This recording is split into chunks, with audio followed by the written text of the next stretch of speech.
and welcome to a showcase of Final Fantasy IV, the Lunarian Shuffle. Today happens to be the first day of the Lunarian Shuffle Challenge League Season 2. So we'll be going through the first seed for that. While I deal with the slight bitrate issue here, why don't you, Mr. PR Miller, talk a little bit more about what that is? Yeah, the Lunarian Shuffle is something that our illustrious leader Crow has created.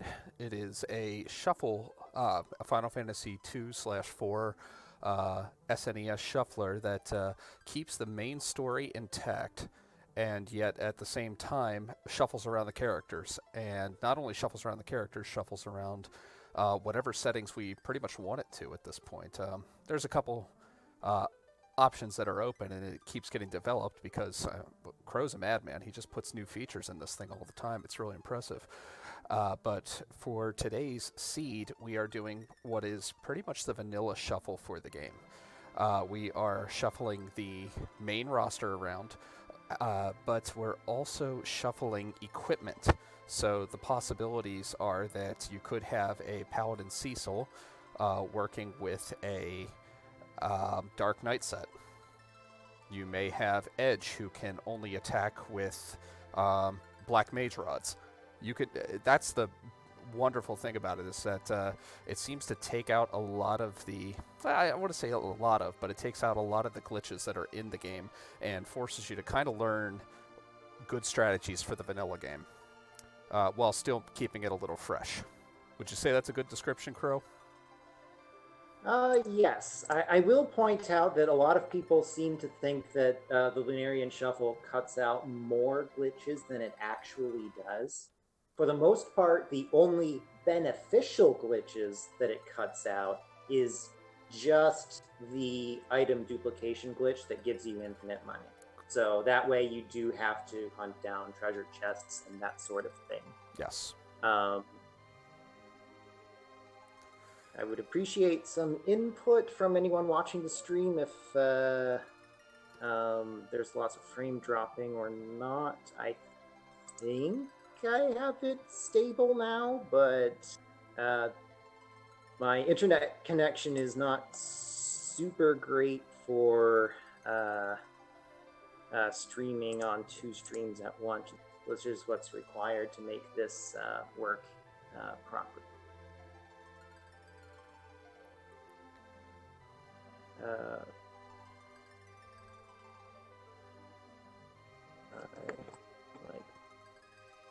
Okay, that should do it, I think.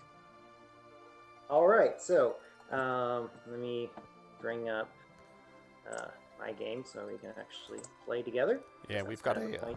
We need to get a timer reset on Randomania too. Yes, we will. Unfortunately, I have my timer set to the 0 button, so if I'm typing numbers into the bitrate, then that winds up changing that around. Okay, so do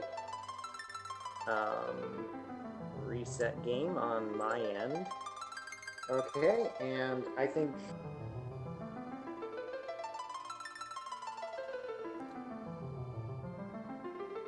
okay, need to make sure that my stream is going as well. All right, I think we're both going. So just do a countdown and then we'll get started, I guess. Sounds good. All right, so let's get started in 10, 9, 8, 7, 6, 5, 4, 3, 2, 1, now. All right, so this is the first seed of series of, I think we're doing 6 weeks for this. Correct, 6 weeks. Right, so we'll do 1 seed per week.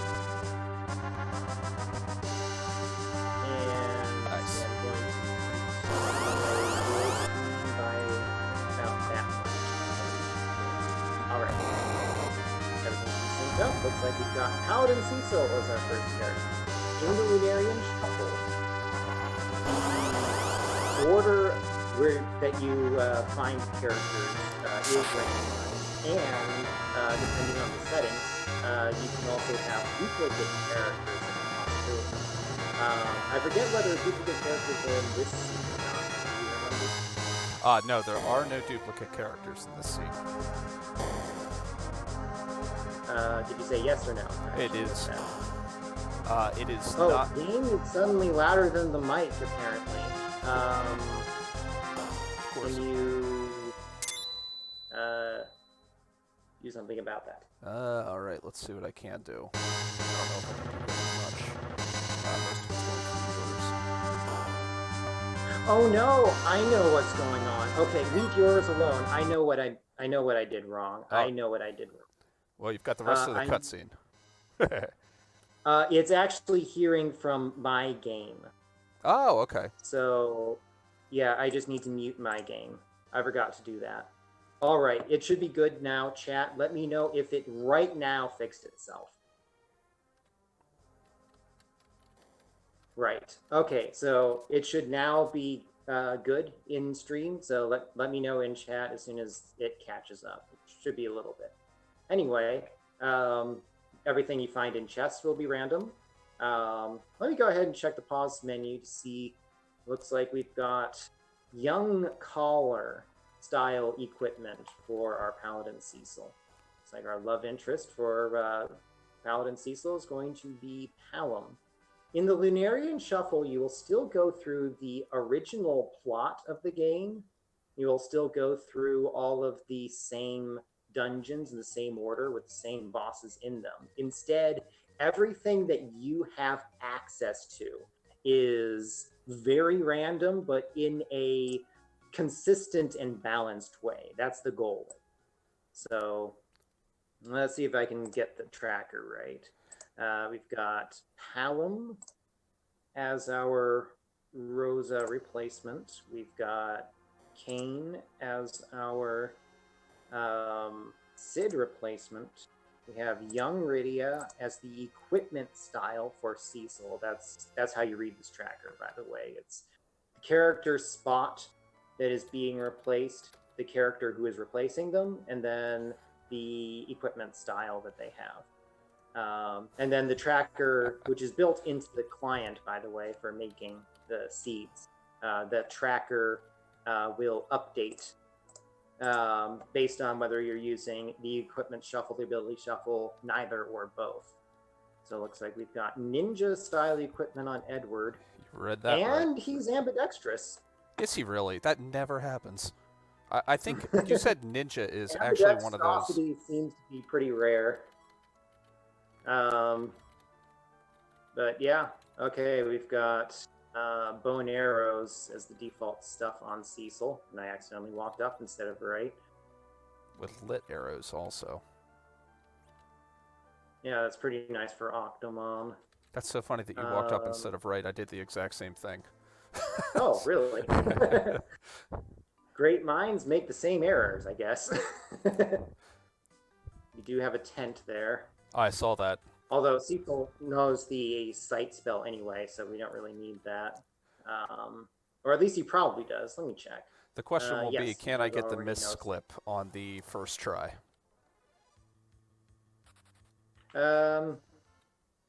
If you ever feel like it, you can... Whoops, color. There we go.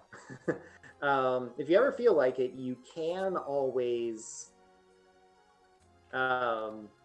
learn how to buffer the pause. If you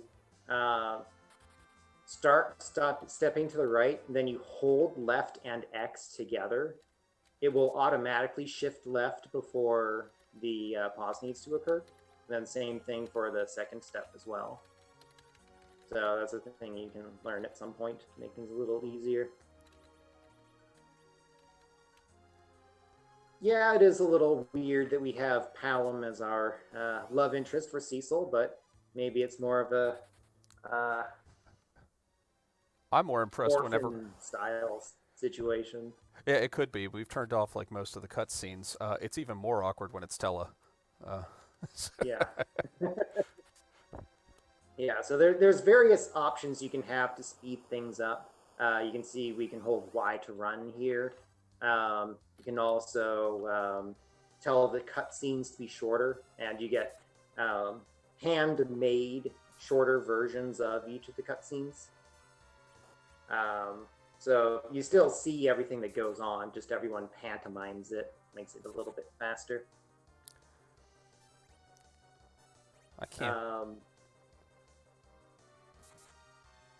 You can't hit the guy. Yeah, I can't. I couldn't hit the dragon. I'm like wonderful. It's really bad whenever Edward is my tank. Yeah, Cecil does not have the aim command, which is pretty important for making the short bow and the crossbow effective at all. The later bows are actually pretty fine hit rate wise. You don't need Rosa for your archery in the late game, but in the early game it is pretty important. I'm terrible at the missed clip.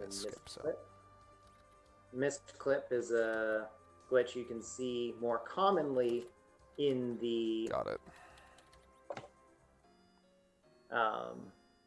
What's that? More commonly in the vanilla speedrun. You enter Mist from the right side. The equipment in Mist is balanced as if you had just gotten the Enterprise, so that's much later in the game. You're therefore much more likely to find fairly good equipment here. I gotta reset. I never get that misclip on the first try. That's what safety saves are for. Yep. I forgot that Paladin Cecil has a sight also, even though we just talked about it. Yeah, anything that interrupts the X menu will allow you to do it. Ah, that's an interesting item. Both of those are interesting items. Unfortunately, I don't think I can afford the one I want to buy.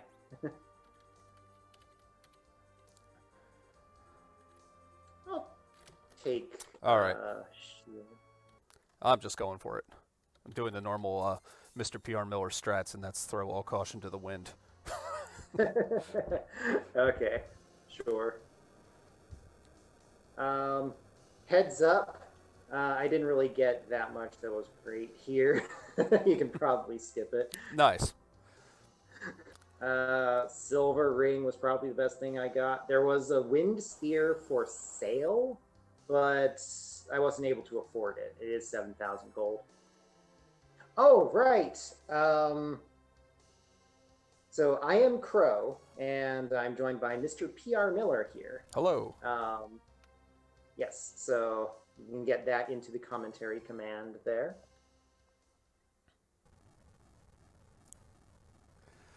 Yes, the runners are providing the commentary. I also happen to be the developer, while Mr. PR Miller happens to be the organizer for the challenge that this is the first seed for. In the challenge league, you just need to complete the seed that is a common seed for everyone, and you have a week to complete it. You only get up through halfway, you get half credit. The cutoff point is Golpez. And there's a couple of bonus objectives for anyone who is brave enough to head in to tackle the bonus objectives. This week, the bonus objectives are what again? Paladin percent in-game time. So right after we finish becoming whoever our Paladin Cecil happens to be, we take a quick look at our in-game time, not using the pause glitches, of course, to manipulate them. And the other one, I believe, is the lowest level for Zeromus. Right. Yeah, those are the two kind of traditional bonus goals that we put up. It's fastest in-game time to reach some portion of the game, and then lowest level to beat so-and-so of a boss. Sometimes it's an optional boss, sometimes it's just to clear the game. And it is a rather different challenge trying to speedrun versus trying to figure out how to beat a boss with a tiny amount of HP and whatever other lack of stats you have. You can also get a little creative. We'll see that more in the second week compared to some of the others. So I've got some ideas up my sleeve that I think are going to keep things a little interesting. All right, Cool. what's our old man? Oh, wow, that's amazing. He's that's pretty convenient actually. Rydia is going to be our old man, apparently. Ah, Um, that's right. I got to go over there and buy first. some Molotovs and a heal potion just in case things go wrong somewhere.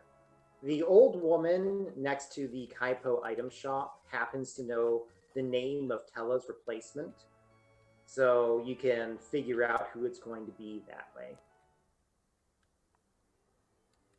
There's So I went ahead and bought some Molotovs. That's the translation that I used for the level 1 magic fire damage item. I indicate items that do combat damage by putting the black orb name. So as soon as I get Rydia into the party, I'm going to pause and find out what each of these characters that I now have do as far as equipment is concerned.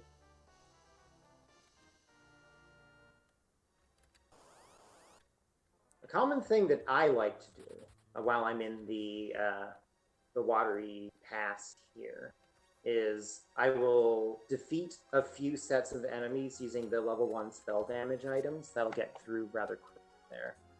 So we have Rydia and Tella crossed there.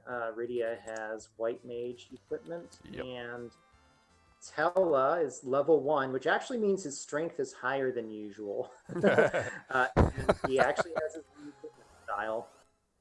Tella loses strength and vitality as he gains levels, which means that if he's all the way down at level 1 compared to his usual joining spot of level 20, that he actually has kind of decent strength. Unfortunately, he has the sage equipment style, so he can't use anything decent anyway. Yeah, I saw that. He's just about as fun as he is normally. Right. You get a vanilla He does Tella. at least know some sort of magic. I suppose I should check what magic that is before I need to actually use it. That Let's just say black magic wise, you don't really have too much to work with. Okay. So what's new? Yeah, exactly. In normal difficulty, the Lunarian Shuffle will sometimes allow a level 2 spell to show up in Tella's pre-Ordeals magic set. Mm-hmm. So sometimes you can use that. But looks like this time, well, stone is sometimes relevant. Oh wow, the white magic is pretty fail too. Yeah. At least we have blink. Yeah, that was With the no healing of any sort, not even life 2. It's kind of fun whenever you get life 2 as Yeah. your only healing. Yeah, you get one shot with it. In other words, make it count. Yep. That's why you're hoping for somebody like Sid to show up in Tella's place then, so that way you have a lot of HP to fall back on in case you need it. Mm-hmm. Yeah, we got Rydia in Tella's place, which means that she joined at level 20. Which, for me at least, it means that Rydia has only 1 less HP than Cecil right now, which is kind of amusing. Yeah. I'm looking for packs of zombies or jellies as I'm encountering enemies here. I bought a bunch of Molotovs. We had both Cold Winds and Molotovs available in the shop. Molotovs can kill jellies and zombies. Here's a bunch of zombies. Whereas Cold Wind will knock out groups of frogs. I suppose since we have Rydia, she should know both Lit 1 and Ice 1, so I suppose we could use her to wipe some enemies that way too. But against the boss coming up here, Lit 1 just seems to do not nearly enough sub hits in order to actually hurt our boss coming up here. It's actually the other way around. Is it? The Okay. sub hit count is fine. The damage per sub hit is what she's missing. Nice. So Lit 1 just doesn't do enough damage per individual part of the attack to get past Octomom's giant amount of magic defense that he has. So you're better off just using Chocobo. Or Dancing Dagger if you have it, but you shouldn't. So in other words, there was something in Mist. No, there was not. Ah, okay. If something, I know that can show up sometimes. Yeah, it can. The best thing In is where fact, you get that's where you get it in vanilla. That's true, yeah. The best part is sometimes whenever you do that Mist skip, you'll get like a Thor bolt or something like that and take out Octomom real quick.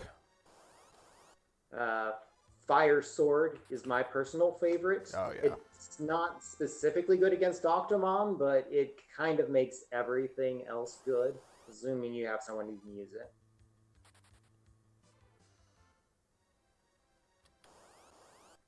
Probably should have killed those alligators with an ice one. Oh well. Wow, it ran really fast. I was not expecting that. Run away! So, there is a bit of a glitch at Octomom. Don't try to talk to Octomom as if this tile in front of him was a desk. I actually found a fix for it, but it makes Octomom's battle have the wrong background for some reason. I don't really understand how or why, but just avoid it.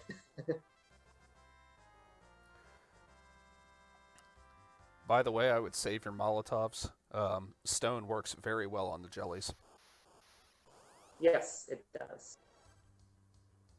However, you need Tella to actually take an action to do that. And I don't trust Tella's agility. But he's so much stronger at level 1. Stronger, not agile. There's a difference. Valid.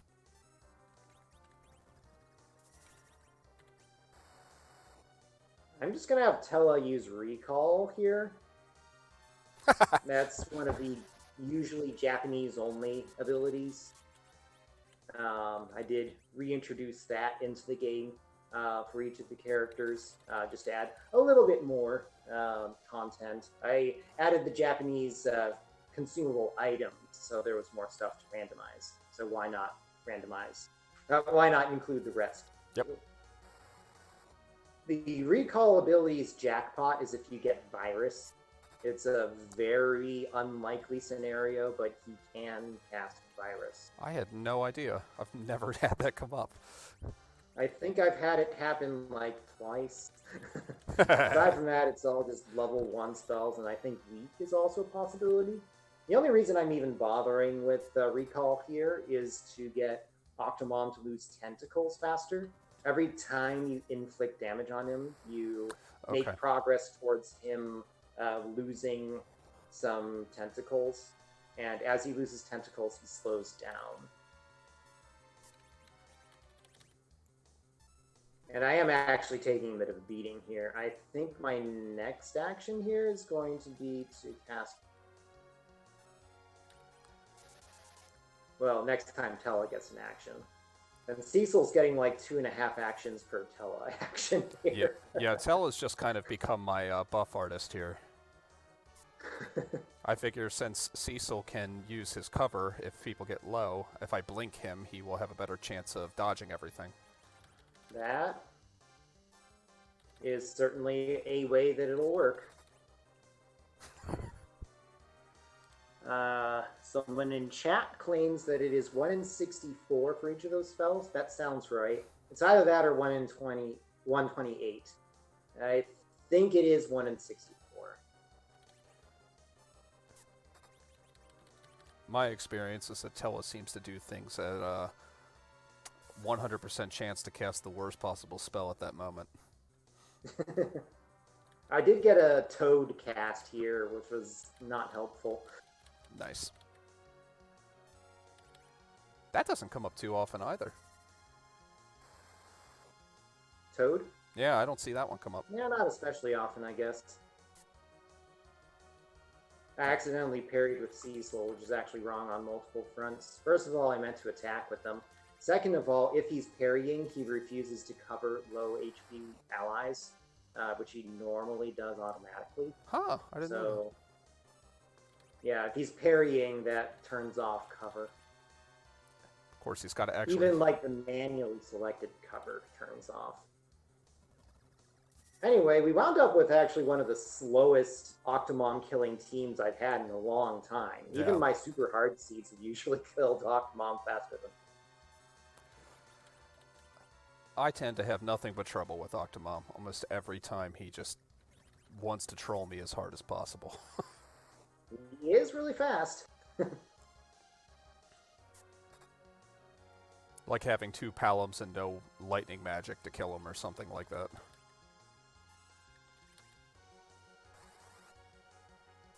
So the Red Wings now bomb Babil, not Babil, Dam Siam, the one before that. Yep. And now we are going to find out, mirror, mirror on the wall, who's the spooniest of them all? 1 in 80, somebody's saying now.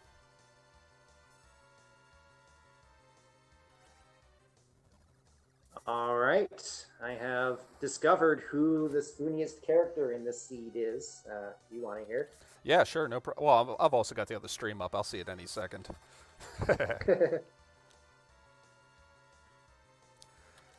If Cecil would... it is... Porum is apparently the spooniest character to be had. And indeed, this is not the free enterprise. This is rather different. This is the Lunarian Shuffle. We go through the entire original plot of the game with the same bosses, the same dungeons, and all of that. However, everything that you have access to is very random. For example, right now we have Paladin Cecil replacing Dark Knight's plot, and he equips stuff as if he were young Ridian. I'm about to find out what Porum, who has replaced Edward, is going to equip. For all I know, she might be equipping Dragoon gear. You can also have it shuffle the abilities that characters have. This particular seed does not do that, but that is an option you have. Okay, well, this Porum at least understands what it takes to be spoony. Oh, no. So nice, nice. Yep. At least the Dreamer Harp I found will still not see any use because she came with one. Was it Palom that was Rosa then? Yes. Okay, I got it wrong. Palom was the Rosa replacement. I got it backwards. Yeah, we don't have duplicate characters in this seed, I believe, but duplicate characters are an option if you want them to be in the Lunarian Shuffle. So if you want to do a challenge run where you're playing with like somewhere between 6 and 13 Edwards among your 13 character slots, then that is a possibility. That's almost... By the way, was Golbez included in this seed? No, he was not. He was not. Okay, so I can at least fill that portion of the tracker. Interesting item on the left side of the Antlion cave. Not useful to us yet, but sells for a lot. Nice.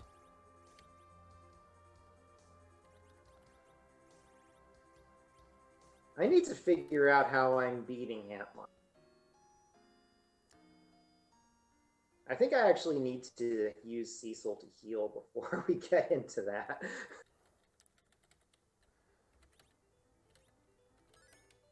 Safety save.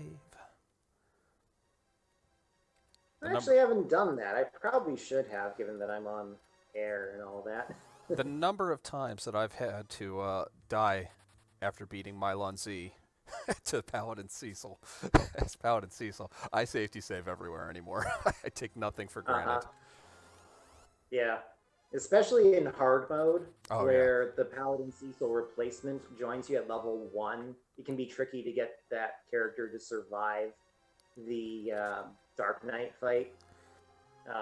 In that case, if you get Rydia or a Palom at level 1 there, you actually need one low damage roll out of the first couple of attacks, or else you just don't make it.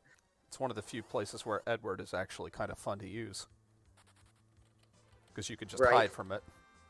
In fact, we found I a lot actually of have neat... found that Edward's ability set is way better than people give it credit for. Yeah, that's one of the It's going to be surprising slightly things. less good on Quorum. Oh, wait, no, she doesn't have Edward's ability set. She just has the equipment.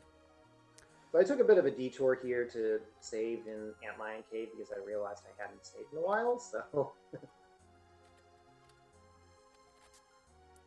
Wow. Since I'm up here, I may as well grab this last chest as well, and then it's on to Antlion. Yep. Lots of hourglasses. That's what I've seen. Yeah. I was like, wow, all right. Shouldn't need to be worrying about a couple of these bosses coming up here towards the pre-Golbez section. Mm-hmm.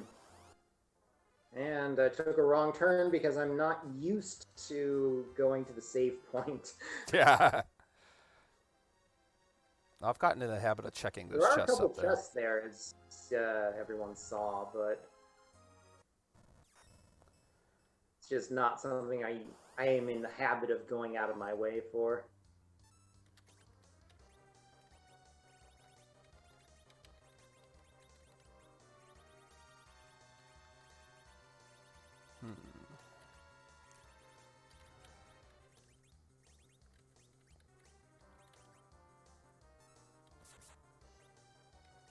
Yeah, this is going to be a recall and hope for virus fight for me. Yeah, this is not something I'm looking forward to. The weak spell's a cool spell, but it doesn't work on Antlion.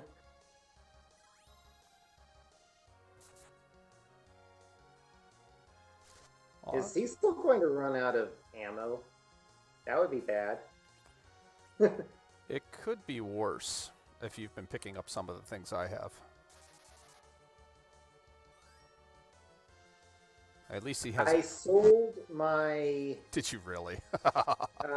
whip, figuring that there was no circumstance that I would prefer that over the lit arrows. So I may regret that. Oh, wait, no, I have another whip, actually. Yeah, we just got one in here.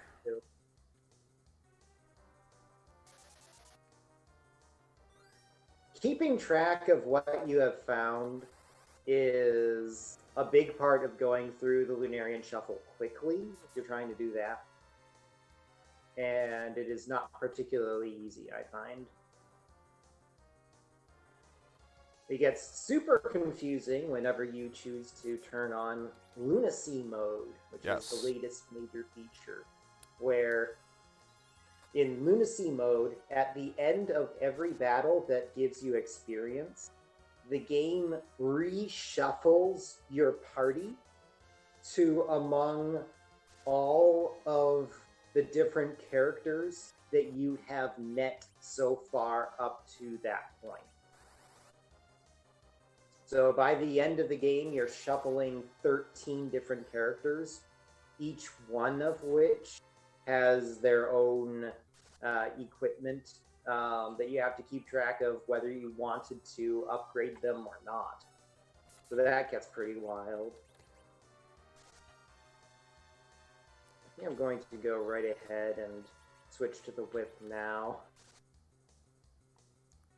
I want to keep some number of lightning arrows for later. Lightning arrows are actually pretty good in general.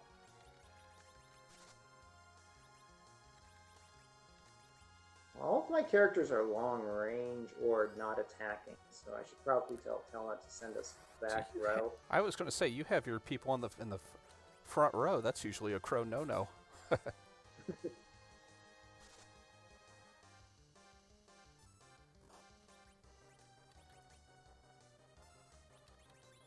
So this fight is going to take a while. Yep. Doesn't usually. It only takes one character with something powerful to make the entire early game super fast. And with a miss skip, that happens quite frequently. Then this happens. Yeah, but if we had a silver sword, or a dancing dagger, or a character with a level 2 spell, that one's fairly common. Any of those things will tear through Antlion pretty quickly. But even our Chocobo summoner has abandoned us at this point. She'll be back later, but not until Mount Ordeals. Important to know that cover does not help whenever you are fighting Antlion. Encounter. No, it does not.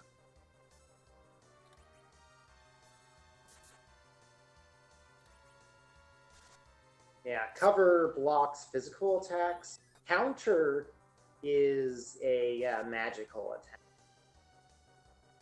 Pretty much anything that isn't the fight command or one of the special commands that your characters have, like focus or jump. What do I got? Technical. Nothing good. Nothing good. Looks like your Tella didn't make it. Oh, well, as is tradition with Tella. It doesn't matter. Yeah. He canonically doesn't make it through the game.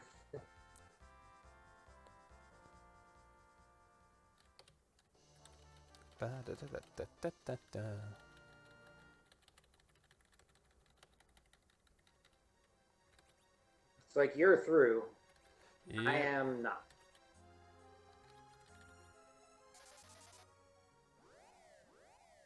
Okay.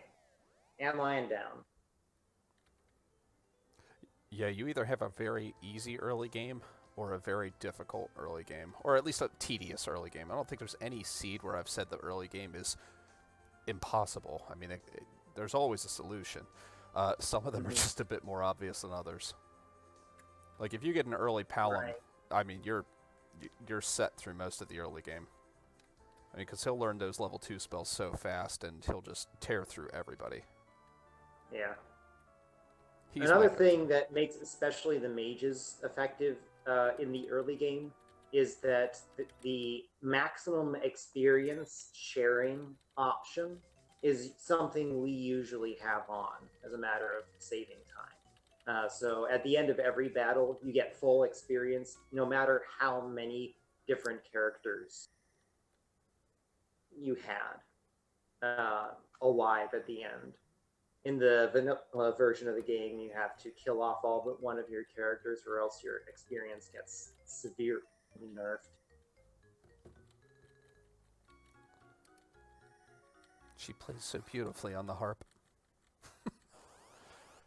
I forgot to change our rows before Water Hag. I did do a safety save, so worst case scenario isn't that bad, but that is a bit of a sloppy error.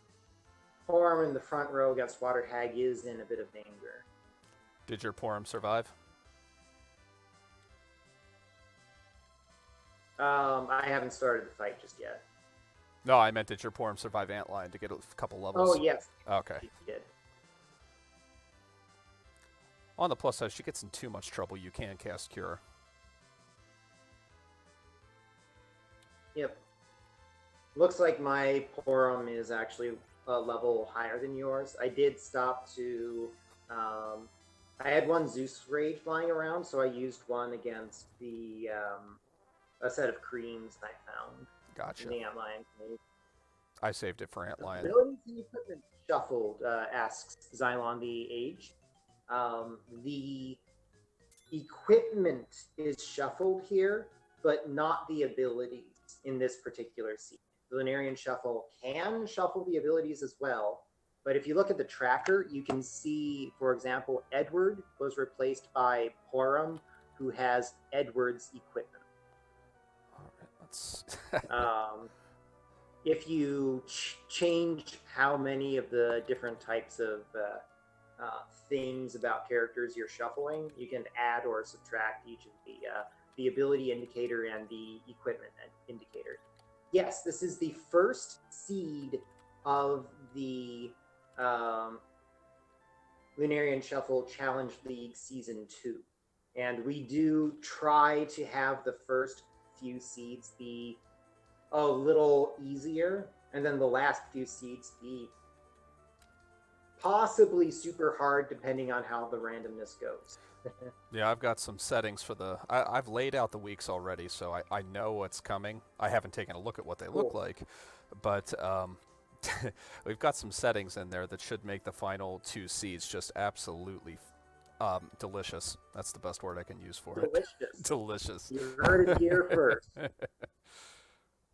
What's with all these characters taking their vanilla side equipment styles? Yeah, I'm noticing that also. Got Hallam thinking he's Rosa here. But at least Tella finally learned Fire 1. And by... Well... Yep, exactly. I wish.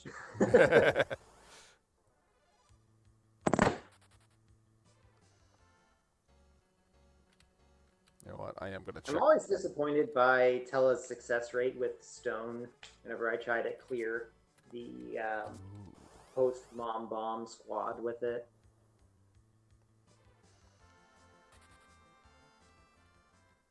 Does stone not work that well? That's what I was thinking of doing, so...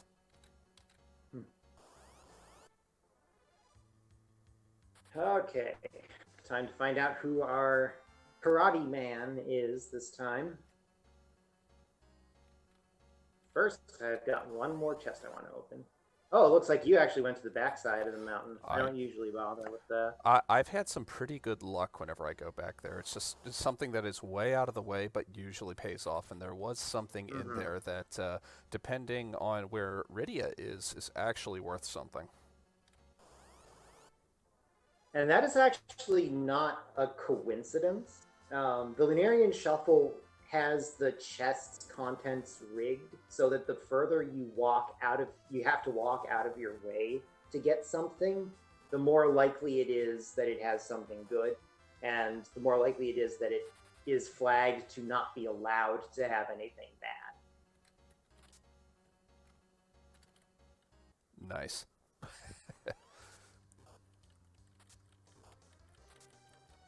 Wonder what equipment I do like has. Rosa's kick animation. Yeah. Like Crouching Tiger, Hidden Dragon style. Just flies forward with the bow. Point blank let's range. have her heal herself because she did not survive that with a lot of HP left. Oh, right. We have both Palom and Porm in our party. How did I miss that? Oh, that's going to make things nice. Well, engage easy mode. Yeah, for really. a little bit, at least. Early game easy mode's just been activated. Come on. A little bit more. Just kill her. Perfect. She's not going to survive.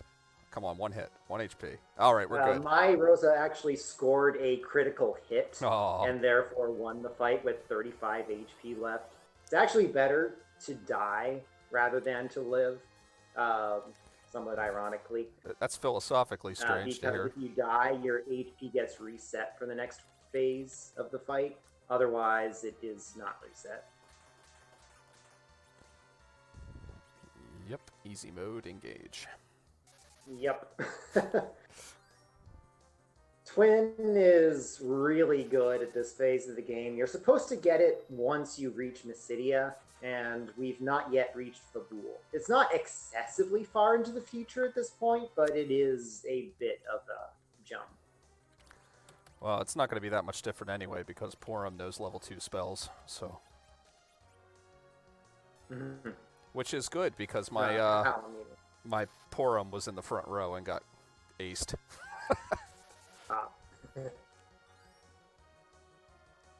Okay, so I'm putting the characters who won't be participating in the Babil gauntlet into the back row, and that should make things safe there.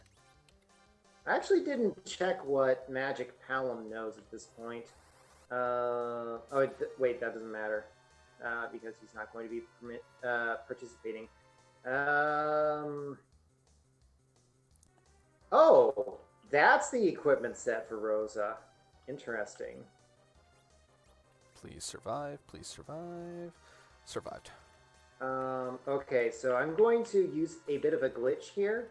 In Final Fantasy IV, if a character ever has long range, then they just have long range for the entire rest of the game. Oh wow. Her equipment set's even more interesting than I at first realized. I was Nice. like, wait, why can't I equip my shield? I bet. Oh.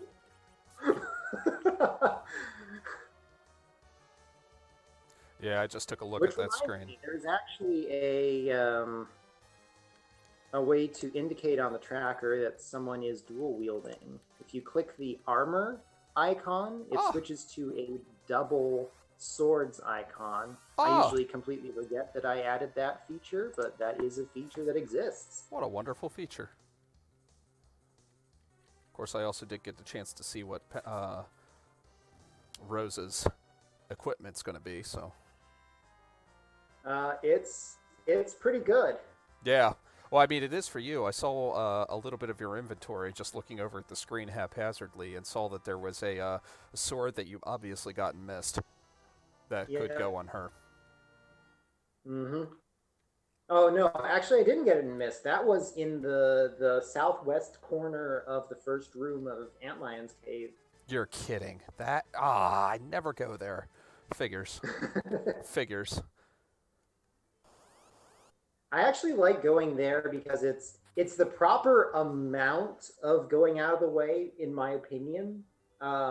Because I like to get to see a few extra enemies to get an opportunity to choose if I want to kill one set or two sets before Antlion shows up. Mm-hmm. Um, but it's not. It doesn't feel as far out of the way as having to do all the extra screen transitions to get to the save point.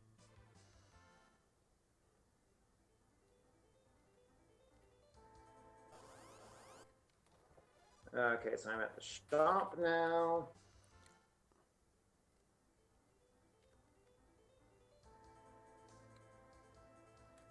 Pick up some arrows. I have a bit of a reputation in the Final Fantasy IV community as being a bit too much of a fan of archery. Um, it is better than most people give it credit for. To be fair, it is probably not as good as I act as though it were. Keep the dark in this helmet, I guess. When you fell, oh, I already had some fire arrows. These bestiary. Okay. And I'm just going to spell item my way through this next area, I think.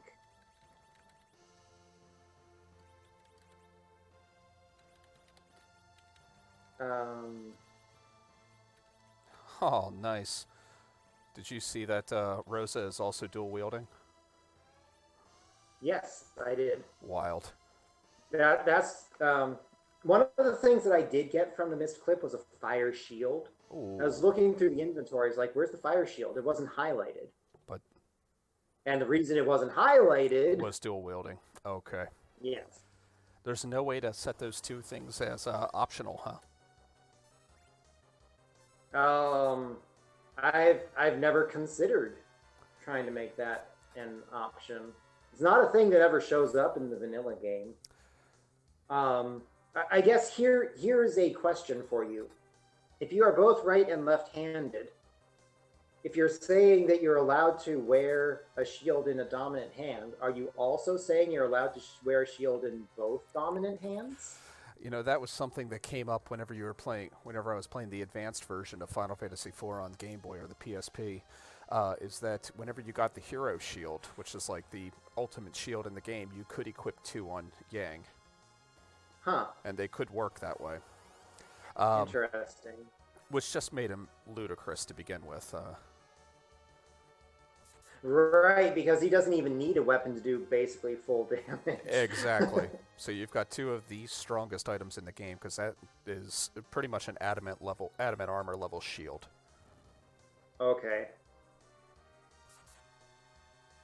Where are the Molotovs? There they are.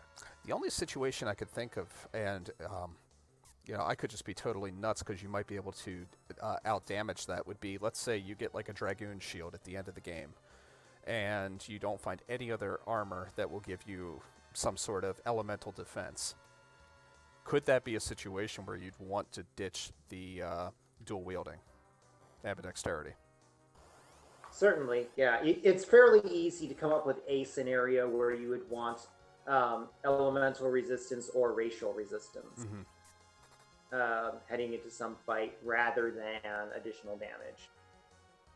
Especially if it's on someone like Tella, who's just going to be casting magic despite being dual wielding.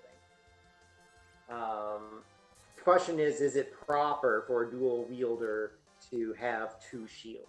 Because there's no way for me to inform the game that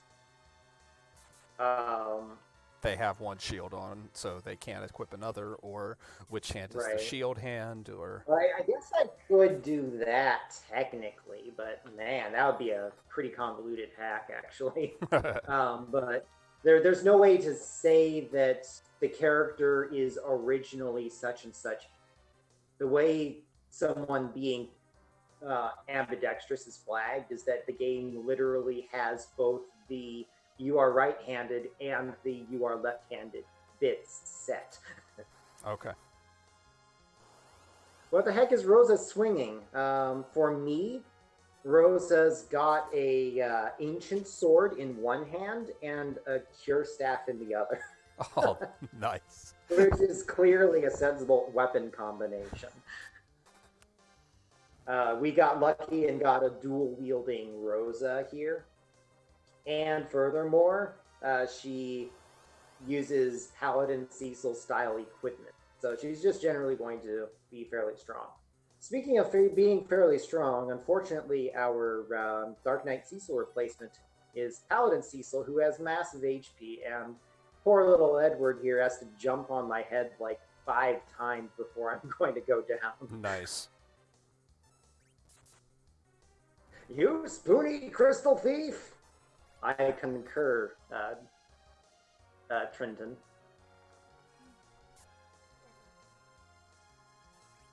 If you have told the Lunarian Shuffle you want Golbez to be a possible character in your party, you may get someone other than Golbez to show up here and do the kidnapping. This time, though, we just have a nice tame little seed where we don't have to play with Golbez in our party. That's if you do have Golbez in your party, he is a tanky red mage, black mage kind of a thing, was my design. He has very high vitality. He equipped stuff as if he were a Dark Knight, which in the Lunarian Shuffle includes the heavy neutral armor, as well as the quote-unquote evil swords like the Black Sword and the Medusa Sword and stuff like that. So Golbez winds up being very durable, but compared to mages, he doesn't do that much magic damage, but he is a black mage. He also has the Dark Wave attack and has okay strength. So if you want him to do physical damage or magic damage, you can do either of those. Oh, that's an interesting gift from the king. Something I always forget to do is to turn my battle speed up every time. Yes, I call him a dark mage. He uses Dark Knight style equipment, and he casts black magic.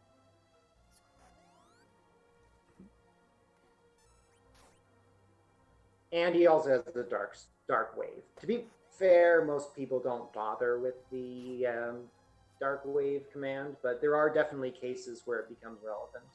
Say against Valvalis when she's spinning. How good is Dark Cecil in this? He's pretty bad. You know, you've done some, what's the word, unnerving of him, though, with his ability to equip some of the later armors. I've completed a Dark Knight Cecil run where all the characters are Dark Knight Cecil. And by the end, it's not that difficult. He just handles it. I mean, especially being able to equip the Avenger Sword, which turns any character into just a battle horse, just a war horse. Yeah, the Avenger Sword being permitted on him is a very big deal. Generosity. Just generally being Berserk is amazing in this game. A Dark Knight Cecil's agility is always good.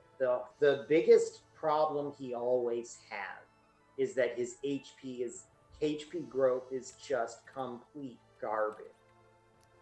It starts pretty decent at level 10, and it just doesn't get any better from there. By the end of the game, even Edward has better HP than Dark Knight. So getting him to survive a Big Bang is harder than any other character because the heavy equipment, yeah, sure, it's got great defense power, but that doesn't help against Zeromus. Everything Zeromus does is magic.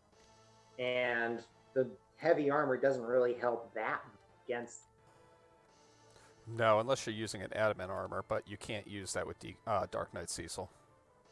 Yep. The adamant armor, as far as the game is concerned, is a piece of cloth. It equips just like cloth armor or the headband, that sort of thing. And Dark Knight Cecil can't equip those, so you can't equip the adamant armor.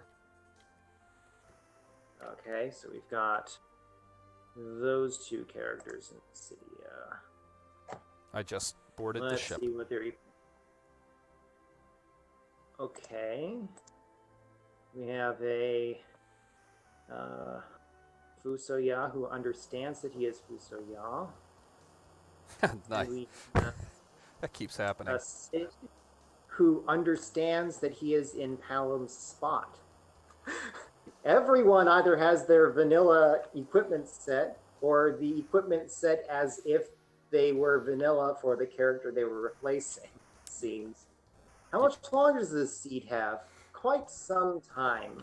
The Lunarian Shuffle, if you play it all the way through, will generally take, for me, 4 to 6 hours, depending on how hard the seed turns out to be. Depending on your knowledge of the game, could go up to like 8 hours or something for a normal seed, up to like 12 hours if you're on a super hard mode.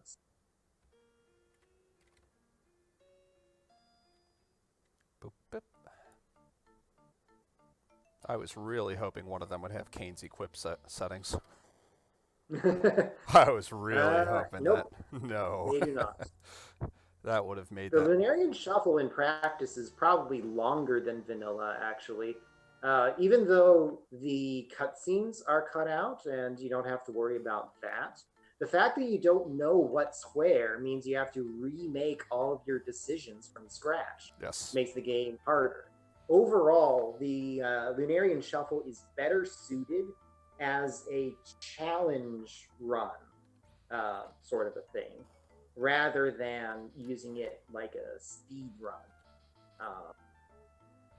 creator, which is why this is the Lunarian Shuffle Challenge League here. The only portion of this seed that we are racing to complete is the portion up through Paladin. After that, our objective is to complete the seed at as low a level as possible. At that point, we don't care how fast. Yeah, some seeds we do have a timer. Yeah, the in-game, like for example, the in-game timer is the one we're using. So that the timer that's on the stream right now is kind of just a nice gesture more than anything. Just kind of letting us know how long we've been playing. We're more concerned with in-game time until we hit Mount Ordeals, and then beyond that, it's just a matter of keeping ourselves as weak as possible until we fight Zeromus. Or as weak as necessary. Yeah, and if you do not stream, you don't have to worry about it. The Lunarian Shuffle Challenge League permits for most of its objectives and bonus objectives each week. You are permitted to use a screenshot as proof that you have achieved whatever the goal is, to show your in-game time. That's why we use in-game time rather than real time. In-game time is actually a little inaccurate, and in fact, if you pause the game in battle, that will actually cheese out the in-game time, so we're on a bit of an honor system that you won't do that. But we deliberately set up the objectives whenever we can, such that a simple screenshot is sufficient for people to prove that they have done what they say they did. because a fair number of our players actually don't stream regularly. Yeah, there's a number of them. Most of the bonus objectives for this season coming up here will be screenshot required more than I did that intentionally because of the number of people that don't stream. There are a couple that are going to require VODs, just because of the settings to keep things interesting. For example, last one that always sticks out to me last season was we had one where you could not do any running from the entire lunar subterrane and lunar core. Mm-hmm. And that one, and that unfortunately just requires a video. yeah, that's the kind that would. But most of them, you killed Ogopogo, good. Take a screenshot of him dying. It's good enough. Okay, so I just got Rydia to rejoin. In the Lunarian Shuffle, when Rydia leaves your party and rejoins, if she was a child, she'll rejoin as an adult. If you had ability or equipment shuffles on, the adult and child forms have different ability and equipment sets. In this case, we have the equipment sets randomized, or so we told the game. However, the game continues to insist that everyone keep either with vanilla with their slot or vanilla with who they are, and we have adult collar style equipment on Rydia. Oh, nice. I didn't even catch that. Wonderful. Well, on the plus side, I can give her long range. And it's way better than the Sage equipment that she had last time. Oh, was it Sage? No, what did she have? She had Porum's equipment set. Yes.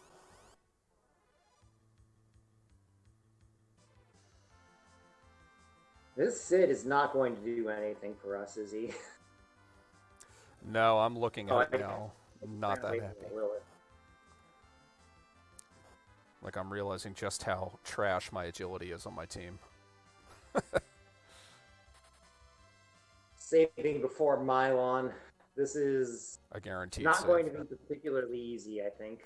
Yeah, I'm not looking forward to this one at all. Riddle me this. Are the zombies that you fight with Milon, are they flagged as bosses? I don't remember. We're going to find out. It would be strange if they were. Yeah. But this is Final Fantasy IV we're talking about, so yeah. Who knows?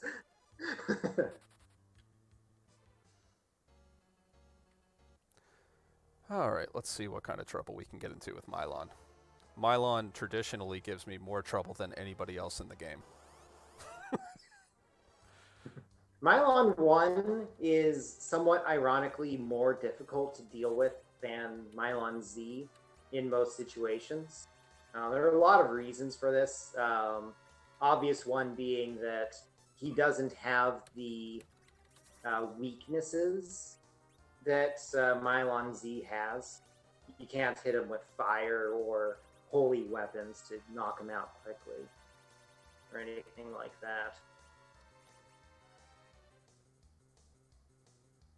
I think I do have a tent, so I should be able to restore Fuporo's MP after this fight.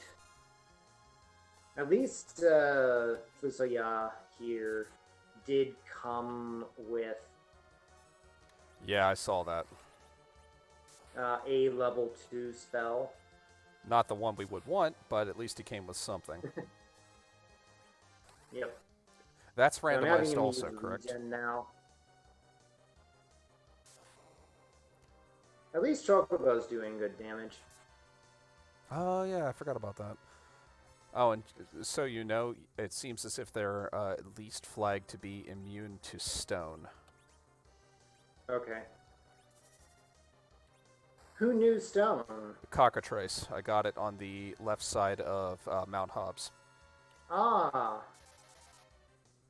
Not a bad pickup. I'm jealous. Yeah, that's one of those surprise summon spells that has really kind of just changed the way I think about handling some problems. I don't even flinch whenever I see Sid come with like a summoning, as long as I can get the bomb summon. I mean, Sid's going to do tons of damage with that. Mm-hmm. Those extra summons are just better than we give them credit for in some cases, in a lot of cases actually. You know what? Yeah, bomb is quite good. It's not affected by magic defense at all, so you can use it even against things like Behemoth if you have to. Whereas usually magic is kind of off limits against that. Oh, I forgot to put the headbands that I purchased onto Cecil here. And you know what, Sid, you don't even deserve a headband.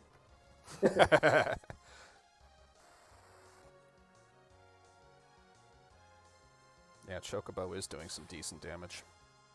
Poor Fusoya. Rip in peace, buddy. Oh, you didn't make it? Nah, but I knew that was going to happen. It's a bit unlucky. Oh, no, actually, you're fine. I was going to say that it's a bit unlucky because it means you won't have access to Fire 2, but then I checked my spell set, and it turns out I don't have it either. So, the exact level that you learn magic is randomized in Lunarian Shuffle. It's plus or minus 6 levels from whatever the base number is.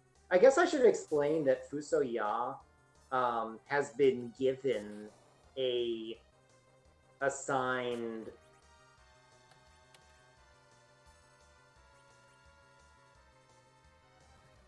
this okay. He's been given an assigned definition of what it means to be a level 1 Fusoya all the way up through level 50. So he gradually learns his spells. He doesn't know them all immediately.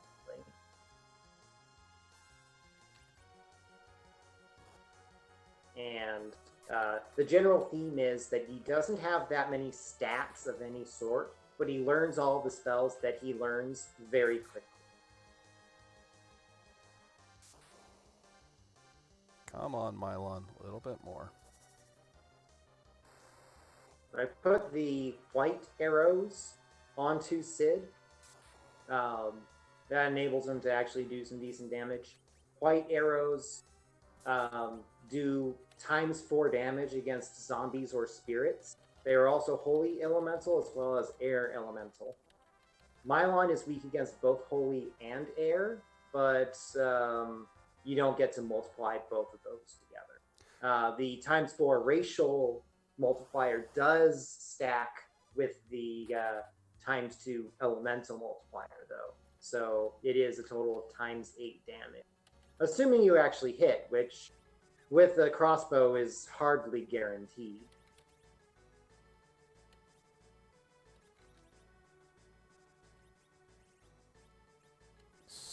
Well, my characters are getting damage from poison, which is a painfully slow message to read. Well, it looks like Fusoya is staying dead. Dev Chand is asking about how strong Rydia is. The reason that Rydia is so strong here is that she is replacing Tella. And Tella joins the party at level 20, so she has joined the party at level 20, which is a pretty high level.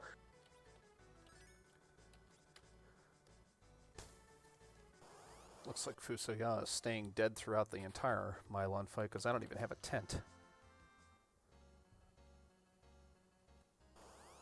Well, didn't make it through Milon Z in my first attempt, so... Really? Yep.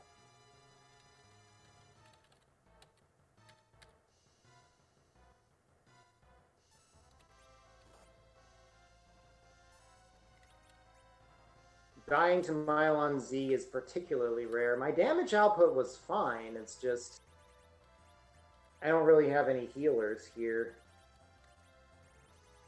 I've got 2 Cure 1 potions, and then... I don't really want to stop attacking with Cecil. The biggest problem was that Fusoya went down immediately.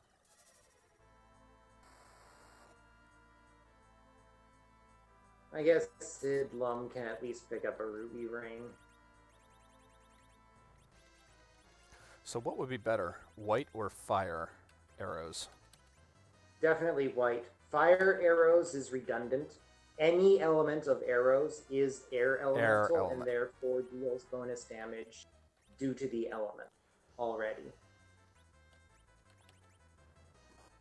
Wow, that was a mishit on my part. Alright, let's see.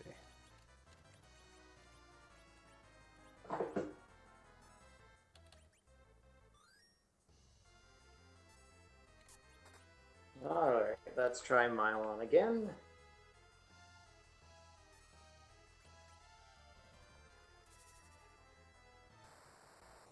Hopefully this time Fusoya will stay alive long enough to do something.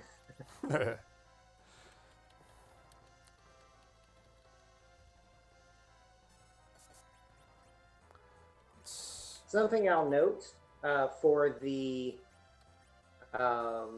bonus objective being in-game time based. Since the bonus objective for completing Paladin percent as quickly as possible is based on the in-game time, if your party wipes and you reload, that's not actually that big of a drawback, right? Correct. Because the time that you lost real time is ignored by the in-game time because you reloaded. So in theory, if you really want to get the bonus objectives, you should be mapping out what you want to do and then going back and doing it perfectly. So far, we've not had players going back to do that very often, but that is technically the best way to go about it. Down goes Milon.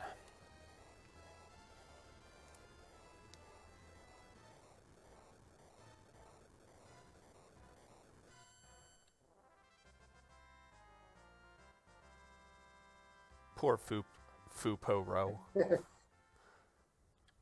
Yeah, Sid's accuracy is not so great here. Sid's agility is really low, so he doesn't have an agility attack multiplier at all. Just generally speaking, his hit rate is low because he has the crossbow equipped. Crossbow has a hit rate of, I want to say it's 40%, which is not particularly high. No. All right, let's see. Who are you? Who are you?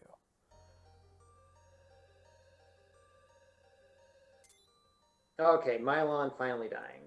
Okay. Let's see how much else we learn.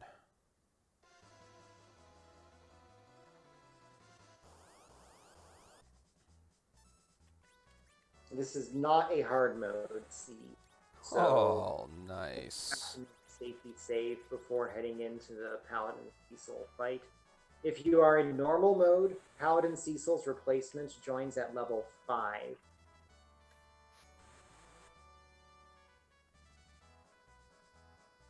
Okay, looking ahead, it looks like we've got Edge. Yep. Whoever replaces Paladin Cecil for you will always come with the Legend Sword equipped. Well, the Legend something. It could be a staff, it could be a rod. Whatever it is, it always has the same properties. Same attack power, it's holy, gives you 3 will. Bonus damage to zombies, I think I could be off on that. But it looks like we've got Edge. Not a bad guy to have around for the final party.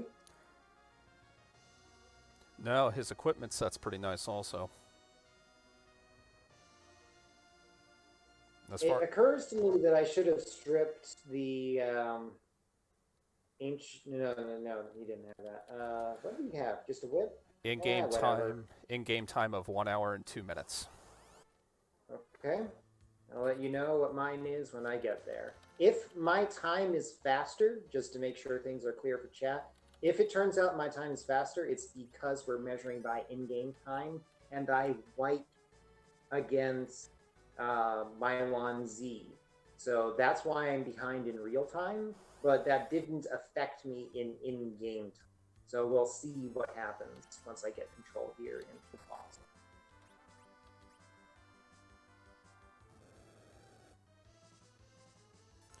See, one of the nice things about having Fusoya so early is that you can... 59 minutes. His regen is actually pretty nice. 59. Ah, only 3-minute difference, huh? Shoot. Mm-hmm. It's always pretty close.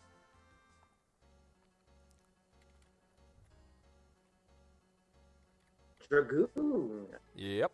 Unfortunately, not dual wielding, but hey, we got a flame spear.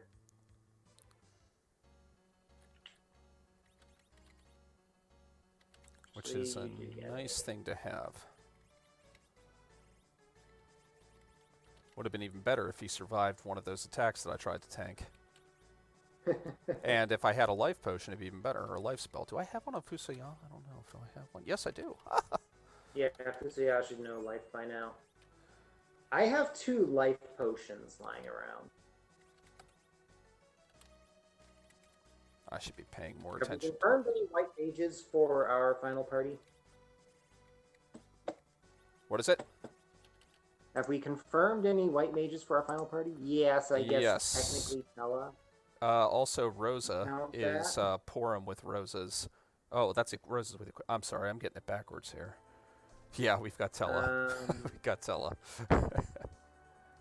Brilliant. Not the best white mage around. Literally the worst, actually, as far as I'm concerned.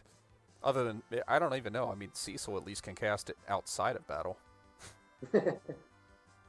What am I doing? I should be getting that chocobo. Yeah, are you walking back? I am walking back, believe it or not. A number of times I've done this. You know what? We took a month off. I blame you. It's good.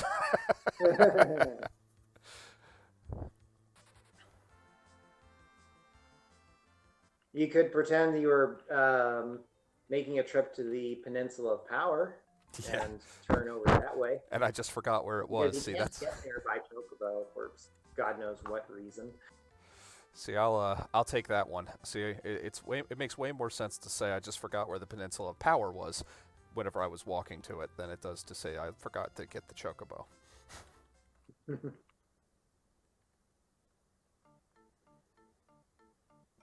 So we're going to be getting back Yang. Our dual. So I am getting some levels for Edge here. My goal is to get somewhere around 200 HP. Reason for this is so that I can deal with the barroom brawl a little easier. The damage output from the karate character's kicks is extremely random. It's ludicrous.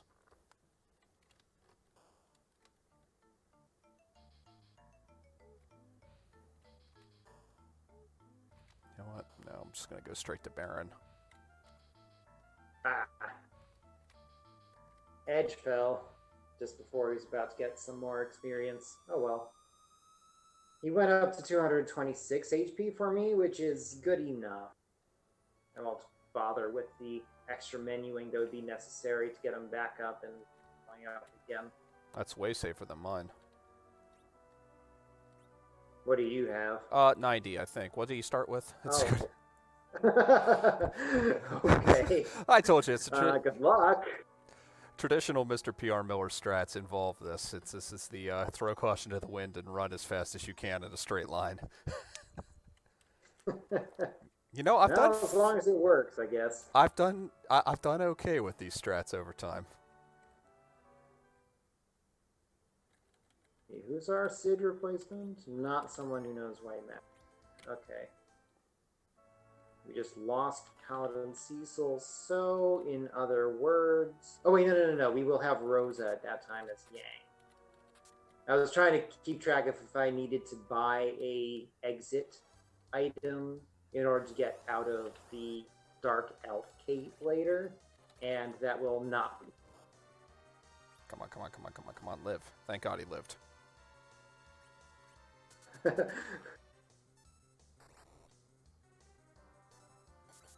The game's rewarding your risks. Yeah, I took a strategy that would guarantee I'd at least get some experience for everybody. Oh, come on, come on. I would at least get some experience for everybody.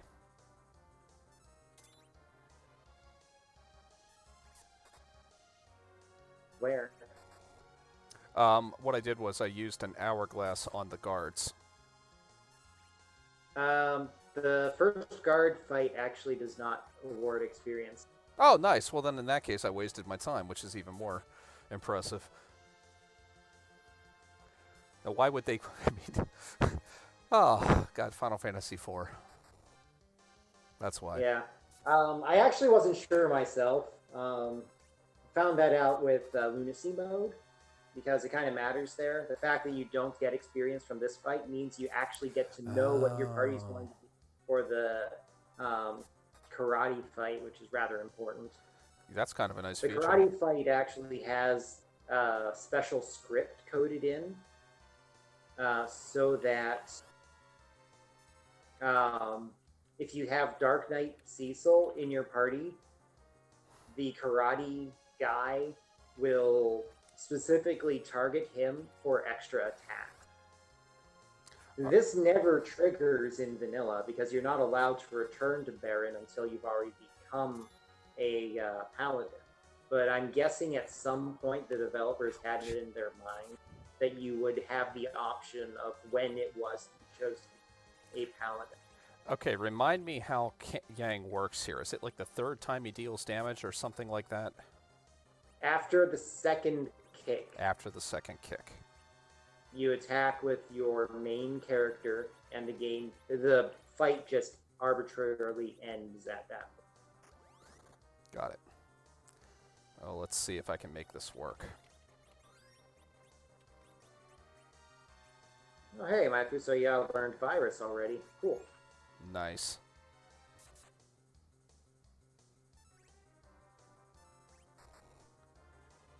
Whew, got it.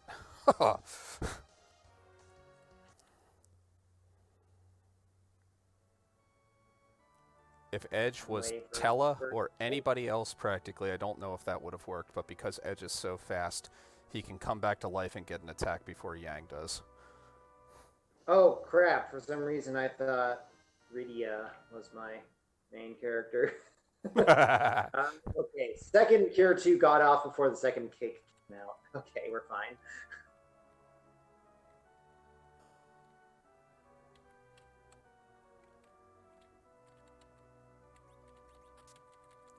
Ouch. And again, I want to point out that I think it's funny that Cecil gets no... there's no experience given for getting absolutely wrecked in Baron's Inn by everybody. Wow, this is the most wonderfully useless Baron. Wow. All right. So I just skip these shops? Your mind works differently than mine, Crow. You seem to find this silver lining that is just unbelievable. Okay. Well, silver lining hunt begin. Yeah. See how bad this shop is.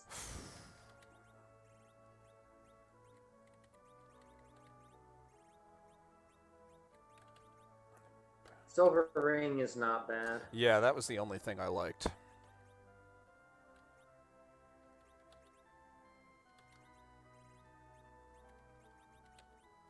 Whoops. I'm going to hang on to the black sword. Oh, hey, there's ice arrows, too. Okay, grab 20 ice arrows. Oh, yes. Pick up the black sword as well. At some point, we'll find someone who equips stuff like a Black Knight, probably. If that's our edge replacement, then we'll probably want to have something there. Oh,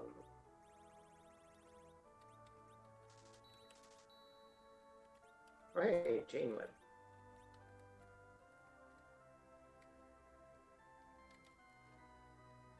Are you going back and doing the things that I said I did? Definitely with the ice arrows. Yeah. I had it in my head again. I can never get that out of my head that he's weak against lightning. It's lightning, but it's not lightning. Some characters are hard to give long range to. Dragoon is one of those equipment styles that's kind of hard to get long range. So as a result, I am having to put Edge in the front row now in preparation for Baigan.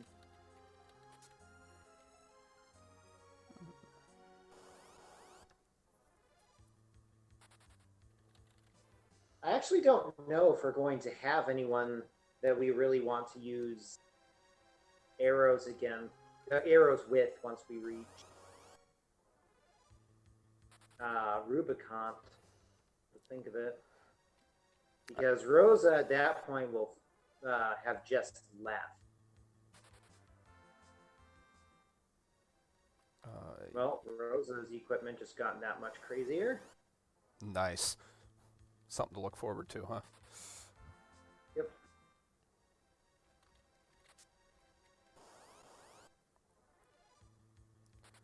And I did give Rosa long range already, so she's okay chilling in the back row. Ooh. Yeah, I see what you mean now.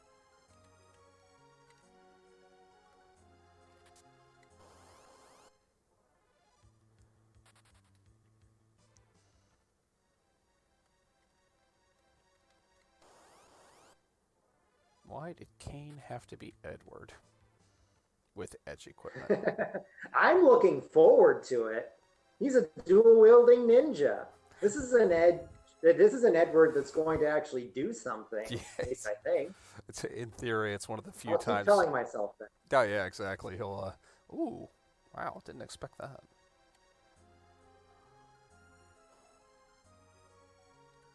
Because it can show up in and be important in the Lunarian Shuffle. Tools are two-handed weapons. You cannot equip a shield if you have tools on, and if you are dual wielding, you cannot dual wield tools. That's not a thing.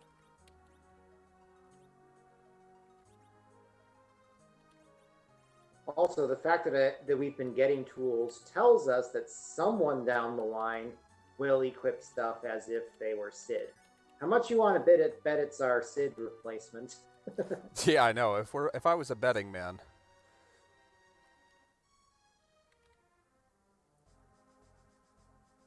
All right. Because I'm a coward, I will rest up in the tower. The Tower of Coward. Boy, I hope I remember to do a safety save before Bacon. Because I didn't level at all in Ordeals. Well? My edge still has 95 life. Oh, that's not especially much life. With no life spells, with only Fusoya. My Fusoya does not know Blink yet, which unfortunately does mean that my edge is going to be at risk. He took like he's taking 196 damage per attack here. That's 2 attacks that he's taken for that exact same amount.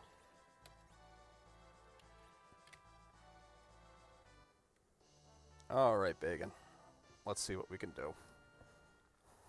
Bacon will cast Wall on himself after he takes a black magic hit.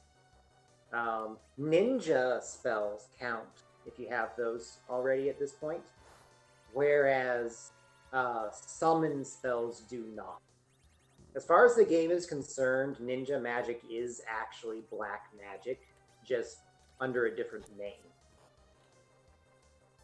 The game literally in the party menu, if you look at your spells there, the game literally just checks if the character you are looking at is edge, and if so, rewrites over where it said black originally, ninja. And that's the way it does it. So ninja magic is black magic, in other words. Yes. Nice.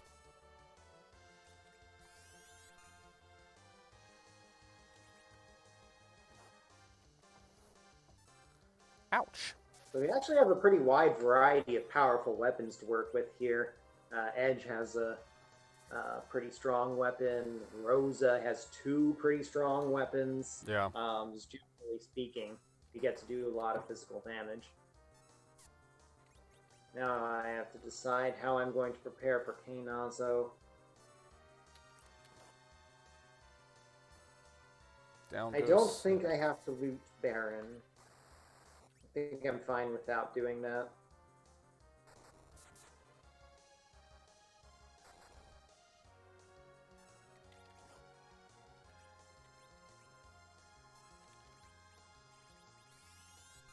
Ouch.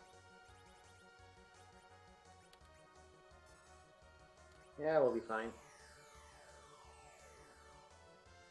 Kainazo will bring up a water barrier, which will make him weak against lightning.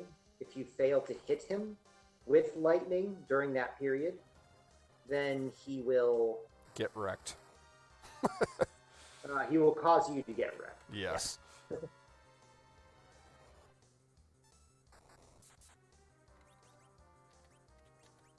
So I've just cast Lit 1 with Rydia. She actually knows Virus for me already. She hasn't learned level 2 spells because as she learns those whenever she rejoins your, when she's supposed to rejoin your party in the underground. I should be okay.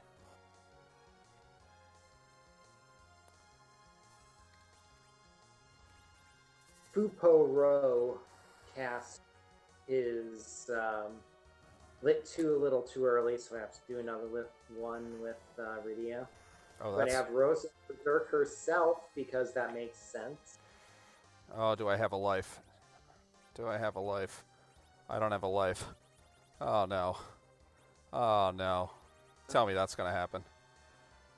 I think I just died to explosion. Oh. Ouch. We're going to find out if I did a safety save. That's frustrating. You didn't even have a Cure 1 potion or anything? Okay, I did do a safety. No, I didn't even have a Cure 1. And it didn't matter. I mean, both the arms had full life anyway, so I wouldn't have survived that. Alright, I've already given her back row, so I can do this a little more effectively this time. So I did just eat a wave from Kainazo, but it dealt me no damage. Reason for this is that Kainazo's waves deal damage proportional to his current HP. So if his HP is low, then he doesn't do much damage anymore. So the important waves to stop are the ones at the beginning of the fight, assuming you're dealing damage. If you're not dealing damage, then you're just in trouble. Low damage parties at this point actually have some trouble with Kainazo because of his healing once he gets in his shell. Yeah. If you allowed him to cast Fast, which is his next action after he summons a wave, if he gets too fast, then his remedies, once he is in his shell, just come out too quickly, and some parties can't burst him through the shell, and they just run out of resources and die.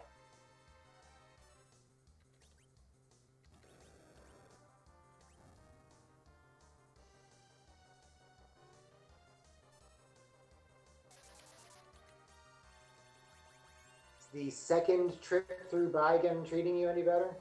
Well, I at least know what I'm doing this time. Relatively speaking. Okay.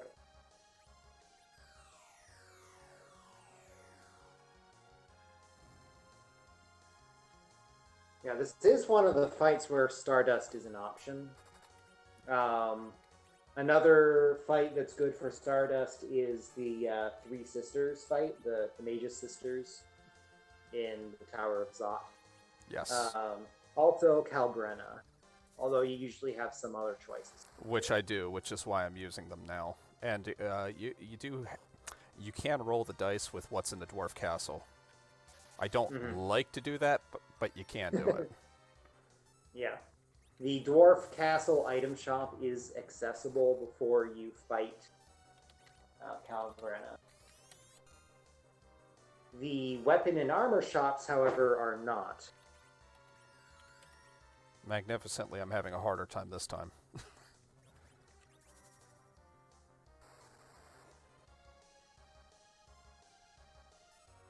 So I just got the Enterprise, so now I get to consider what it is that I'm doing to prepare myself for the next section of the game.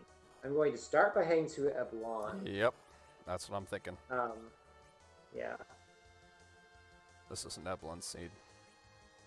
Ugh, I'm rolling the dice again here. Actually, before I do that, I'm going to visit Silvera. I'm low on MP. I don't want to deal with not being able to heal outside of battle because of glitched MP. So, and I don't want to spend my last tent either because as of yet, I don't think we've found any source of them. So I'm going to do Silvera first, sleep in the inn there, and then move on. Silvera item shop is not worth checking. Good to know. I mean, that's... I have had that show up as like the last possible savior too, where you end up with like Cure 2 there and you've had no cure items the whole game. Mm-hmm.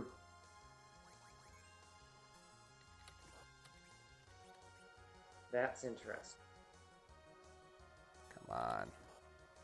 Ah, this is not going well again. We can scrounge together that kind of cash. Now you're going to die.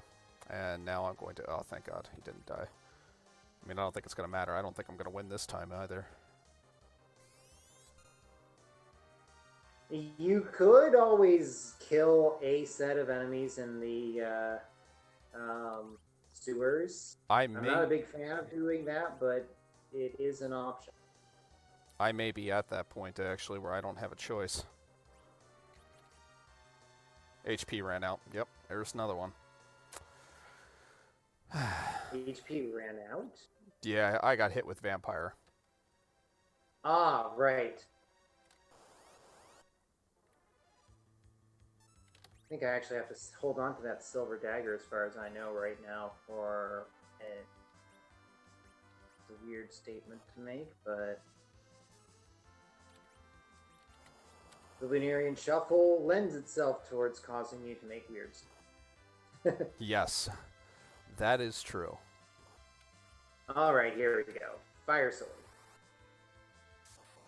One was for sale, and it took me a while to scrounge together enough cash to get it. Now I've got double fire sword for Rosa.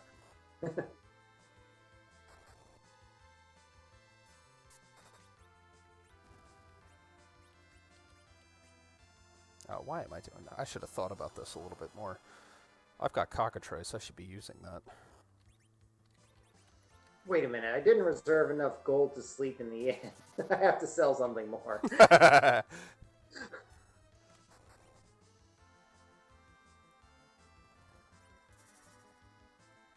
In the inn here, you will see a bit of a Easter egg. The pig here is dark. This is an inside joke because one time when I was trying to add Golbez to the Lunarian Shuffle, I somehow transformed him into green pig in battle, and then outside of battle, it was a just pure black pig whose class name was Fight It. It was, which was really quite creepy because I hadn't added anything similar to that to the game at all, and I didn't know how it happened. It's become the official... At this point, I do know how it happened, but it was still creepy. It's now the official hashtag of the Lunarian Shuffle. Fight it. Yep. Fight it! All right. And the Dark Piggy, although slightly improved in its appearance, is the mascot. The original Dark Piggy literally was just pure black. No ability to see any detail on it at all. Just the fact that just this should work. And suddenly there's a pig in your party that screaming fight it. Yeah. You better believe that was one of those moments where we just, I think we had 4 or 5 people hit the clip button right away. Yep. Yeah. Very much.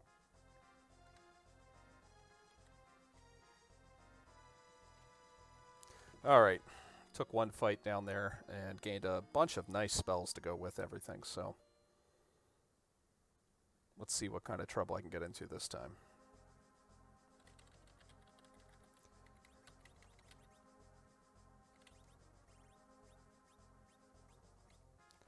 It is very awkward to have the same character be for you both your primary damage output and your primary healer.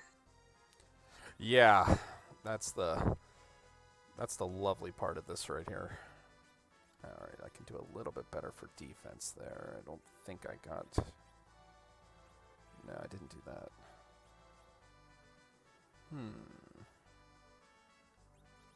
What do you got there, Sid? Nothing good. Okay. Nothing quite like seeing Rosa do physical attacks for 3,087 damage. Nice. It's early in the game. To be fair, that is against zombies whenever I have double fire swords, but still. It's a pretty good reward. Double. Second guessing myself going into this. I hate when I do that.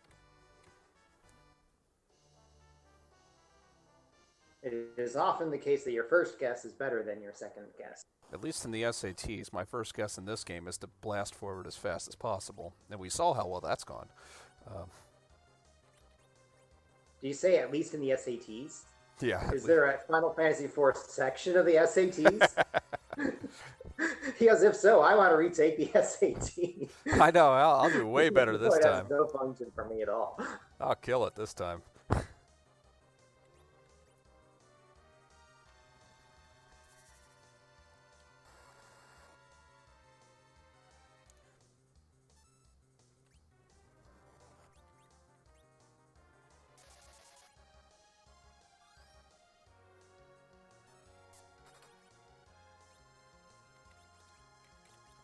Alright, that's a nice thing to have.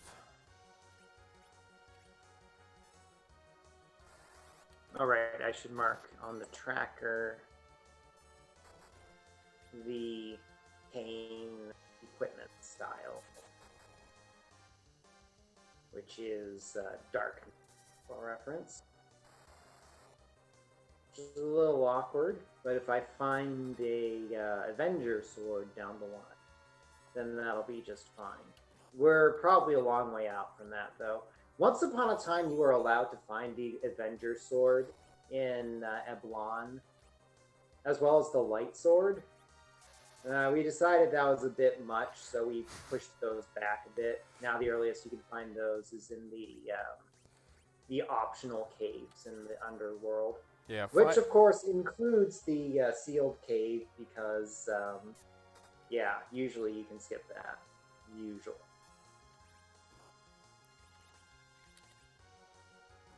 Not actually, you know. Oh, right, you're the one who got cockatrice. Yep. I don't have that as an option. Oh well. Berserk Rosa will take care of it. Alright, now I'm ready to roll the dice on this one. Let's see what we can do.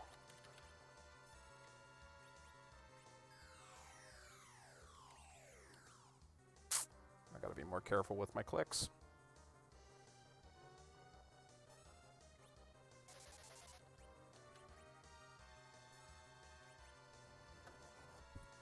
Not what I was hoping for, but...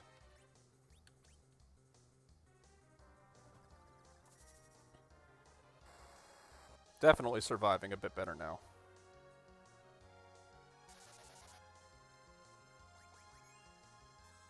Okay, Flame gets learned at level 21. So it was not an option for Vigan at all. Unless, unless you really wanted to grind up at Ordeals. Yeah, at that point you'd start potentially hurting yourself for the second bonus objective. Got him. Which is to complete the whole game with the lowest party level possible. Or at least that you can. party level we measure by looking at the level of the highest level party member you have.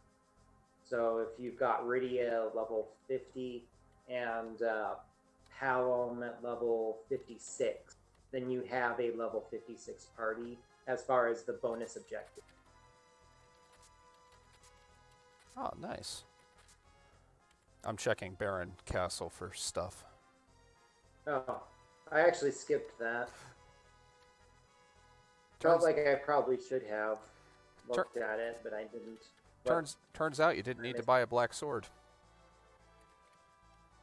We didn't have to buy a black sword on multiple counts, actually. Oh, really? Fiend comes with it. Oh, he comes with one. Okay. Yep. If you're wondering why I'm not casting Virus or whatever on these Mad Ogres, Mad Ogres have 254 magic defense. That's the highest magic defense you can have without being literally immune to magic.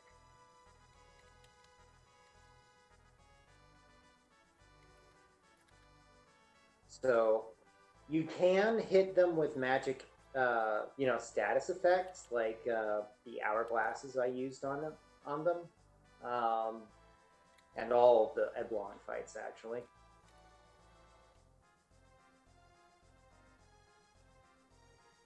That's a cool item that I'm not actually using. That's a shame. Maybe it'll be relevant later. Which one? I got an Elven Bow from the Mad Ogre fight. That gives you magic increased stats, right? The Elven Bow increases your magic stats by 5, same amount as the Change Rod. Put things in perspective.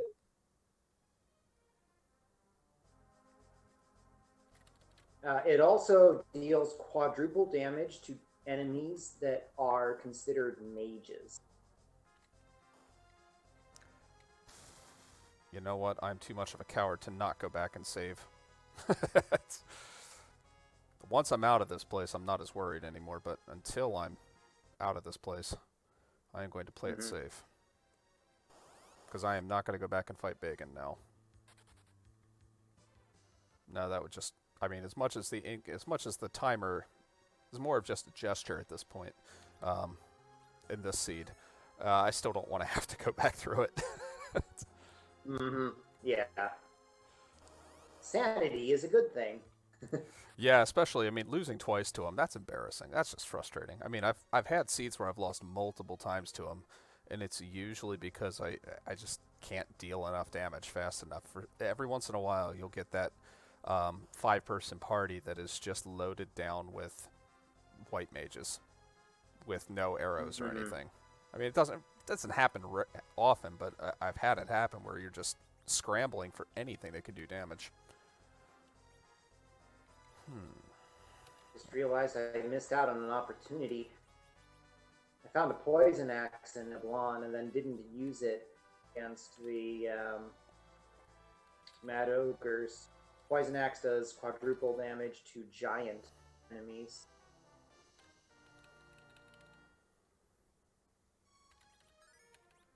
I keep finding all this. I keep finding fun summon spells.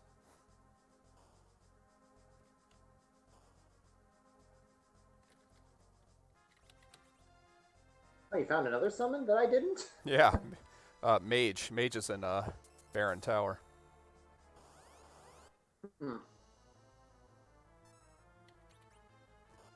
Interesting. Alarms are for sale in Troya.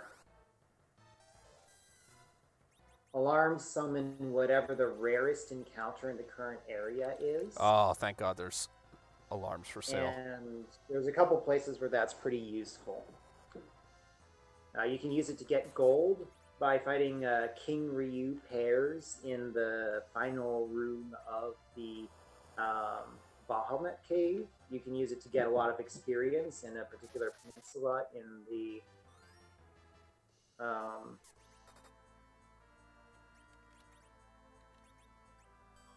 Oh, good. He got fast off. in a particular peninsula in the underground by fighting eggs that have yellow dragons in them.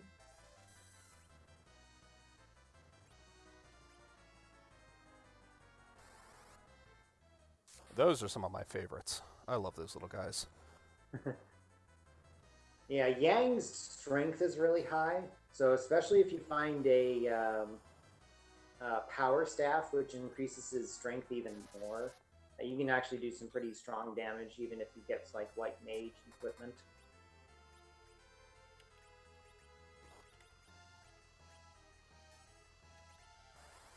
We haven't found our Yang yet, have we? No. No. At this point, we can start making guesses as to what ability and equipment sets we're going to get for our remaining couple characters, just by process of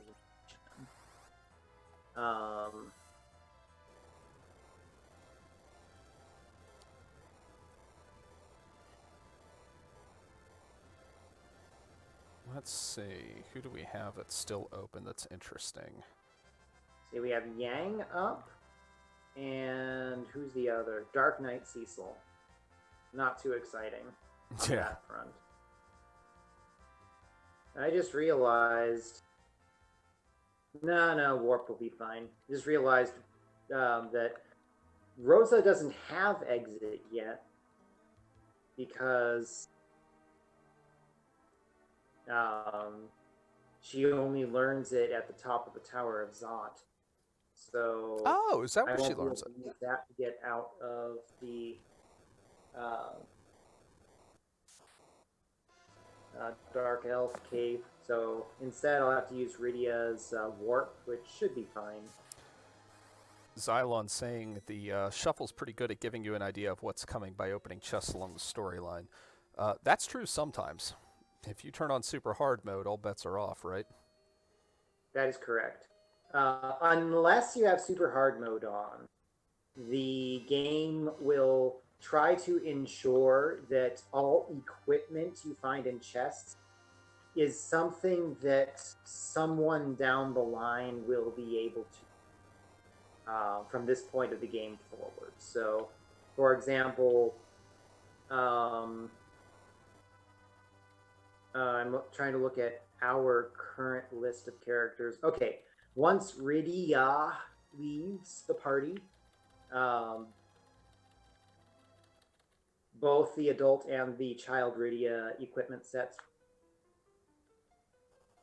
Uh-oh. Okay, good. I did my habitual safety save before going into Magnes. I just saw, it's funny, I just saw you do the safety save on the stream, so I figured. Yep. I didn't remember making that save because I just do it completely automatically, precisely because it is very common to forget to remove all of your metallic stuff from one of your characters so you can run away from stuff here. Cave Magnes has a gimmick where anyone that's holding anything metallic is incapacitated from the fight. So what was I talking about before that point? Probably something important. Probably something important. Oh, right. The distribution of equipment. That's right. Yes. So once Rydia leaves the party, she will, at that point, there will no longer be anyone that can make use of a whip. So the flame whip and the dragon whip should not show up anywhere in this seed because there won't be any chests that are high enough level to get it that will also think that Rydia is around or someone else with Rydia equipping style is around to get it to.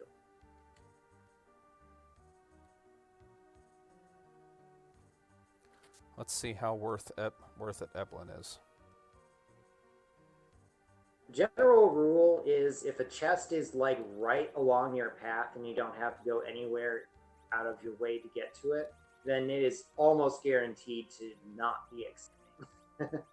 So about the best you'll get for those sorts of things is a life potion or a cure 2 potion, which if those things are not for sale, you may actually be rather excited to find.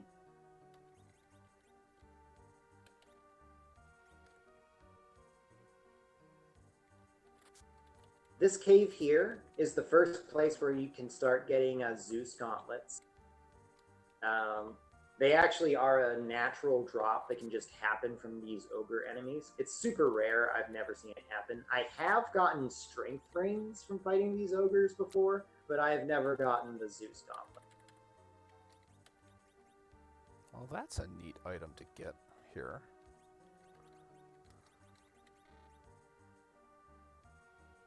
I hate when that happens whenever I can't throw anything out.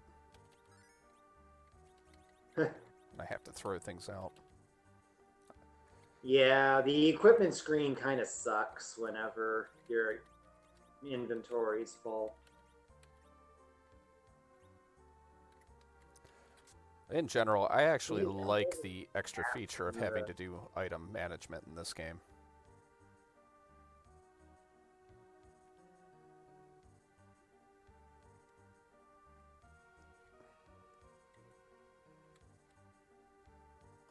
Okay, so who gets the wizard robe?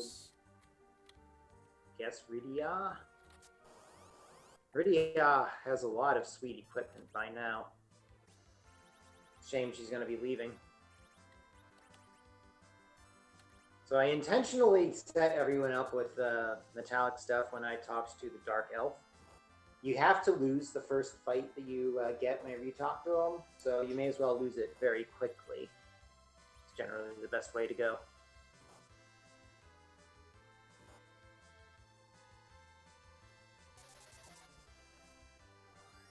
I actually haven't checked the game sound for a while. Is the music matched to characters a thing? Yes, it is. Okay, good. So we are annoying the Dark Elf to distraction here with the forum music.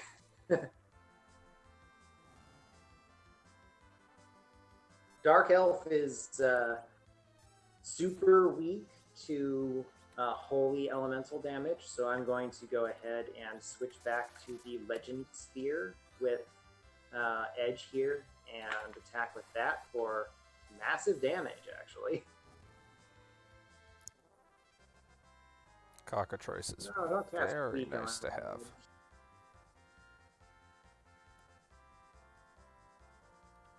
Once Dark Elf changes forms, he is no longer considered a boss. You can therefore cheese him out in a few ways you can't with most bosses, such as by casting the Stop spell.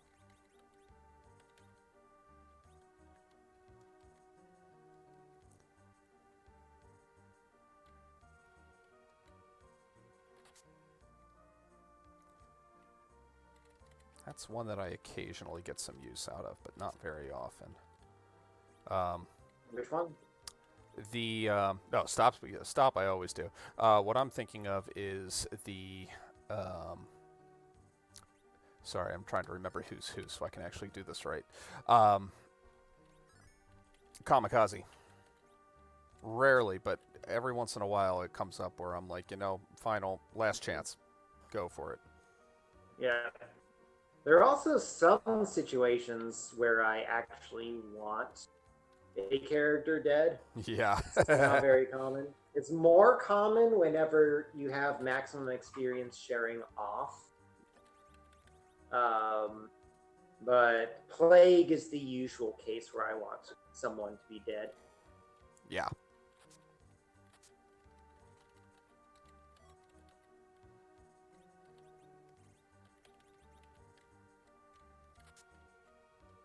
I'll go ahead and check the Troya treasury.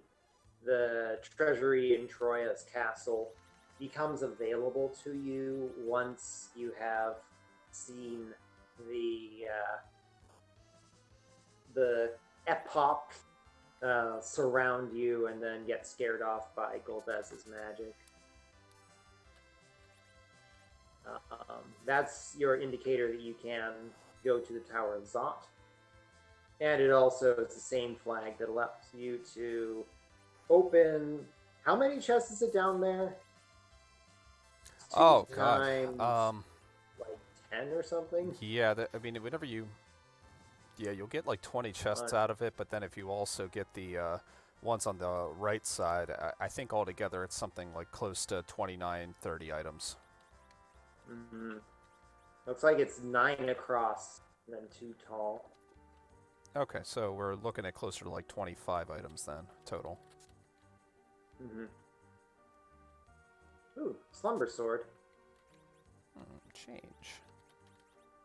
I'll go ahead and put that onto Kane here.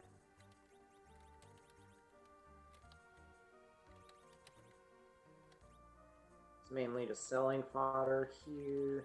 So I'll replace a lesser selling fodder. I don't care about the unicorn horn. Boomerang will be important shortly. If I can find a spot in my inventory for it. There we go. That one. That one. Let's see, am I gonna... Let's see if I'll get lucky with a swoon.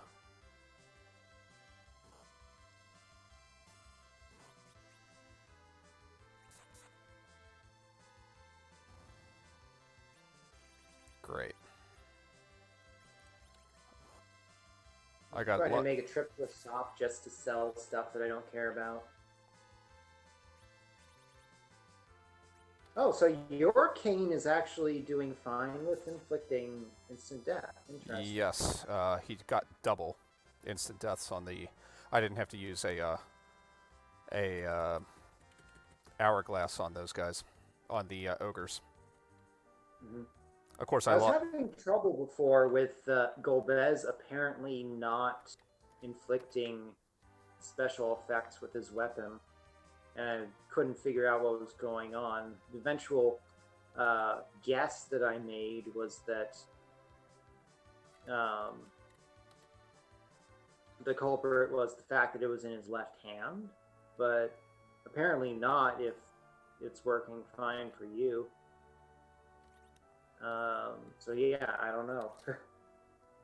Let's see here. Well, let me see here.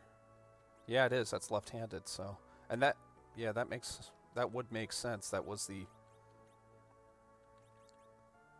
I guess that is the only other common denominator there. I wonder what is causing that, because I remember you saying that before on one of your streams, but I wasn't sure if you had come to a conclusion on that or not. I thought I had, and now I don't. You're welcome. Final Fantasy IV is a perennially confusing program to figure out coding-wise. I'm going to go ahead and bring up my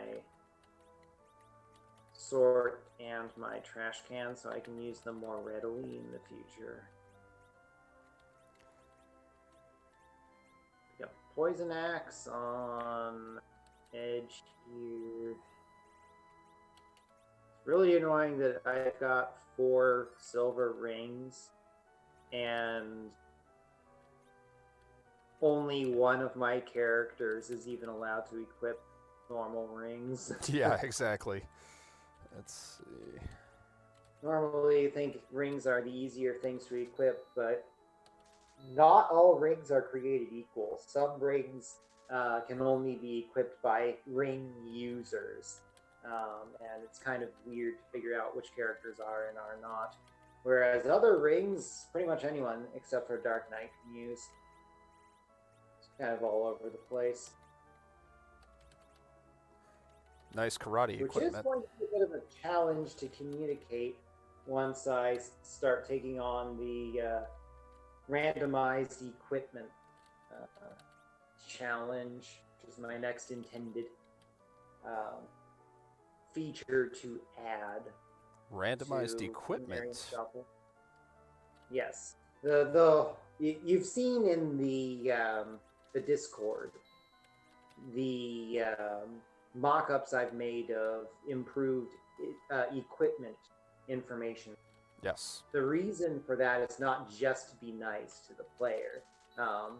The main reason for that is that if I'm going to randomize individual pieces of equipment in the game, then yes, I need to have a way to clearly communicate to the player what the heck the equipment is, because Final Fantasy IV is notoriously bad at telling you what the heck your stuff does.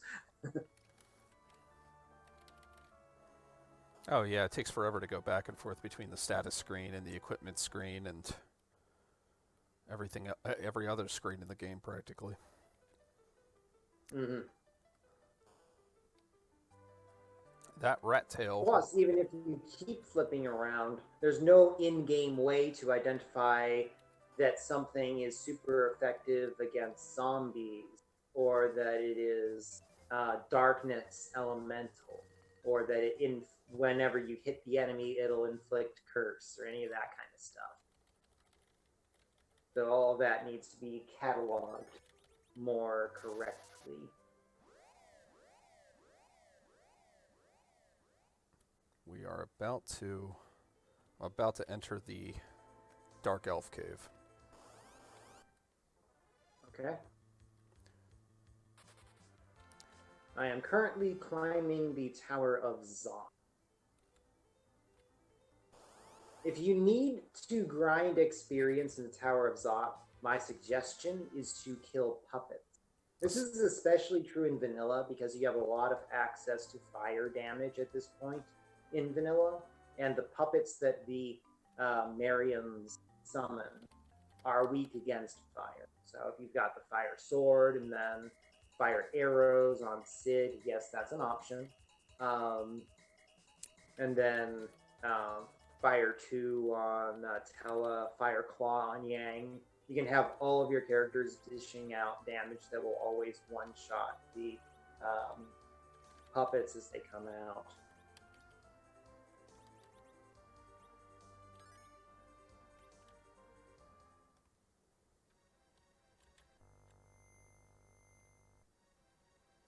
I'm now arriving at the Mage's Sisters fight. These characters are flagged as being mages, so if you've got Silence Staff or something else that does bonus damage against mages, this is the best time to bust it out. Well, that's interesting. The tiara is metal. It is, yes. It was either that or the Have you ever seen a tiara that wasn't metal? I guess it depends on how wide you want to cast that definition of tiara.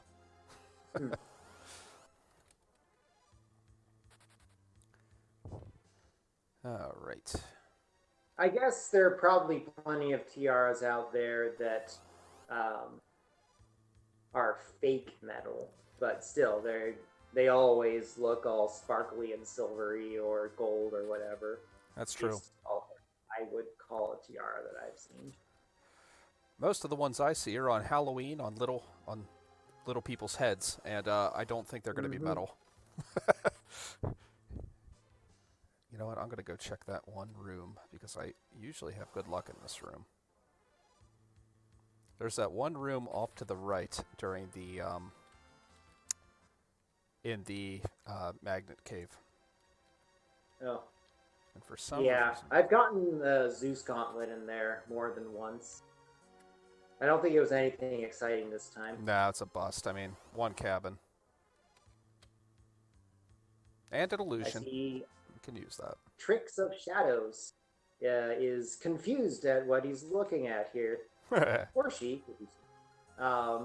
Rosa is currently replacing Yang. That's why she's called Rosang. We turned on the combined names option to make it easier to keep track of where characters took their place. So, for example, I'm right about to lose my Tello replacement, which is easily indicated by the fact that Rydia is called Rydia. Get it? So this tells me that it is time for me to unequip the stuff that she has that is valuable.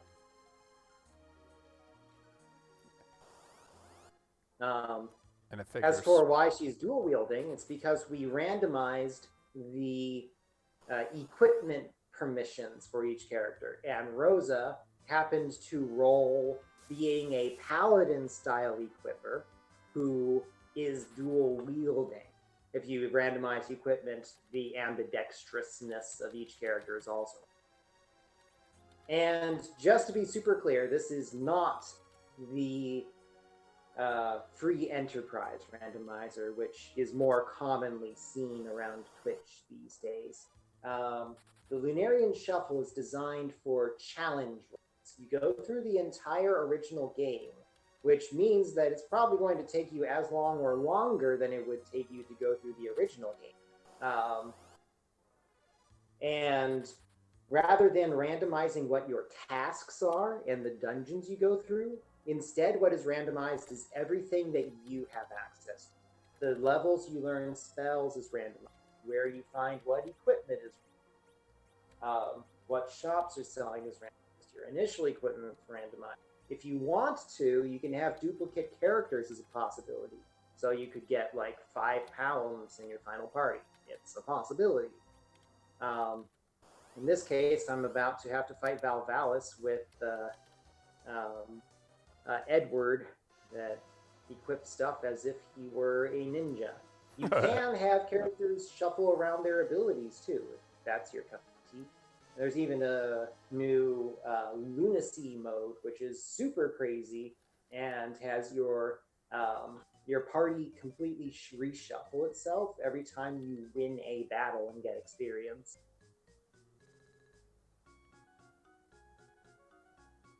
So this randomizer is called the Lunarian Shuffle. Let me copy paste the command here in chat, and there you go. There's where you can find the information on it and check it out. I think it's a lot of fun. I did spend a fair amount of time putting it together, and I've also spent a heck of a lot of time playing it myself. So yeah, there's a lot of try us it that out have. if it looks interesting, and I hope you enjoy. And we finally have our kissing scene between a tiny little boy and Edge, because Edge really needed to be that much creepier, right? Yeah.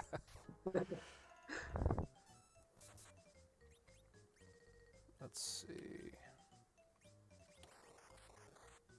Oh, ready as a pig. Plank. Fight it. Valid. All right, what do we got?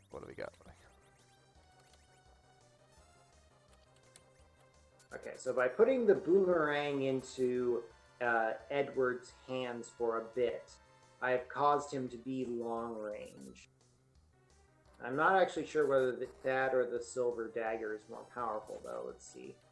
Looks like they're the same strength. I'll keep the silver dagger because I think it has a higher accuracy. All right, which the other character I got? I got Palsa. Hey, we'll actually get to cast magic against Valvalis. We have the jumper in the party and a black magic user. Oh, nice. Not too often we get those together. I mean, it's not a big deal as long as you have life potions, which we don't. Yeah. White magic and the related effects are the king of Valvalis in general. Blank is good against Valvalis, especially while she's spinning. Berserk is very nice. Reviving dead characters, casting heal, all of that is white magic stuff, and you kind of need it.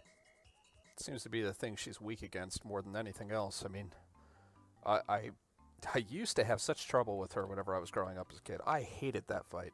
And now I wonder what I was thinking. But I think it's because I was trying to speed through the game and I was trying to jump. And as long as you don't do that, she's actually pretty manageable.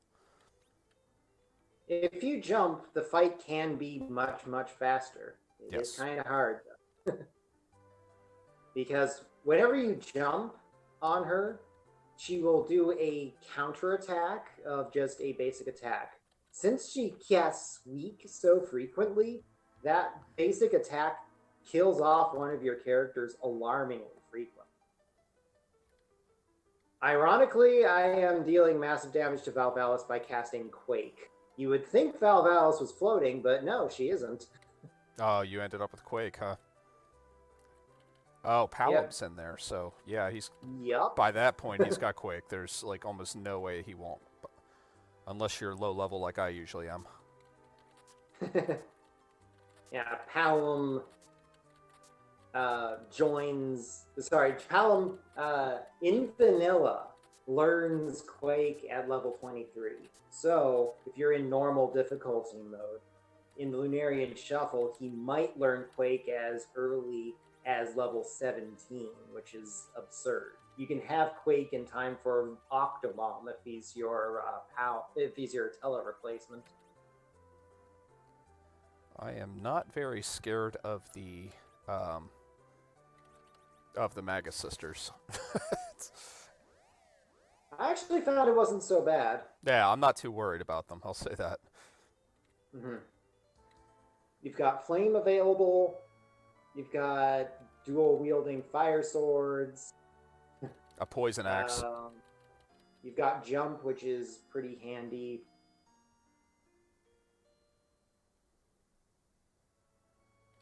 Yeah, Poison Axe is not bad. I don't really like the Poison Axe as the game goes on. No, yeah. Its hit rate is so low. So unless you're trying to hit something that takes the 4x damage because it's giant, it winds up not keeping up with Blue Jones's. And besides, it's a two-handed weapon.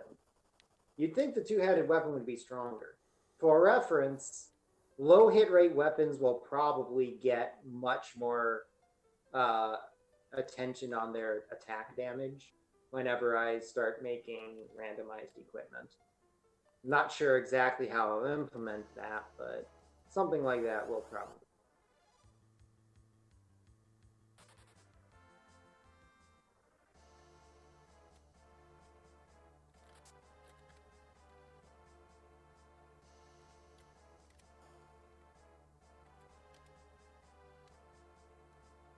All right, let's go see if the flame dog was worth karate it.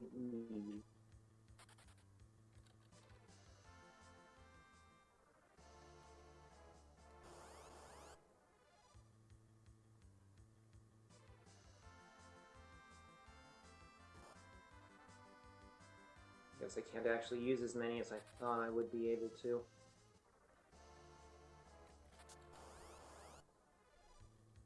Yeah, the low hit rate just kills axes. It's not even worth it most of the time.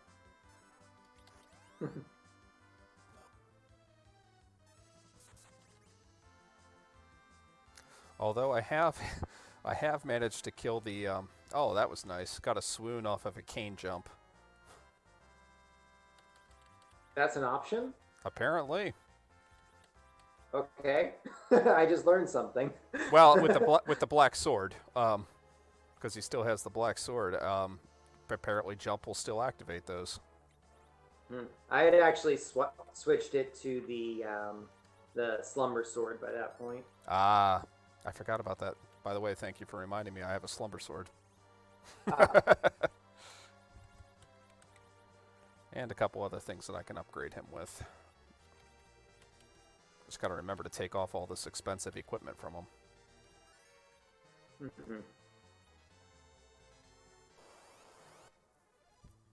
There is one exception to the axes being generally weak rule, and that is the ogre axe. For some reason, has 95% hit rate. I think it is, and is one-handed. So you can shield with it. Yeah. Because Final Fantasy IV. No, that's yes. Everything is a special case in Final Fantasy IV. That's what I've learned.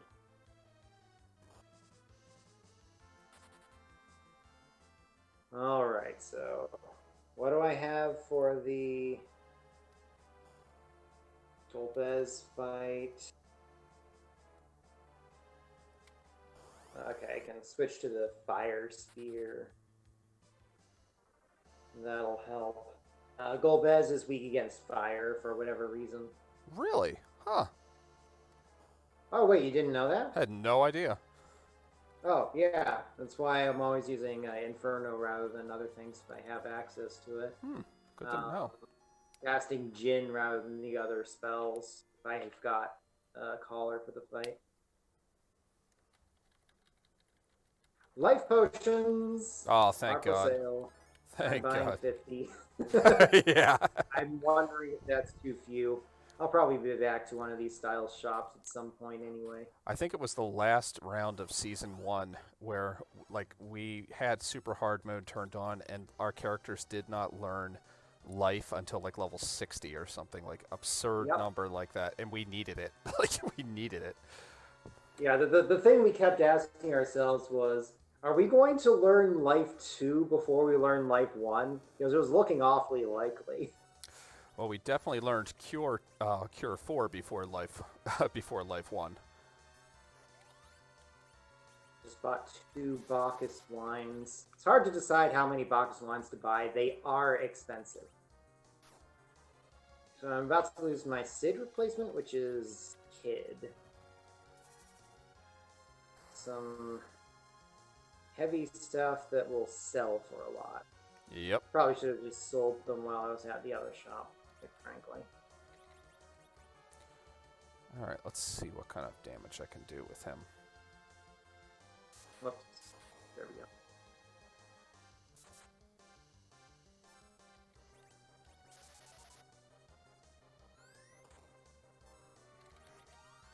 You know what? Normally I wouldn't bother trying to save a silver gauntlet, but my edge needs it. Still without anything in his arms. Rather give him a strength ring, but I haven't found any yet.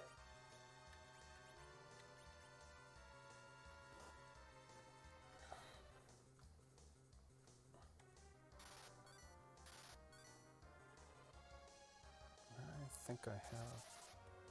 Time for the Calbrenna fight. There's a variety of ways to handle this.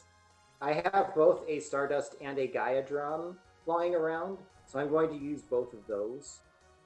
And that should allow me to kill all of these guys before they have an opportunity to notice that the Brennas are dead. Okay, here's the Gaia drum. I'll find it. Oh yeah, And then respond to that. definitely got to take that TR For off all the for failure that Edward generally is, he is really fast. I managed to defeat the Calbrenna fight before any of them took an action. I don't think I've ever done that before. But with Edge and Edward and my party, I got that done. Oh yeah, he's ridiculous. I mean, he can outrun a Big Bang.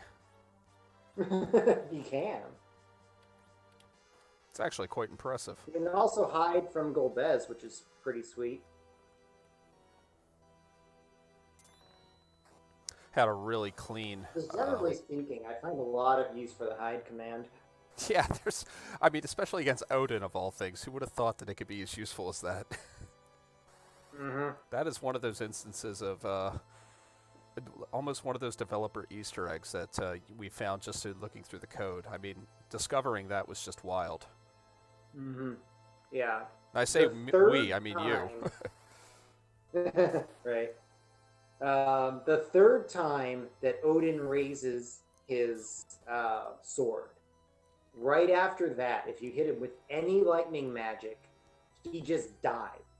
So if you have Edward and he's fast enough, or if you cast slow or no, either way, and you have some way for Edward to inflict lightning magic damage, then just do that and bam, you're done. Hide, come out, use lightning, win.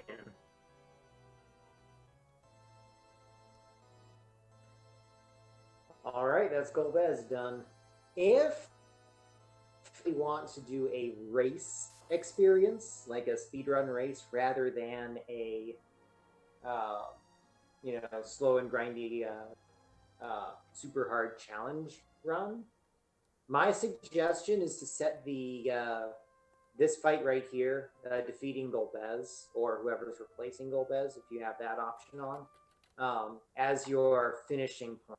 Yeah. For this, it's kind of halfway through the game. It's right after 4 boss fights that are very different from one another. You have a different party for each of those 4 boss fights too. It just generally is a sensible stopping. It's also 2 hours in, so that's about most people's limit for how long they want to play a race.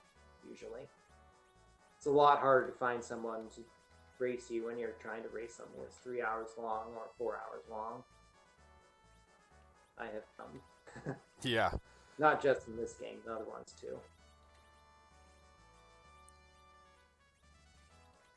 Just the fact that Edward can dual wield is not. Wow. It's mind blown. Just mind blown. Yeah, he did pretty decent damage for me in the Valvalis fight.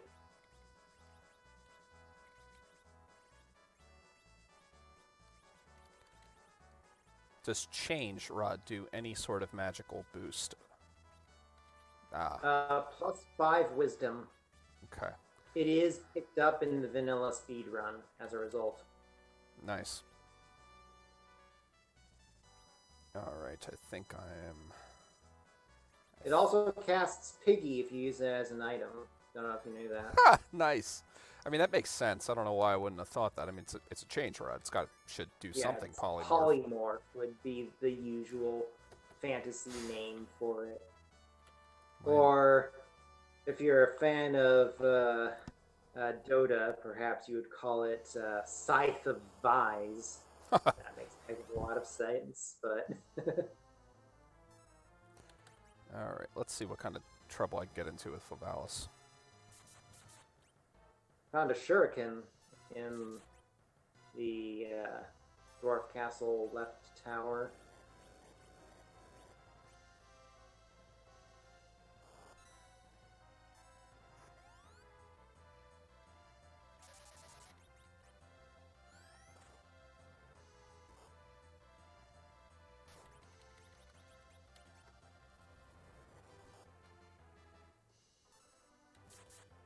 This is gonna hurt, Valvalis. Short sword is better than a silver dagger. Just generally speaking, it is very commonly the case that you will find a lot of cool stuff in the dwarf. There's just a lot of places for that to be found between the shops. Sorry. Yeah, it pretty between the shops and the many chests in the towers that are kind of out of the way. Just barely out of the way enough for them to be flagged as being allowed to possibly have awesome things. Yeah, I mean, the number of times that you find the Zeus gauntlet in the Dwarven Castle is... It's far from a guarantee, but it's... I wouldn't say it's rare. It's pretty... I mean, it's uncommon, but it's not rare. Mm-hmm.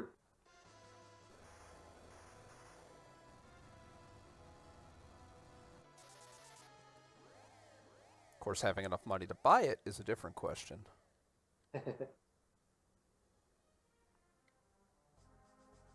All right, Valvalis down.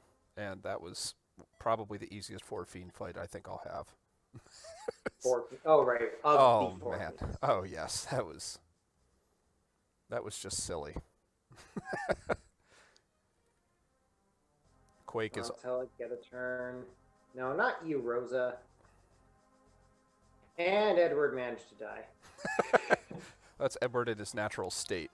That's something that never seems to change no matter what equipment or abilities you roll with Edward. His natural state is that of lying face down and eating dirt. Deadward.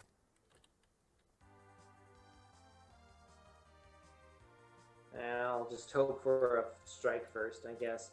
I'm hoping to get an opportunity to give Tella a shield. If you steal a silver shield from an Ironback or an Armadillo, then whoever's turn it is when you get that new item into your inventory does not yet know what the proper equipment style of that equipment is. And so you will be able to equip it for the rest of that single turn. So you can use that to sneak literally sneak a shield onto some characters that aren't supposed to be able to have it. since we're probably going to have to lean pretty heavily on Tella in like the Giant of Babil and such, I figure getting a shield onto him would be a good idea. All right, question. Can you do that then to equip 2 shields on Yang? No, Ah, because even though the game will indicate that you're allowed to equip the shield, it just so happens that neither of your hands is the one that's allowed to pick up the shield. okay. I was wondering about that dual wielding. Did we find a way around it? Nope, we did not. Not And yet. unfortunately, it appears that Tella is so slow that I just cannot get him to be the person who goes after Edge, no matter what party formation I try. So that attempt has been a bust. Maybe I'll come back to it later if I really have to, but for now, I'm going to give up on that.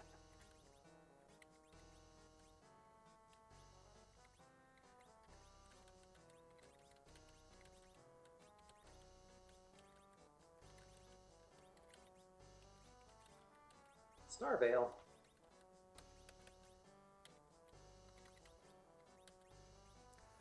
Let's see.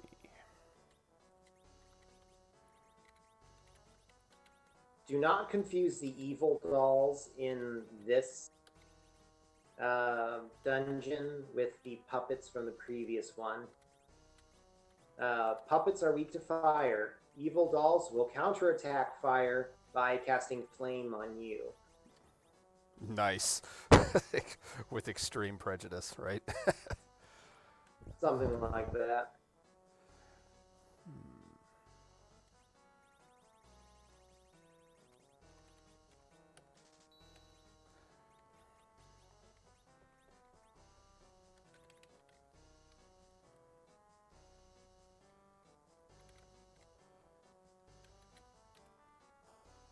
Take my safety save before I go in and fight Golbez. I've had my fair share of upsets there, too. Suggestion: make sure that Edward has party order priority over Edge, so that he'll be able to hide before Golbez does his nonsense. Ah, okay, so switching that around would do it. Okay. Yeah. So the party order, for anyone not familiar, is middle slot, top slot, bottom slot, upper middle, lower middle. Anytime the game needs to break a tie, that's the order that it goes in. If you get a strike first with your party, you'll notice that that is the exact order that your party members always move in.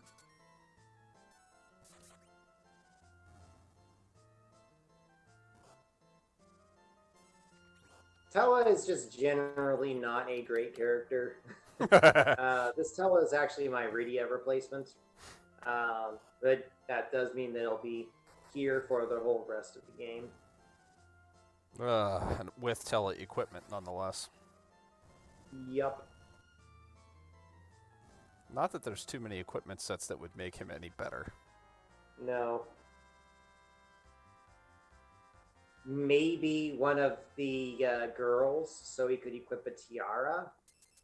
That's valid, yeah. So, apart from that, can't really come up with any good use. I just got a dwarf axe. This is actually pretty useful. Oh, thank God, that's coming, huh? Yeah.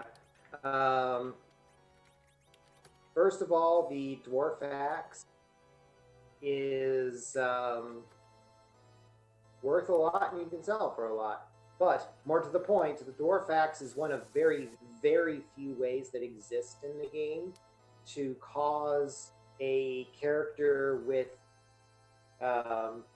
Kane's equipment style, such as our main character Edge here, to become long range. So now my Edge, even though he's in the back row here, is actually going to do full damage.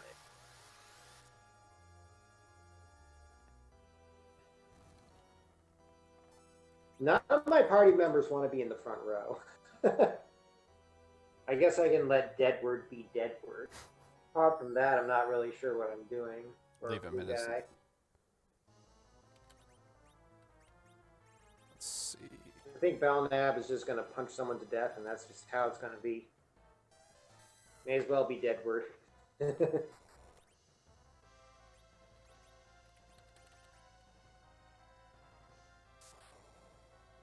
The other character to do this with is less clear.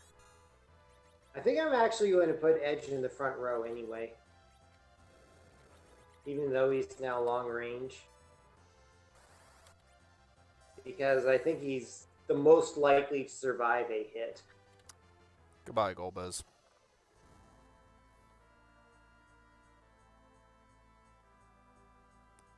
I don't have heavy equipment on either my Dragoon equipment Edge or my Paladin equipment Rosa. I gave them the karate style equipment to increase their damage output, which means that they can't really tank much damage. I had opportunities to tank them up, and I elected not to. Because they're much more effective. Because being glass cannon is kind of the speedrunner way of life. The best defense is a spectacular offense. Or even better, a cheesy one. Yeah.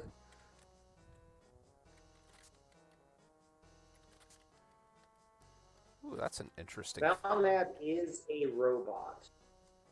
So if you have lightning arrows, those will do quite well in this fight. If you kill one or the other of these guys before the other, the better one to kill first is Dr. Lugai. If you kill Belknap first, Dr. Lugai brings him back as Belknap Z, which is really annoying. And for some reason, Belknap Z is not flagged as being a robot, so you can't use the same tricks.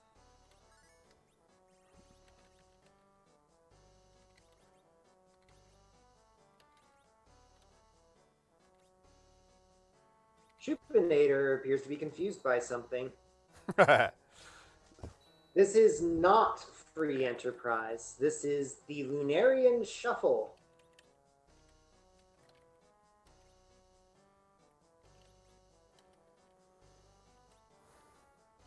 The Lunarian Shuffle has you go through the original plot of the game, but you do so with a bunch of party members that are very different from normal. I have random equipment on these party members. You can optionally tell the game that you want their abilities to be shuffled as well. You can also tell the game if you want that you want the entire party to reshuffle itself. You can change after every fight that you win. That is called Lunacy Mode. It's the latest feature that was added. And that will be coming up a couple times this season. Spoilers. Yes. The season we're talking about here is the Lunarian Shuffle Challenge League, which just started. You can join it if you like. Each seed takes one... you have 1 week to complete each seed. To be more straightforward.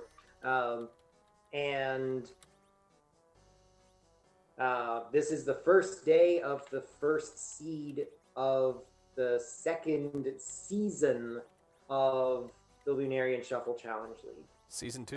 There are 6 weeks in this season. So if you want to play around with the rather different take on Final Fantasy IV for like a month and a half or so, then check it out. Join the Discord, look at the Lunarian Shuffle Challenge League within it. The weeks themselves are not necessarily dependent on how fast you can beat it. There are some challenges that go with speed.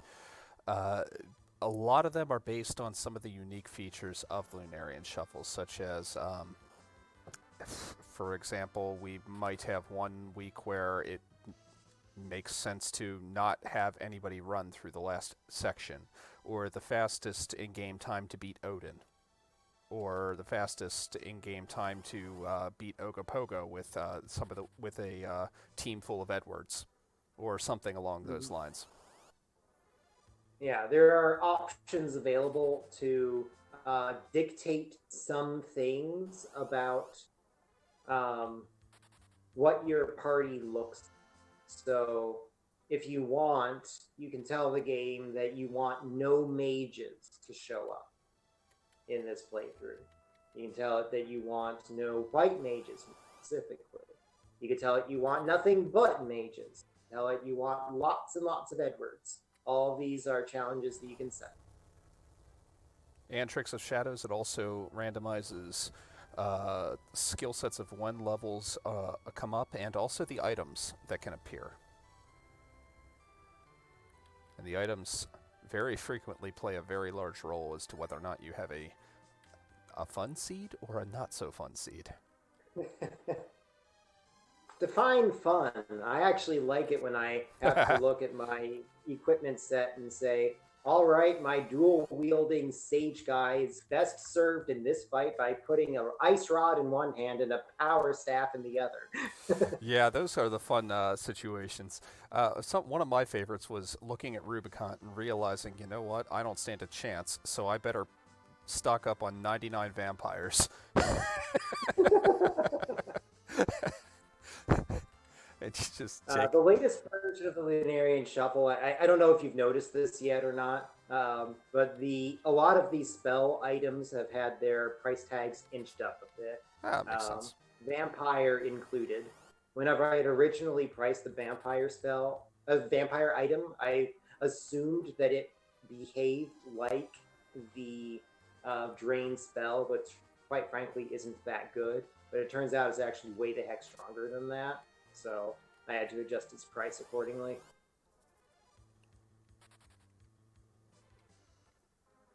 Here I am debating how much I actually want to explore the Tower of Babil, and I'm realizing that I have Palom who knows Quake. It's just Quake is which actually doesn't help against the alerts. Yes, correct. Because the alerts are basically magic immune. Nothing has magic evade in this game except for Valvalis and Kainazo. Nothing has physical evade in this game except for those two characters as well. Can I cockatrice them, though? I don't think so. I think they're immune to instant death style things. Okay. I could be wrong, though. Weak works, and that's what I'm doing on my way down. Ah, okay. You picked up weak, so Palom learns weak fairly early, huh? Or is it Tella? No, Tella knows weak. On super hard mode, Tella might not know weak, but normally Tella always knows all of his spells once he gets through Ordeals.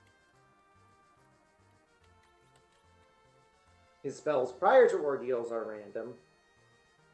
And according to the game's own RNG, you can always get a Tella to just, miss his weak cast like he did here, and now I don't have enough MP to try again.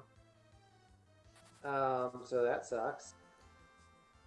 Time to Berserk. I think Edward is my highest damage character here.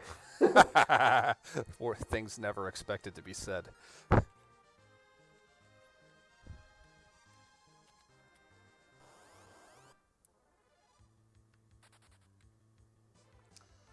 Yeah, the best is whenever you end up with like a Dark Knight Cecil with Cure 4 because he's got a White Mage ability set. You cast Cure 4 on your whole party and it does double-digit healing. Doesn't even hit the hundreds with Cure 4. Yang would be another example where you watch him cast Meteo for what, like 600? Yeah, Yang is not very good at Meteo. That's...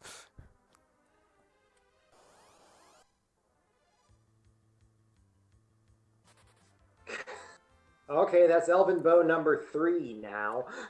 Nice. We have a bunch of wizards just holding bows, looking threatening. It actually helps, though. Oh Elven Bow yeah. is +1 on the magic stats. Nice. Let's get this back row damage up.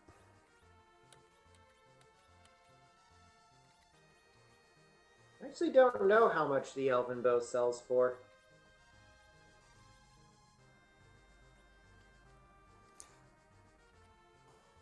So my next major shopping stop is going to be Eblon.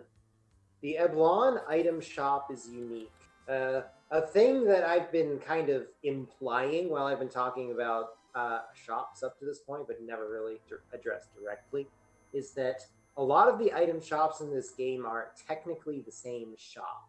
So the item shop in Baron and Kaipo and a bunch of other places in the overworld are necessarily the same, while the Land of the Summoned Monsters, the Dwarf Castle, and Tomra, the Dwarf Town, all of those also have necessarily the same item set because they're technically the same shop.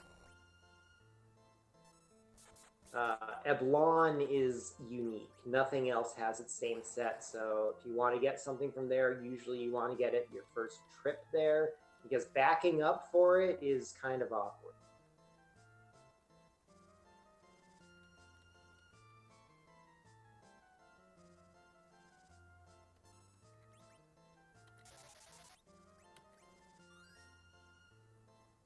Quake is just so overpowered. There's like just...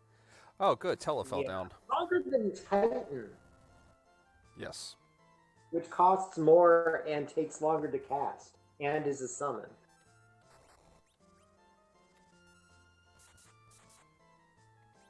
Well, Kane just blew himself up.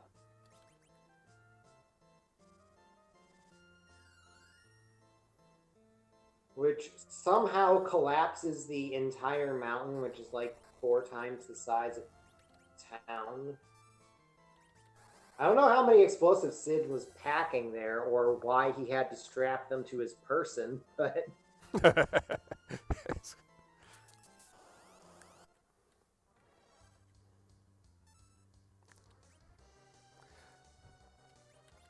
I think that answer is actually pretty obvious. I don't personally want to live in a world where Edward is my damage dealer.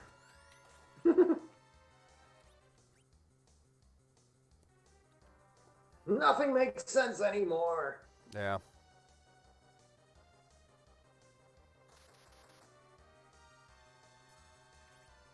Yeah, double short sword is pretty strong at this point in the game.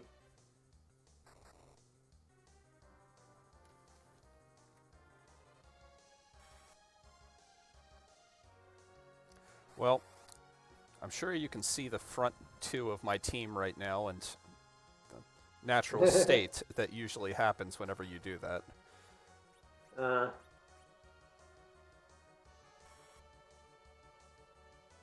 Thank you for surviving that, Palom.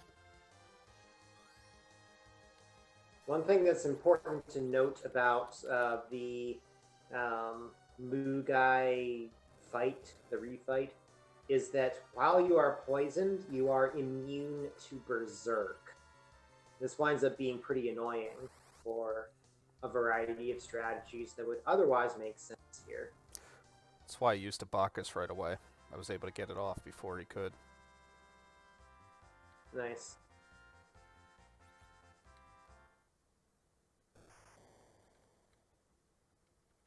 More annoyingly is that you're poisoned whenever the battle ends, and then you have to deal with that annoying screen flicker.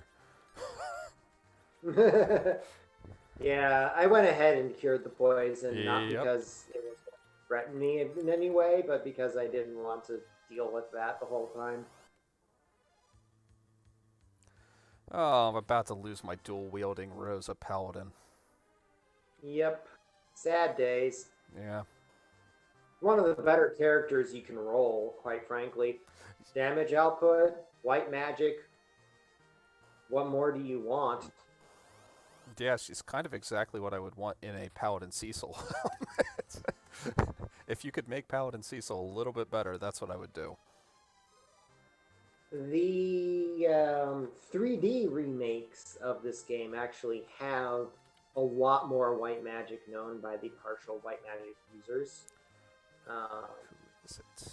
So That's helpful. yep. It's helpful, and you kind of need it.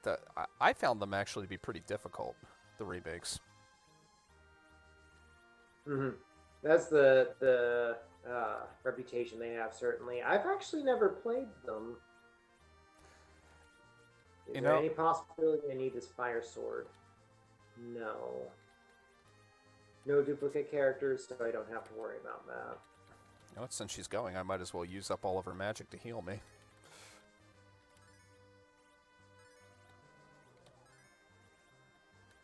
It's not out of the question I want the Poison Axe to do a grind against the Mac Giants, so I'll hold on to it for now.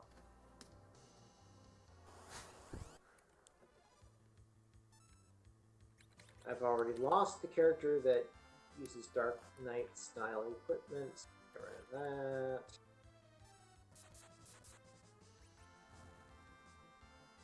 Dark elves give way too much experience for how difficult they are.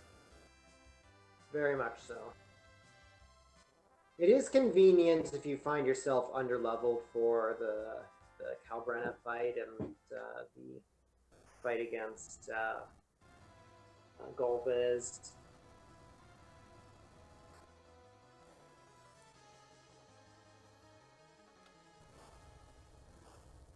Silver apples are for sale in Edwan.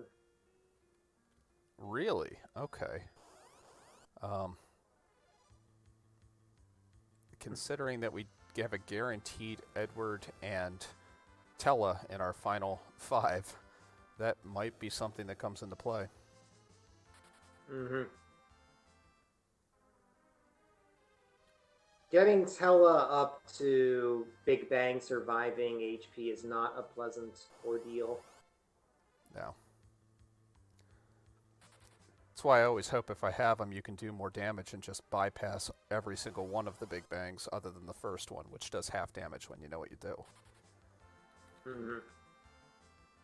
I see Better in Soda Pop knows what he's talking about. He gets the reference of where my name comes from. Mystery Science? That is correct. That's what I always figured. I never actually asked you that, Crow, as long as I've known you. I've mentioned it on stream a couple sporadic times, but it's entirely possible you just didn't happen to be on at those times. Entirely likely would be what I would say, but and even whenever I have it, a lot of times I have it muted. I've got 3 kids I gotta keep an eye on. It's not always easy. I've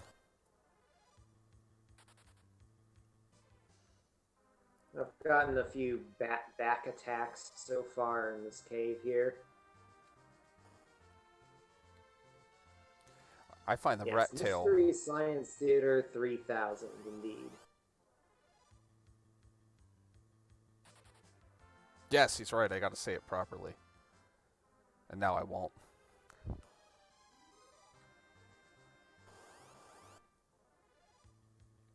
Okay. Not a back attack from the bats this time. Soma drop. Give that to Tella, and I won't even need to use the MP glitch to cast media with him if that ever comes up. It makes him slightly more useful. Being able to legitimately cast that is not the worst thing in the world. I mean, I tend to get more use out of him for Cure, but one more Soma drop and then he can cast Life 2 twice. Mm-hmm. Wait, he can? I thought Life 2 cost 52. Well, I guess if you got 2, then yeah. he would.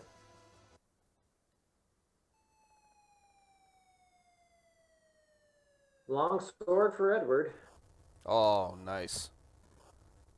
That's a nice early find. He will find. continue to be my highest damage output, ironically.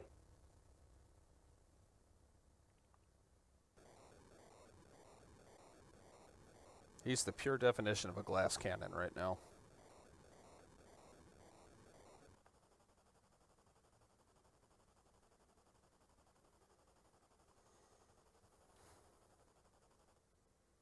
You know, the Mythbusters did a heck of a lot of cannon shows, but I can't think of one where they tested a glass cannon. That really seems straight up their alley.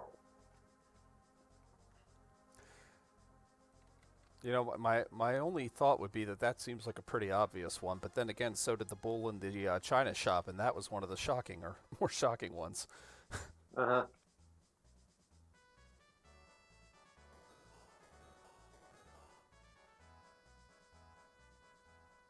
Who's going to have the engineer equips? One of the remaining two characters. That's either Yang or Dark Knight Cecil. We're about to find out which one is which.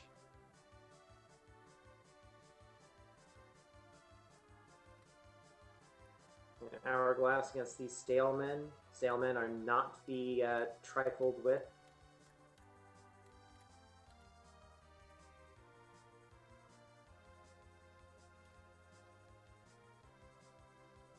Sailmen are weak to ice, so that helps in killing them. They also are enemies that don't have 254 magic defense, so Palom can just wipe them out with the Quake.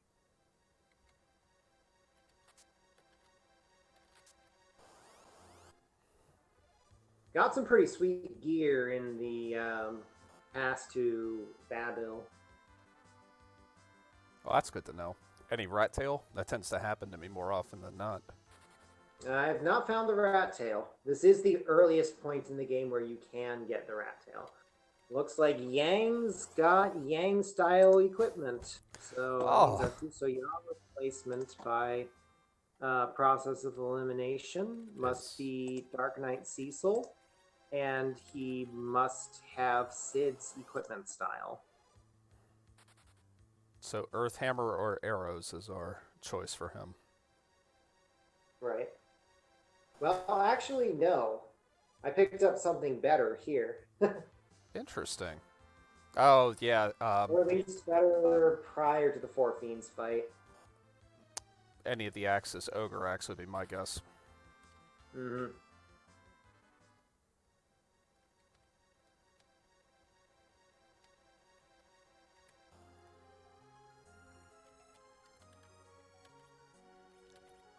Jeez, the number of times I've had to go into my inventory and sort it out.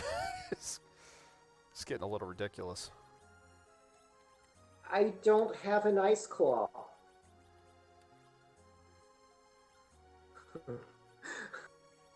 How'd that happen? There was one for sale, I remember.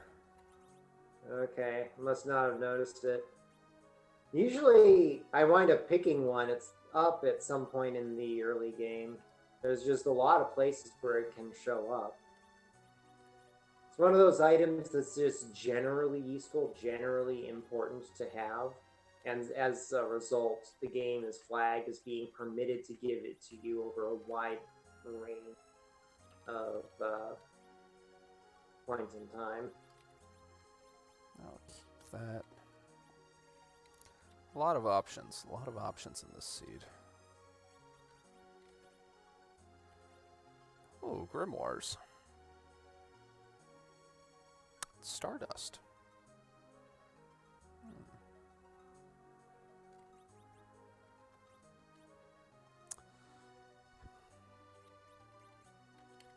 Nah, nothing I really want per se. I'm gonna heal here just because. Yang replacing Edge as Yang. This has been the seed for vanilla disappointments. Make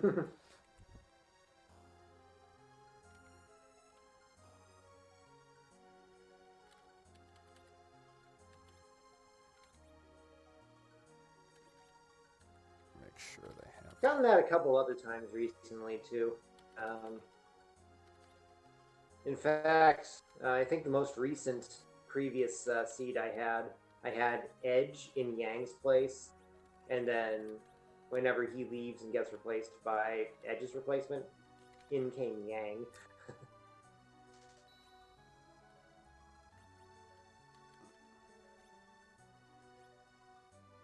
Well, I'm happy with that pickup. Ice branded. Just got a Thor Rage, so I can kill Odin whenever I feel like it.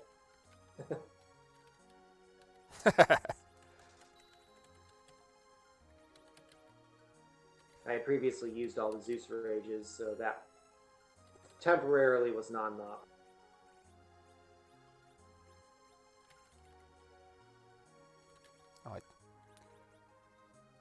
I keep second guessing myself, and I need to remember that I don't need to do that. I don't know why I still have that ice armor. I'm probably not going to need it. Where did you get it? I don't remember selling one. I'm pretty sure I did. Tower of Babil. It was on the way up. I want to say it was. I did miss I did skip a couple of the trapped chests, so it must have been one of those, I guess. Actually, I think it was to the left of the cannon room. Oh, yeah. I don't usually walk all that way. I don't like dealing with the possible additional number of single chimeras. The middle range of the Tower of Babel is actually the most dangerous section, because that's where you can get lone chimeras coming your way. And lone chimeras use Blaze, which is an ice elemental percent HP damage spell. And they do it very quickly because they're alone, and the game is just rigged in favor of lone characters for whatever.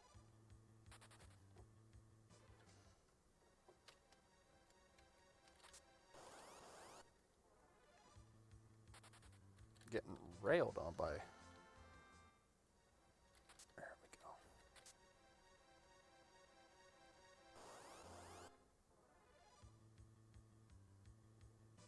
The Ogre Axe is supposed to be what you get out of the chest that I'm opening right now.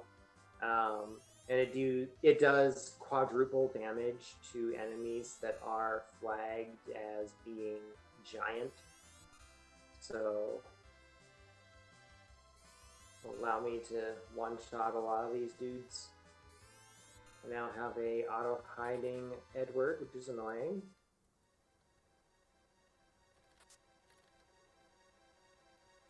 I will say having a Yang will be nice, just from the hit point standpoint. I mean, he's... Yeah. In the endgame, Yang becomes just so powerful so quickly.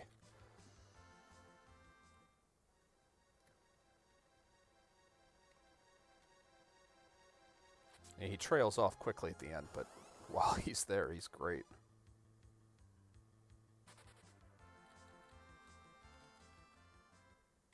Aegis shield. Ooh. From the Mad Ogre chest.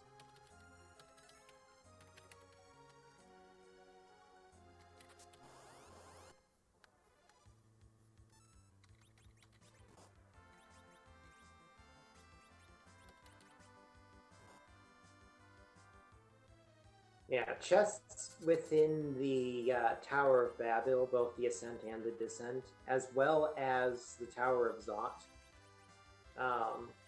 If you skip them, there's no going back to them. So, if you're in a seed where you really, really want to find the rat tail, and make sure that your Paladin Cecil replacement gets a really strong weapon from the Zeromus fight, if you are in such a seed, then you definitely want to make sure that you check all of those chests. I think this seed kind of goes either way. It would obviously be great if we got the Excalibur, but I don't think it's essential this time.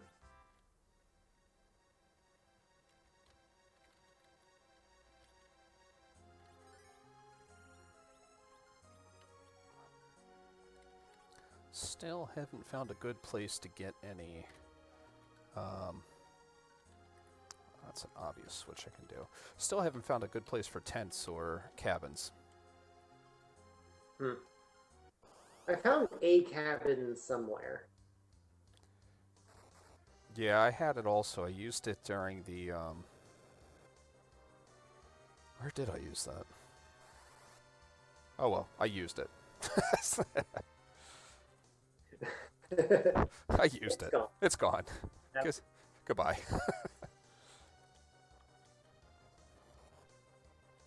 I've got one blizzard, and this is the place where it gets you.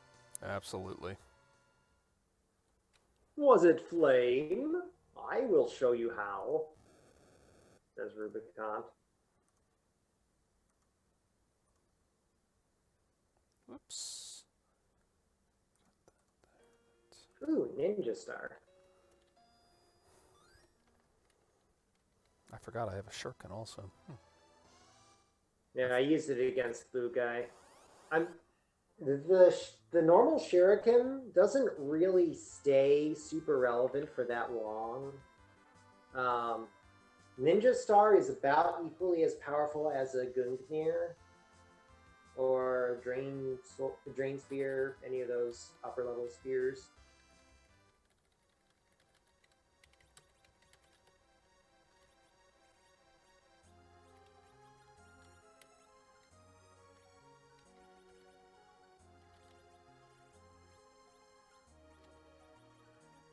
It figures of all the claws he could come with, he doesn't come with ice. No, he does not.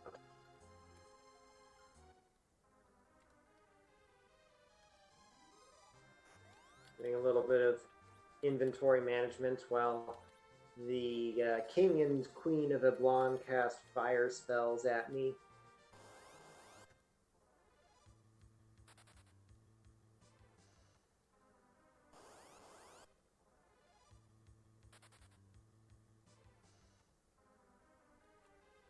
I think I just pulled a huge blunder. Yeah, I'm thinking about it now. I did not warp and get the crystal in the dwarf cave. Dwarf Castle. Oh no! We have to do the sealed cave now. Whoops. I'm thinking to myself, I'm like, all right, yeah, I'll just go into there. It should be, actually, we're hitting the end game here pretty soon, no problem. Next thing I know, I'm running through my head of just how dumb I could possibly be at this moment. I mean, I only had Palom, who probably could have, probably only a couple levels from Medio at this point because of how early he learns everything. Why would he not know Warp? Ah, lovely. Antella. Alright, what do we got here?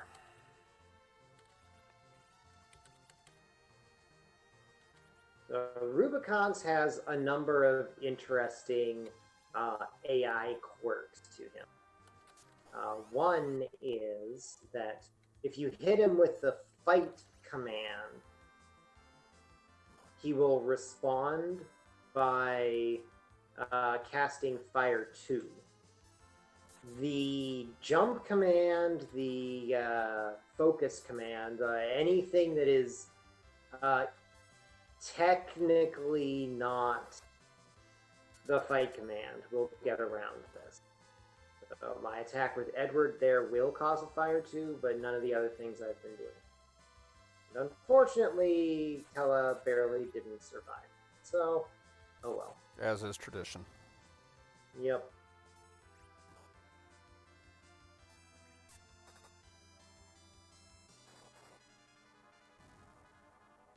Another interesting feature is that if you hit Rubicante with fire magic, when either the Paladin Cecil replacement or the Edge replacement is dead, then he will counterattack by casting Life 1 on your whole party.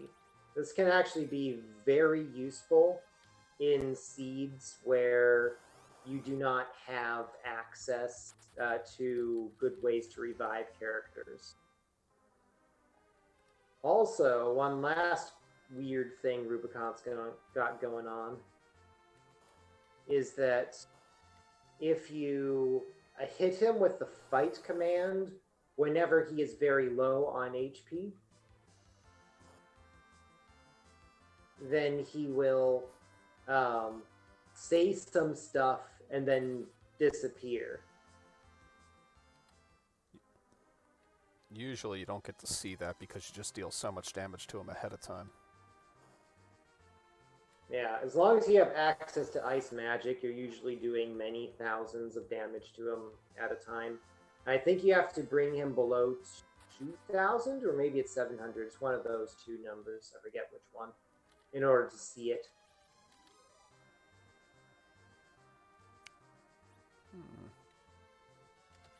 Did your Palom know Ice 3?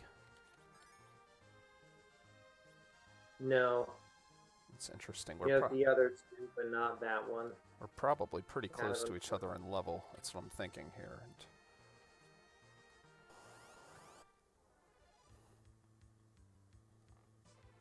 when Rubicante's cape is closed, he absorbs ice magic, which is unfortunate.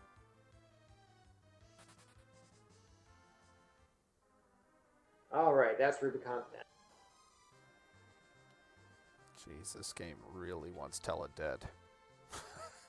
Who doesn't? Seriously. I think I've revived him at every possible corner, and this game's like, nope. Back attack, and he just goes down. Because of his vitality, where he ends up at. Is it vitality? What is it? 3? 1? Something like that? By this point, it should be 1. It can be higher if you equip something on him that gives him vitality. In particular, the headband would give him 5. Ah. I just found a silence staff. That's a pretty nice one. Plus 10 will.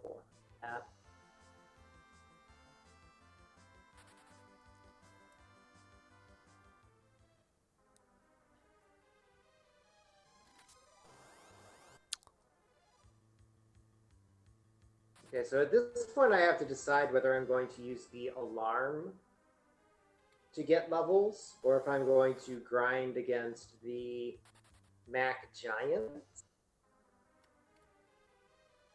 Let's see, who's the Kane replacement who's disappearing? Edward. I'll live without him.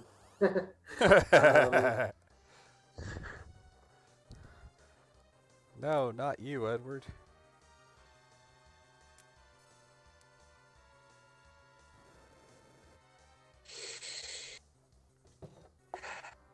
That was scary. The rarest enemy set in the basement of the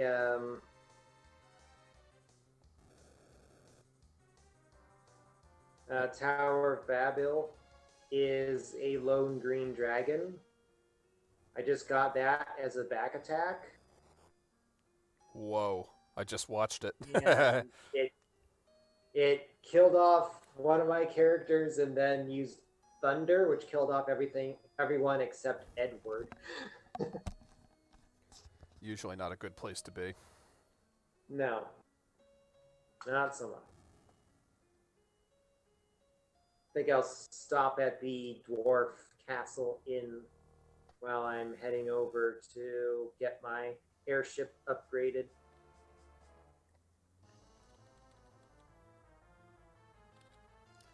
Alright. How am I for equipment? Good there. Doesn't matter. As good as ugly can get. And should probably unequip that. I forget what all was for sale here. Nothing useful. Oh wait, Bacchus wine actually. Should probably get a few of those. I don't think I can count on Tella always succeeding at Berserk. being alive enough to cast Berserk on us.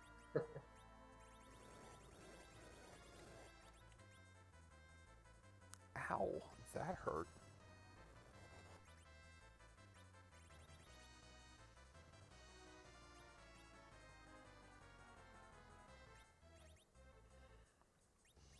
Let's do it.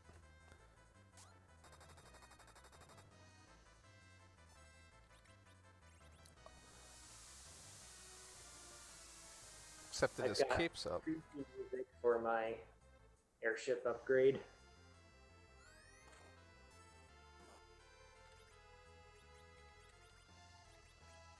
Oh, you got the Shiva with the Grimoire. Yep, But the cape wow. was low. Yep, while the cape was up. Just Uh, amazing. oh, you're being brave. Yep.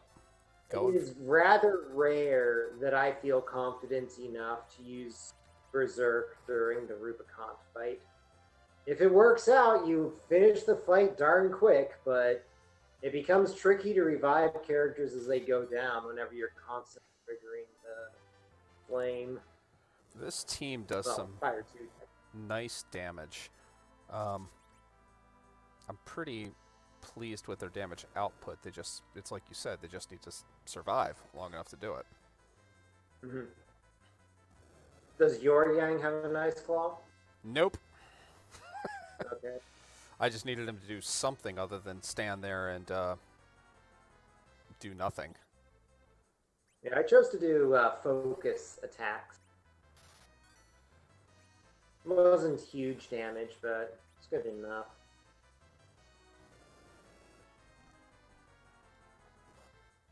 Well, that's gonna hurt.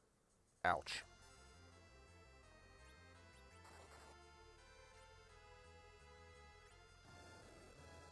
I might be in trouble.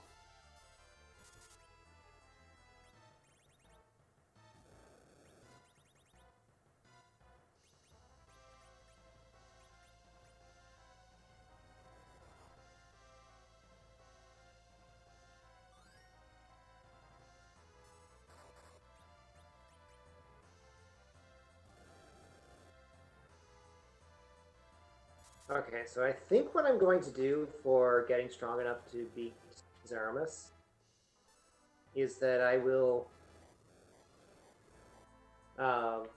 get experience from the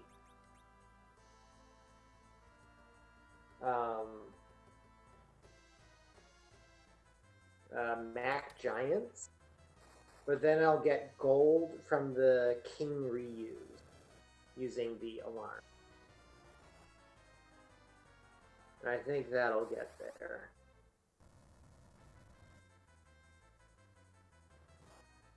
Ouch.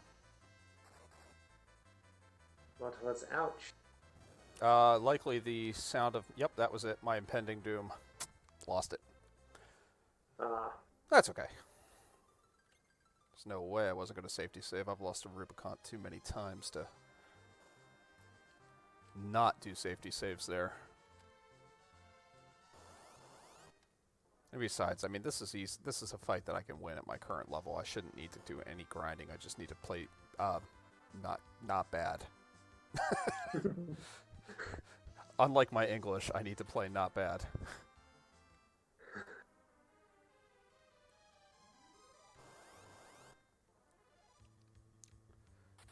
So, ahead of the season, are there any upcoming features other than the...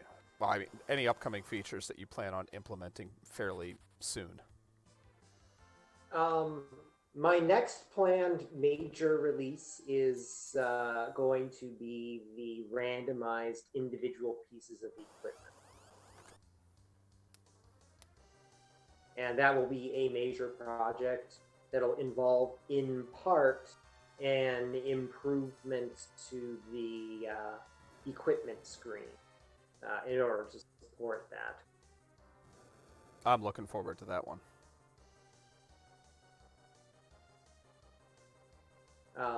And that's the next major update. Generally, the way it goes is that I will mostly add just bug fixes and other consistency problems for the minor releases, but then the major releases will have one major change and a number of smaller like balance and that sort of. Just realized I need some sale here, so let's go ahead and grab 20. Because I've got a lot of cash. I'm not giving up on my Bacchus wine strategy. Okay. There was an obvious character that would have made way more sense to use it on. Yes. The ice brand is Yep. a good thing.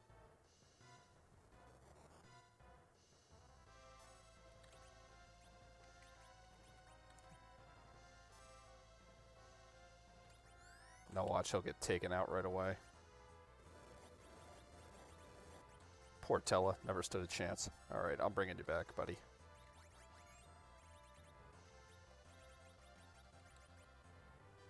Ah! Wasted my blizzard. And Usually the blizzard's fast enough that it comes out before the gate closes.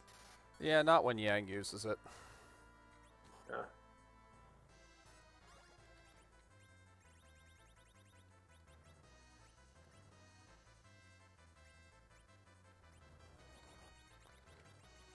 Let's see if we can get the Shiva Grimoire again. That'd be great. I wouldn't bet on it. In before Jin. Alright, Sylph. Yay! It's a pretty cool summon, actually. It's a shame it takes so long to get it. I guess since we're at the end game, it would make sense to talk about the optional bosses and how they work. Yes. All of the summon bosses give you the usual summon. There's no reordering there, because otherwise it would feel pretty bad to like go through the quest to get Bahamut only to find out that, oh, actually Bahamut was found in the Sylph position, or you try to find Ashura and it turns out it's an Odin and your party can't handle it, or whatever. So the summons give you their original. The optional bosses that guard equipment, however, do give random equipment back. One of the things you might get is, in fact, the pink tail. So if you want to grab a pink tail and get the adamant armor, that is an option from time to time. I got a question from somebody asking if you have any suggestions on Japan-only Super Famicom games. The only one that I can come up with is, quite frankly, I don't really go through too many of them. But the one that comes to mind is Romancing Saga 3. Ah, interesting. Okay. If you like a game that does not direct you that much, it gives you just a whole bunch of little quests you can do whichever portion of you want. It gives you lots of characters. You can choose whichever set of characters you want in your party, and each of them have their own little storylines, and there just isn't that much overarching storyline had anywhere. So if that's your sort of thing, then it's a very good execution of that. For me, I found it to not motivate me enough to really want to continue playing, but it is well made for what it is, so that's a consideration. Technically speaking, Final Fantasy V also fits under this bill. Clever. Yeah. But there are non-Japan exclusive subsequent releases. My vote is Seiken Densetsu 3. That's always my go-to. Hopefully, that will soon have a remake. Yes. There has been a remake of Seiken Densetsu 1 called Adventures of Mana. That's available on phones. There has been a remake of Secret of Mana that is available on Steam, as well as PlayStation 4, I believe. And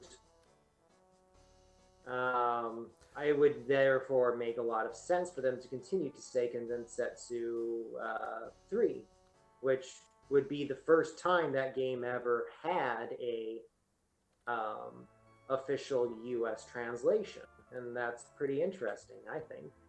They did also just release the collection, or I know that they were going to. I don't know if they did for the Nintendo Switch. They did, but it's Japan only. Yeah, so I was wondering if they would translate it that way. I mean, that game is brilliant. The third one I just thought was fantastic.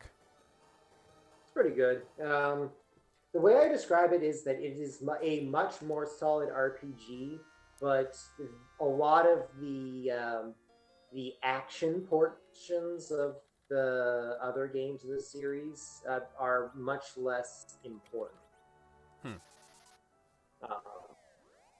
In general, actually hitting your opponent isn't that tricky. In general, when the opponent does something, it will collide with your hitbox. There's not much you can do to avoid it. That sort of thing. To me, those two concepts are kind of the core of what makes something an action RPG rather than a straight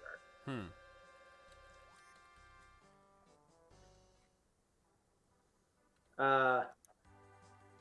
DevChand is asking about Fusoya. Fusoya gets up to 1900 HP whenever he reaches level 50. After that, he gains, I want to say it's 32 HP per level. I could be wrong on that number. Just generally speaking, his HP is very low, consistent. Cabins are for sale. Oh, thank God. The Lunarian. Yeah, the Hummingway village. Nothing else that we hadn't seen before that was exciting there.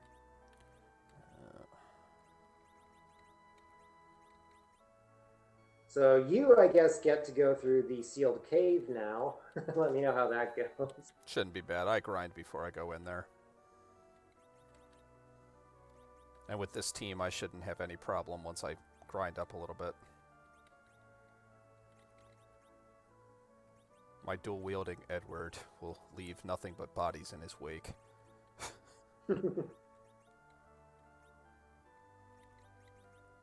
Now that I've got black belts on my squad also, it should be a little nicer to manage. Yeah, black belt is excellent.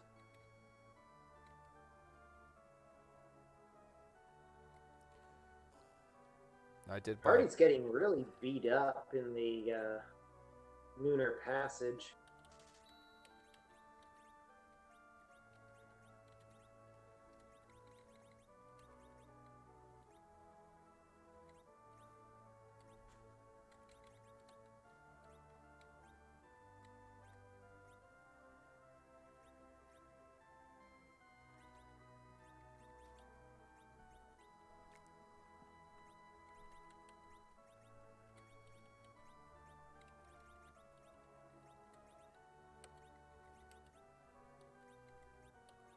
So, thanks to process of elimination, we do know what we've got coming with the Dark Knight Cecil replacement. Well, with the Dark Knight Cecil replacing Fusoya. Yes. If we had Golbez in the shuffle, we would at this point know what character we were getting by process of elimination, but we would not know what equipment style we had. Because Golbez technically gets assigned some equipment style, and that kind of gets taken out of circulation. All right, let's go get strong.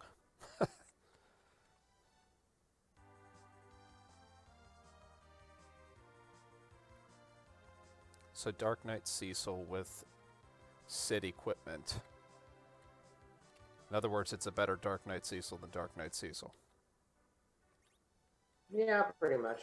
I mean, it's still Dark Knight Cecil. He's still joining the party with 1600 HP at level 50. It's a crooked step in the right direction.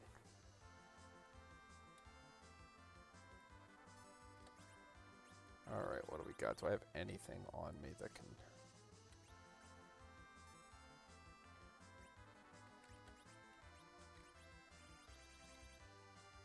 The low hit rate of the Poison Axe won't apply to Dark Wave, so that is a consideration. By the way, there are some bug fixes that the Lunarian Shuffle applies to the Kick and Dark Wave commands. Those abilities did not scale properly into the late game. To be fair, they weren't supposed to be used in the late game, but those problems have been fixed, so it's still not something you want to use against a single target, but if you are trying to clear a group of enemies, Dark Wave is at least a consideration, whereas before, usually not even then. Dank Knight Cecil, I love it.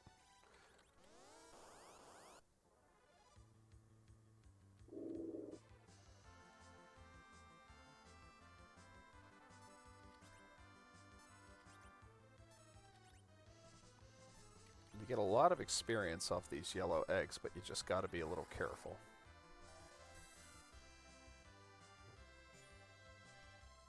Okay, so you're doing the Yellow Dragon grind. Yeah, it's a lot safer than against the doors. I mean, you get a lot from the doors, but I'm more concerned with having an easy cave. I don't like the cave. I don't really have any problems with it. There's just too many childhood nightmares of that cave. Like one door. Yeah, if you don't have life potions, the cave can be supremely annoying. Anytime your white wizard goes down to one of the doors, that's just painful.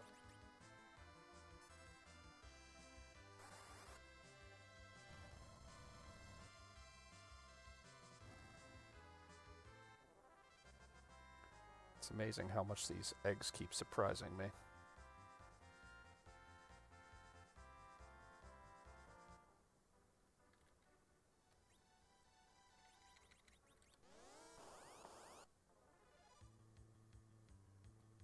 Something I've noticed before, and I'm noticing it here again, and I'm going to have to look into it at some point.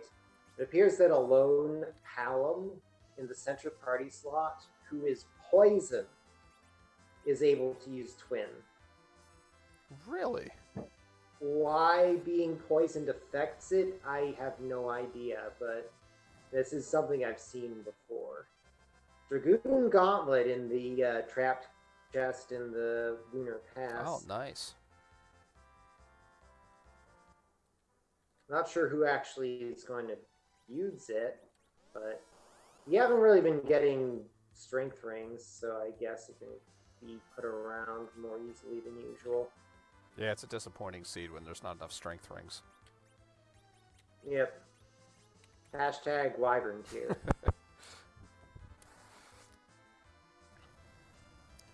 That's another one of the Lunarian Shuffle inside jokes. The strength ring is rated as a very strong item when you first get it. It is also rated as an item that you can continue getting even in the last dungeon. There are plenty of cases where you would want to get it. However, at one time, those two statements were simultaneously true, which was problematic because it meant that... So you know what? I think I do this in the other order. Anyway, it meant that you could get as your reward even from Wyvern or, Plague or any of the other optional final bosses, you could just get a strength ring, and it looked pretty silly. That is no longer a thing now. Unless it's on super hard mode. That is correct. Super hard mode, among the mean things it does is it sets all chests as possibly having any weak item it chooses. There is an upper limit for chests as to how good the items they have can be, but there is no lower limit for chests in super hard. Alright, I'm going to do 2 more of these alarms just to be safe, and then Off I go.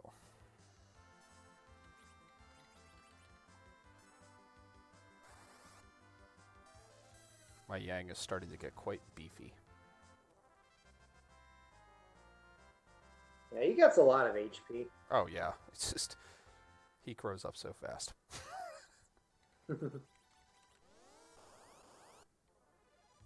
Yeah, you're much higher level than I am right now. I'm about to reach where I start looking for the grind that I've chosen. I'm going to do the Mac Giant grind because I have so many ways to do massive damage to giant enemies. For example, I have the Charm Claw for Yang that deals quadruple damage to giants. I've got the Poison Axe and the Ogre. So, and I also have the weak spell for whenever Tella actually gets a turn. I have learned that relying on Tella to cast weak to do anything, a grind fight in the Giant of Babil is occasionally problematic. It helps if you have him use a Hermes shoes before you do the grind. But otherwise, he can mess up your turn order pretty badly.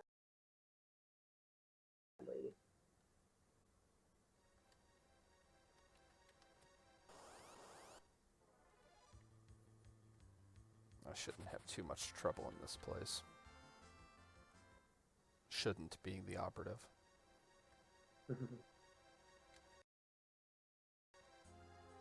I also have to decide how many levels I'm getting, because ostensibly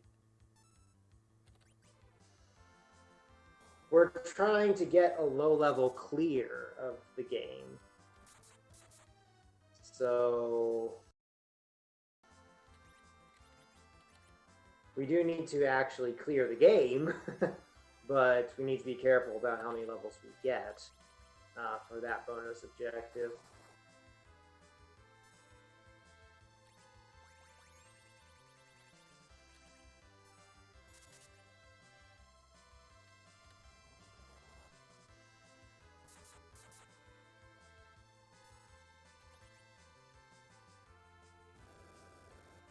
I should go ahead and glitch Tella's MP at this point.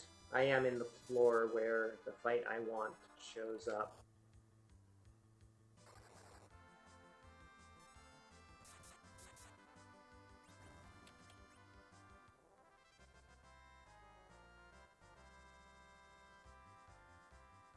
Forgot to do something.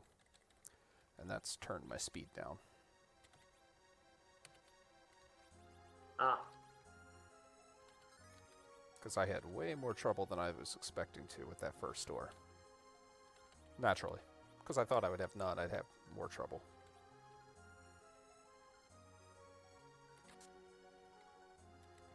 I'm actually a little disappointed in Edward's damage output. Really? You were expecting Edward to do better. Alright, fair point. Fair point. He's best whenever you give him Berserk, because that way he actually gets to make use of his high agility. Otherwise, he doesn't actually get extra turns, because, well...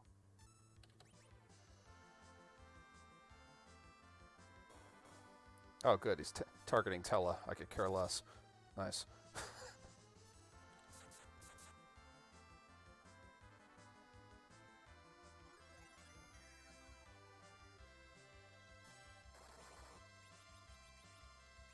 So at this point, I'm looking for a lone searcher. On this floor, a lone searcher is guaranteed to be a Mac Giant. Or a machine giant, if you want to actually interpret the abbreviations.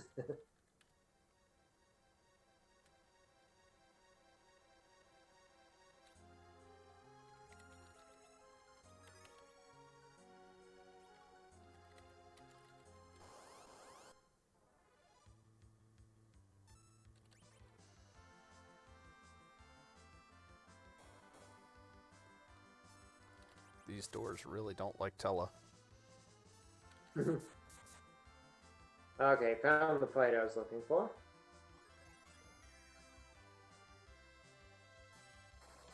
See how quickly I kill the thing.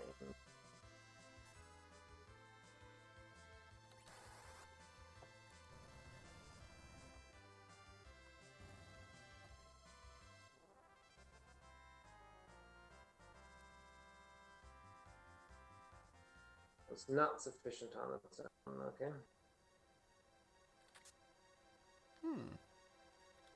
I don't think I can use that anywhere. Found a tiara in the summon cave, or in the seal cave. No, I've already got one on Palom, so.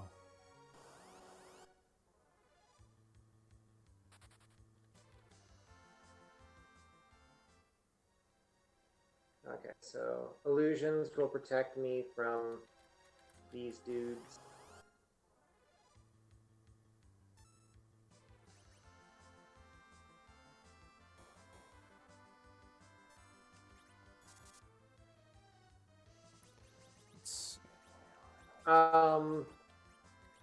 Tella increases MP count by using a Soma drop. It's a consumable item that increases your max MP by 10. Just 10.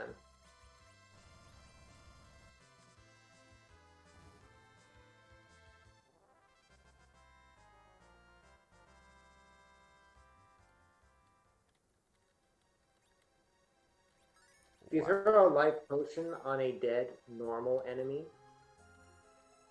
the game will give you credit for an additional kill on that enemy.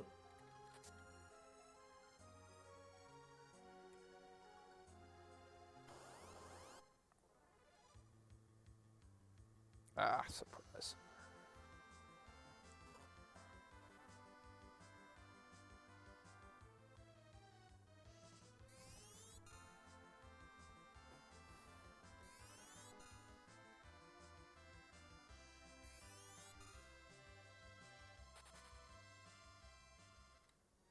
Okay, after this Mac Giant, I'll kill one more.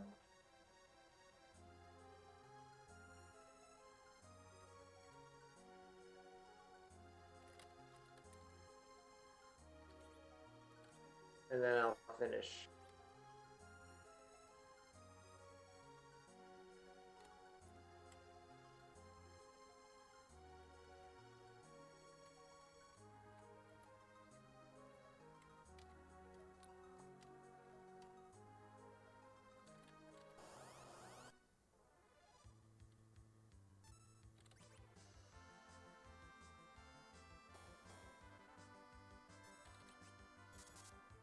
Didn't quite do that right.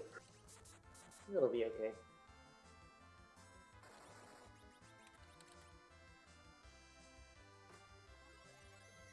Because I have so many anti-giant weapons, I'm doing really big damage to the Mac Giant.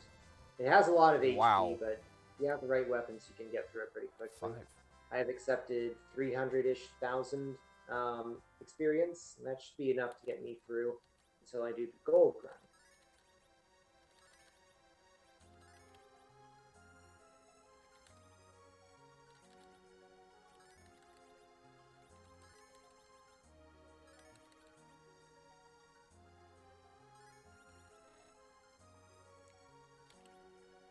Should be okay even without an underflow.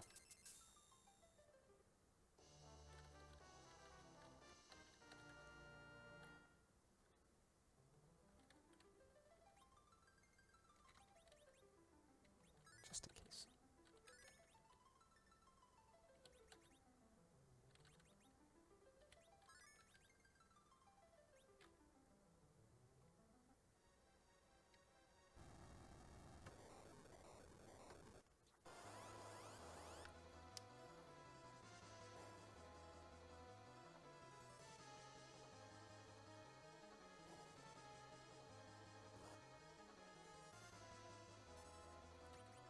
Thunderclaw for this fight. Frankly, I need more HP than I have right now. Let's see.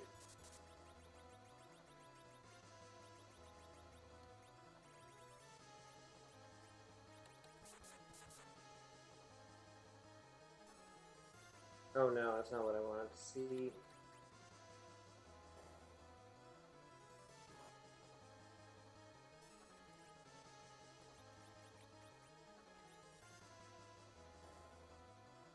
Last Arm is flagged as being a boss, so I can't do anything fancy against it. It's also a weird enemy. It really is. It has an AoE explosion it does whenever it dies, which sometimes misses. This time it killed only Tella because I happened to bring it really low before it did it, so that worked out. Got a diamond ring as the reward, which I would normally not be excited about at all, but it's actually an upgrade for me. Yeah, there hasn't been a lot for ARM equipment for Cecil in particular, it seems like. Unless I've just been Really. missing. Although that Dragoon equipment wasn't bad.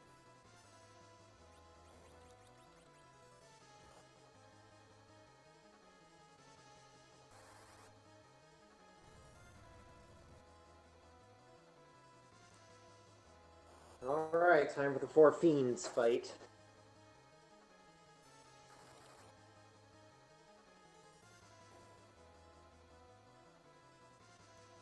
I have additionally done the MP overflow glitch, Dev-chan. You don't get to use it for the for Fiends fight because they restore your MP, but while I was doing the grind fight, I did have that active.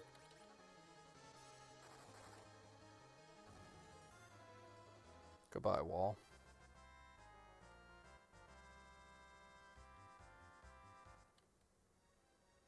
Again, we found Tella in his natural state.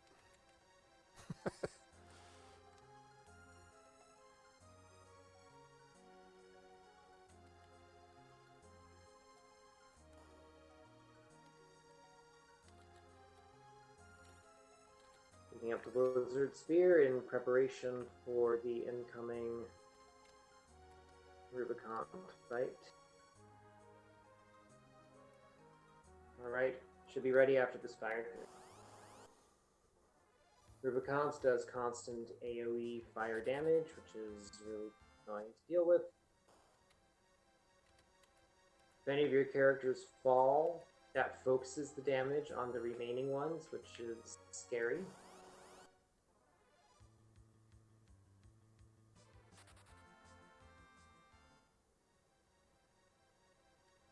Can a cursed character get berserked? I'm going to say probably no.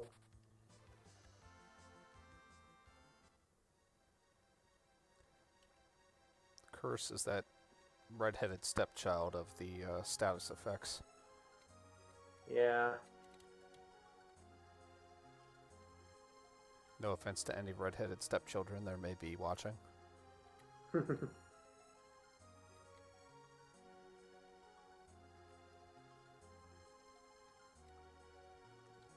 Step-headed red child. Nice.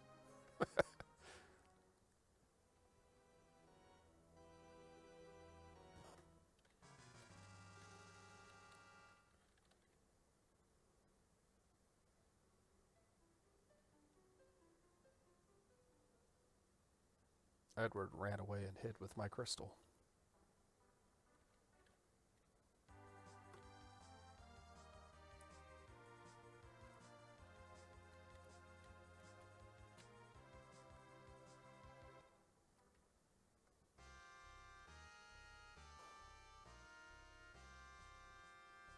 Alright. Both Kainazo and Valvalis are weak against lightning. So from here on out, Yang with a Thunderclaw is going to do big damage. As will Lit 3 from Hallam. As will Blitz, apparently. That was 6,000 damage from Edge casting magic. I don't think I've ever seen him do that well. In other words, I need to remember that.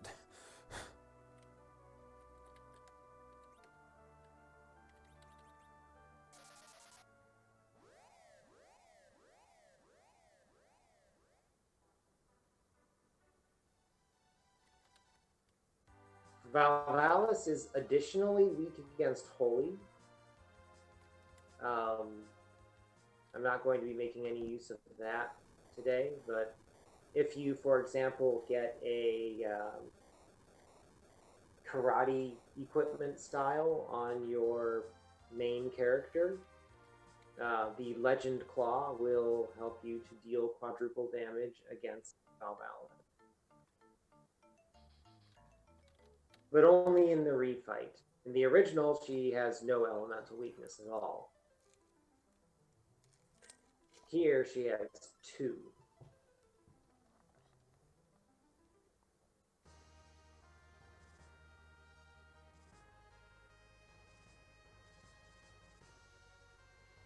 Seems like a good time to use a cabin. I can't wait to actually get some.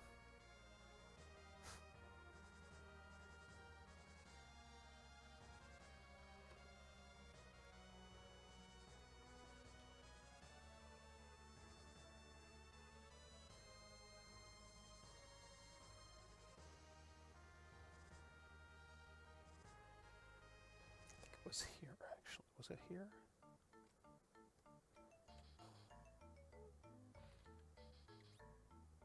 Ah, it was here. Ice Claw. Mysidia. Ah, okay.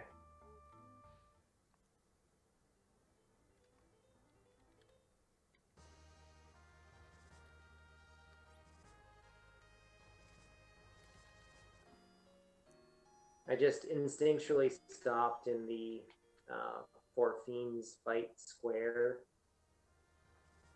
It's not that often that I head back to heal rather than just using my own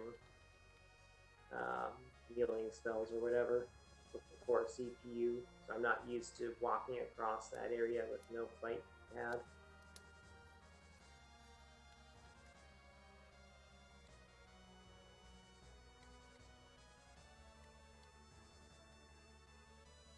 Great. Landed in the wrong spot.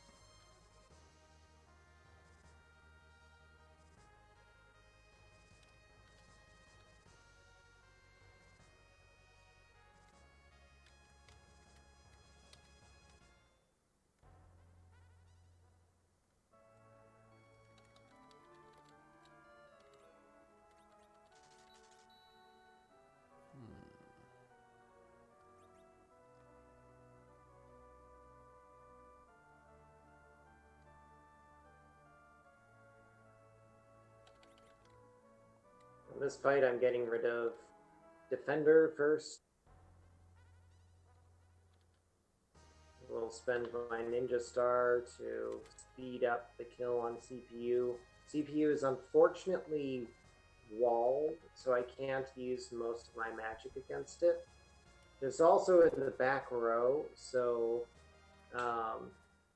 both my Cecil and my Yang will not be dealing full damage to it. I will periodically have to heal. Mazer does 10% of your max health in damage every shot, so it will kill you in 11 hits. Pretty much no questions asked. Just how it is.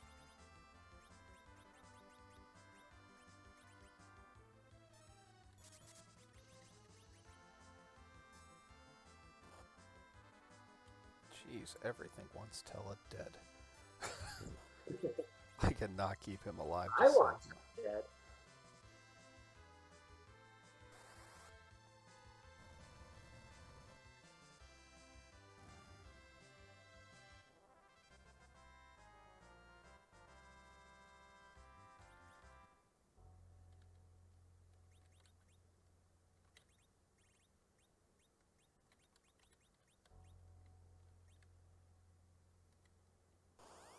I'm just going to keep them like that.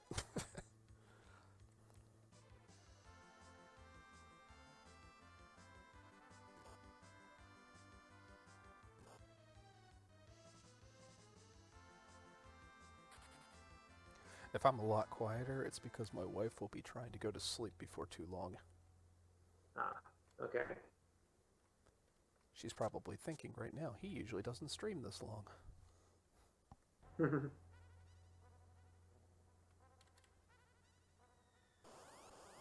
Apparently, you've been doing less streaming just in general as well. So Yeah, a little bit of a busy season. And that's okay. better than the reverse. Figure sooner or later I gotta take my Quest for Glory record back from David.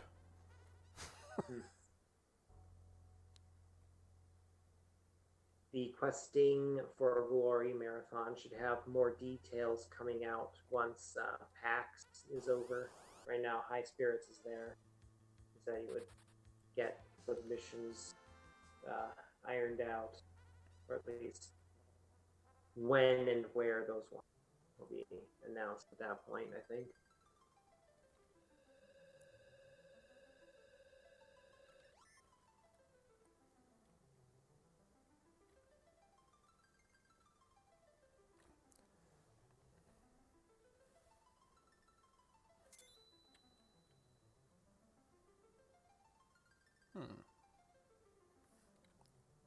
What equipment did Palom have? I don't remember.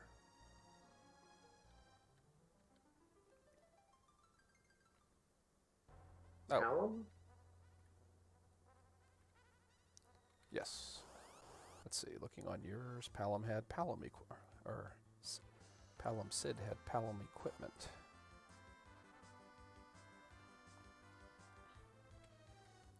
Oh, that one. Okay. Not the Palom that's in our party. No. I know the shuffle makes things a little confusing.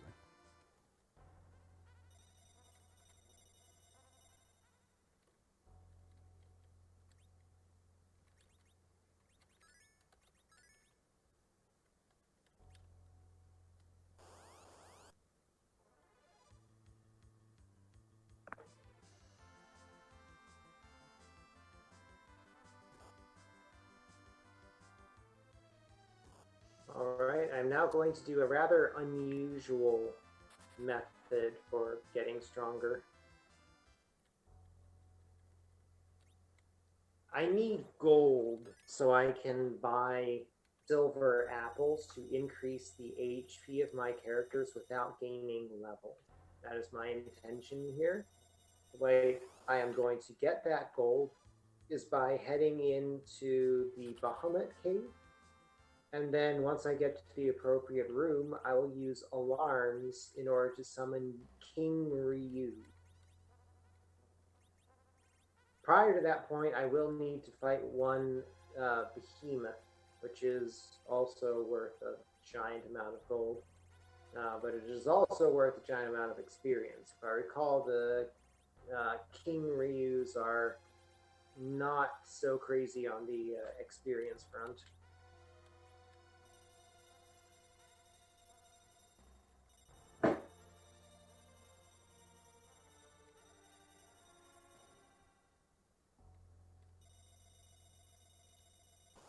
I didn't think they were that terrible, but to be fair, I don't remember. I don't grind on them pretty much ever.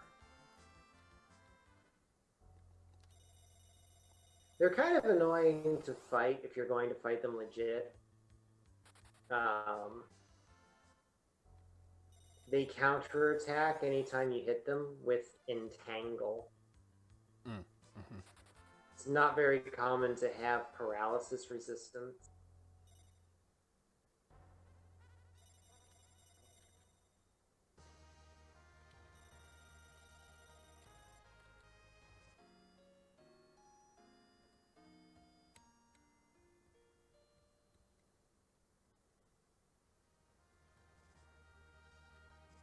Bone dragons are not worth very much experience or gold or anything. Oh, hey.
Test. Okay. Mr. PR Miller is currently having some technical difficulties with his internet. I will switch to this microphone while that is being dealt with. All right, let's see if I can find the game screen again. Here we go. So I'm currently fighting a behemoth. The gimmick to behemoth fights is that the behemoth will counterattack whenever you hit it. It will, in general, not attack of its own volition. So you want to hit it as hard as you can with each individual attack. Berserk is a damage buff, plus 50% damage in addition to just attacking more frequently. Focus, which I'm having Yang do, will allow Yang to do twice the damage per individual attack. Also, since all of the attacks from the behemoth are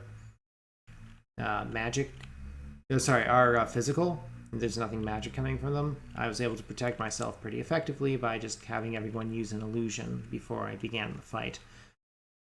Okay, I don't seem to be dropping any more frames, Crow. Okay, I will switch control over.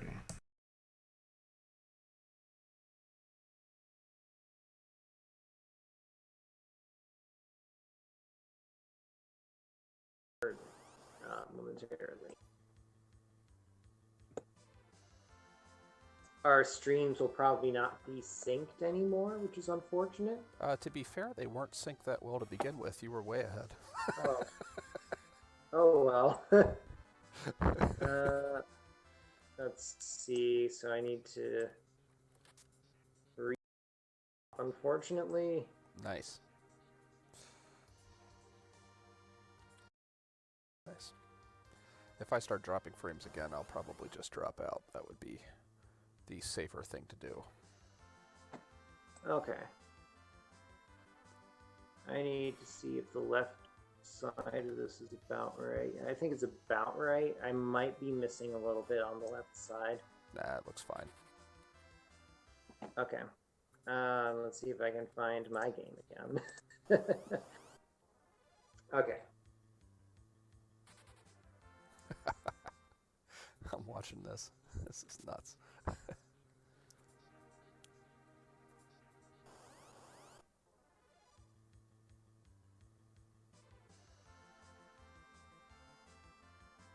Alright, so this is the room where I can summon pairs of King Ryu. My plan. Probably not 17 alarms worth, but enough to get enough gold to move forward.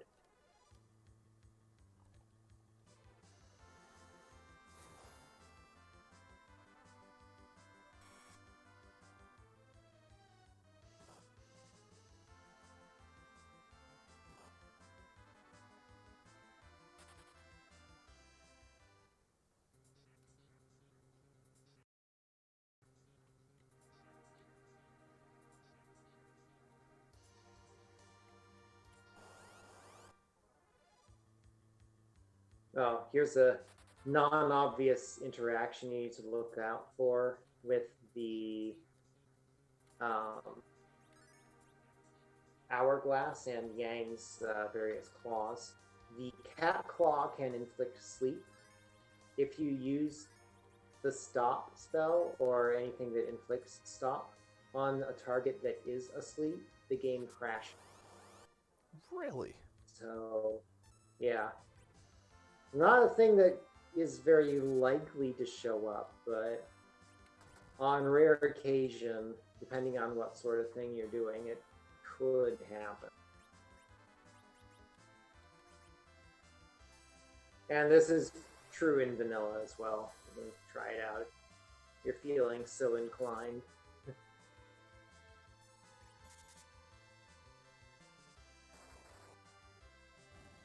Wow, last arm didn't stand a chance. What do you hit him with? Thunderclaw? And a Earth Hammer.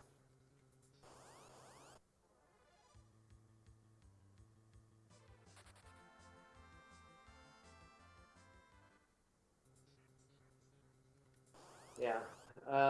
My fight against that wound up being a little more awkward because my Yang got hit by the initial magnet. Okay.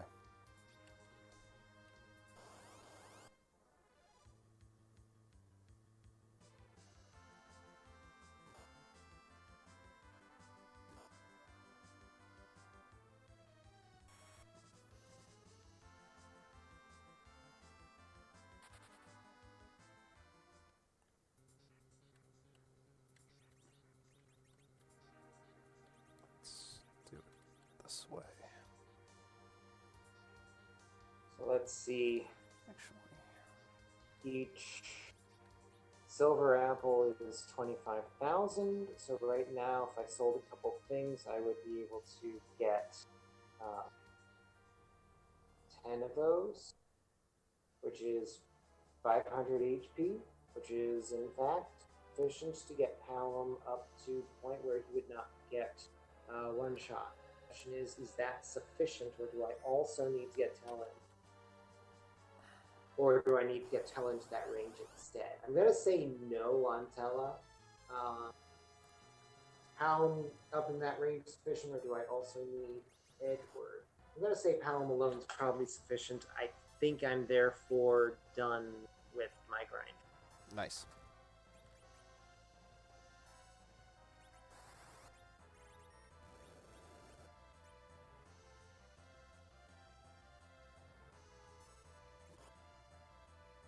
One more warp.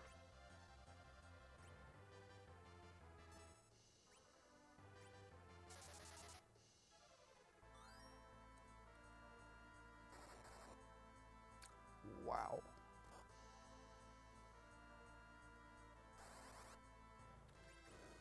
What's going on? Well, Yang with his 9,000 damage attacks. Oh, yeah. Just broken power. Before Fiend's fight is really Yang's moment to shine, or it would be if he was actually in your party in vanilla. Let's see. Thunderclaw.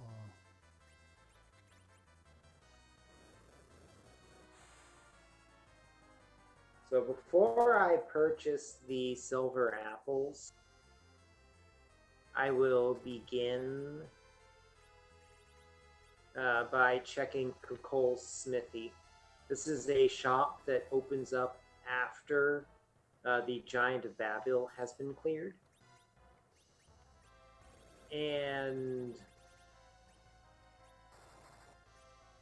in the Lunarian Shuffle, any weapon strength can show up here. For example, I've got the Mass Immune. Ooh. So now I can get my Edward to be dual wielding Mass Immunes. Let's do it.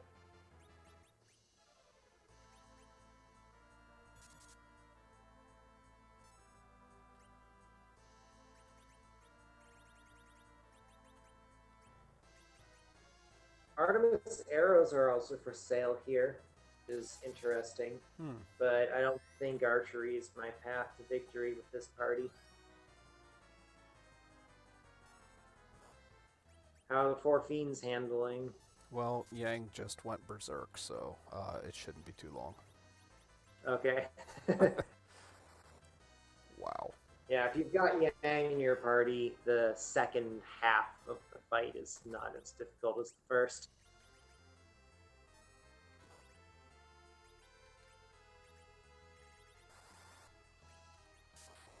I'm doing the awkward manipulation you have to do in order to get back into Eblon.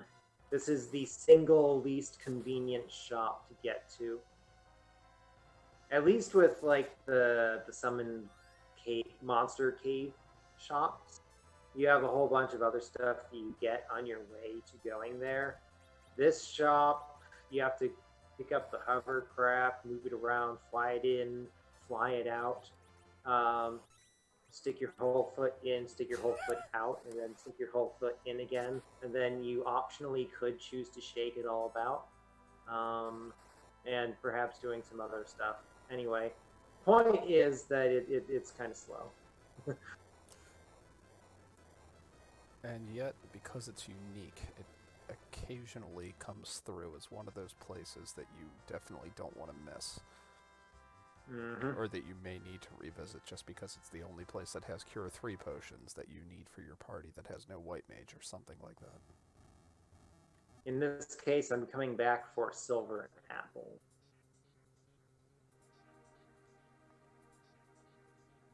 Palm equipped stuff like Rosa, right? That was the deal? Yes.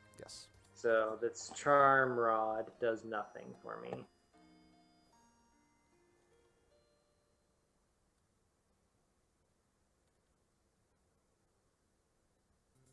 Am I going to sell the Dragoon armor? Sells for a lot. I think I am. I'd rather have a karate gi.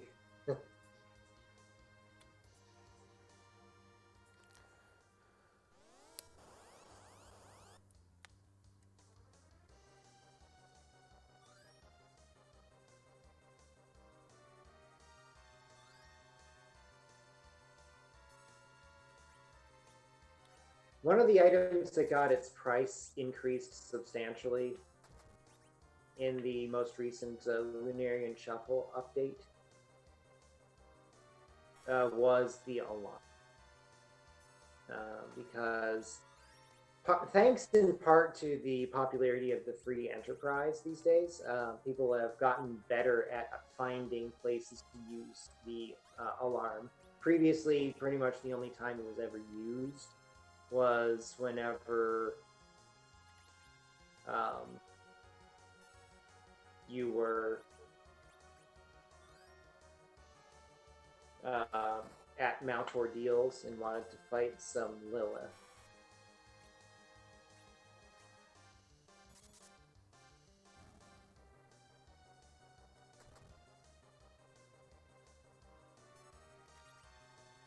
Actually, Hourglass 2s are for sale here too. It's not out of the question I want those. Okay. No, I got 10 silver apples and 1 gold, so that is not sufficient to get Edward able to survive. So, Palom.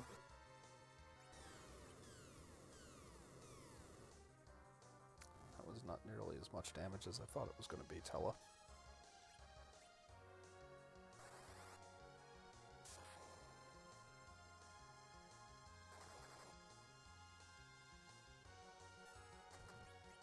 Alright, time for the final dungeon for me.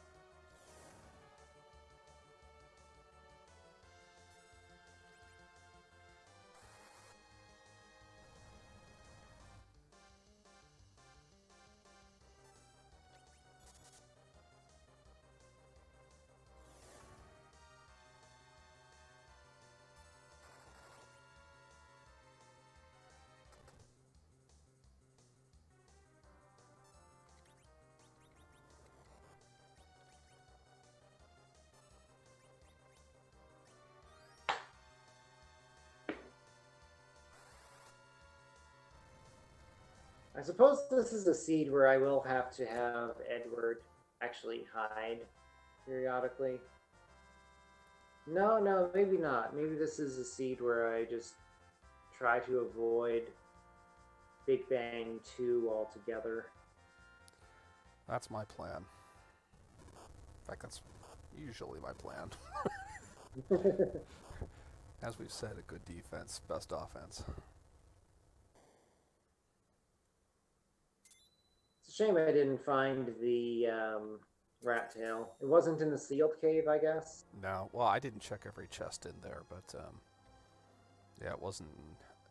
I checked the light sword chest, it wasn't there, but I didn't check the other ones behind the extra doors. Okay. So it could have been. So there's still another 5 back that way, I think. 1, 2, 3, 4. There's probably one I'm forgetting, so probably 5. Now, did you check the box room? I did not. Okay.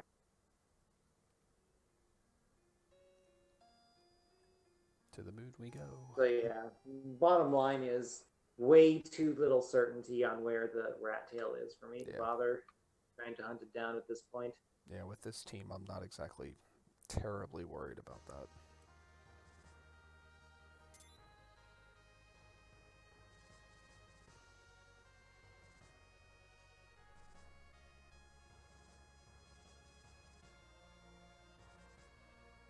I don't remember what goodness rating I told the game to have for the cat claw on the final. I believe the cat claw can show up, but I don't remember what sort of chests it would be in. Oh, that's easy. Wyvern tier. I'm not so sure about that.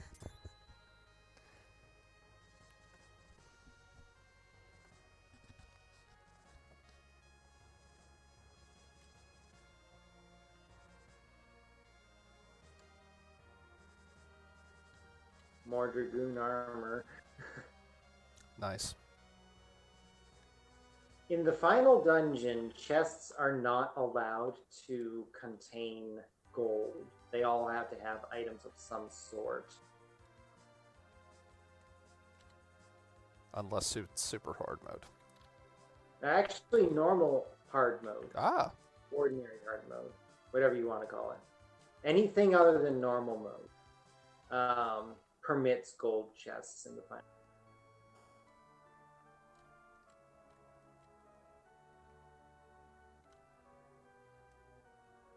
Another diamond ring that, again, probably sees use here. Yeah, it's an upgrade over the silver.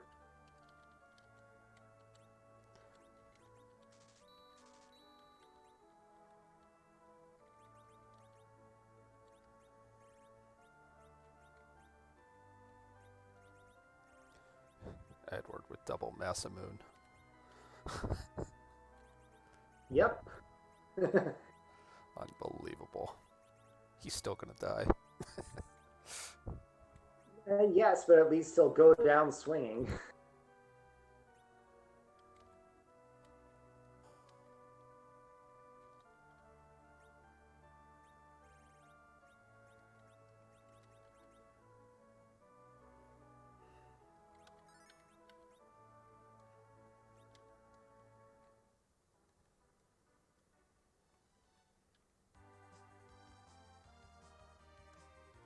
Blue dragons are scary. The lack of sustainable healing scares me. You don't think Tella's sustainable? Allow me to alter the inflection on that. You don't think that Tella's sustainable? No. So far, he's been the punching bag of pretty much every enemy I've come across.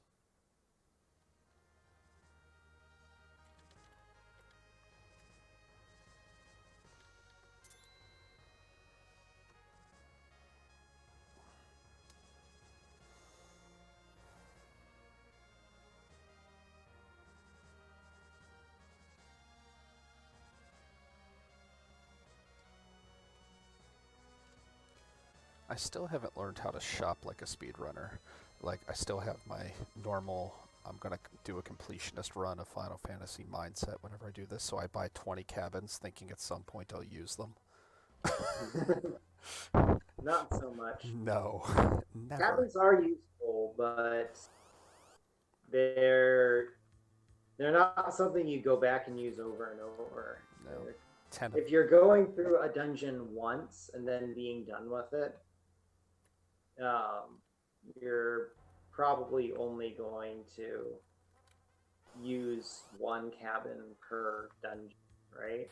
Yeah, exactly. That's how it works out. Maybe. Maybe one.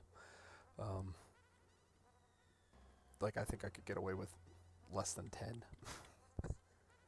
for the whole game.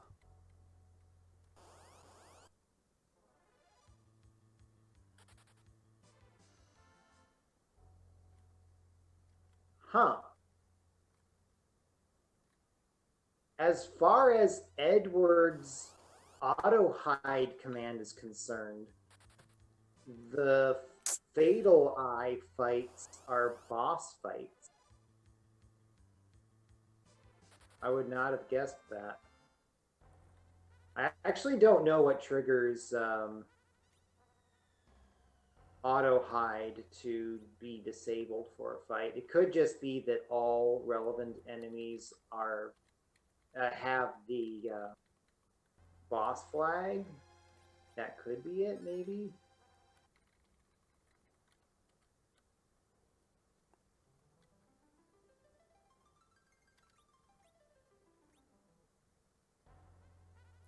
Like a fool, I decided to not buy Bacchus. You should probably have some of I that. should probably have some of that, yeah.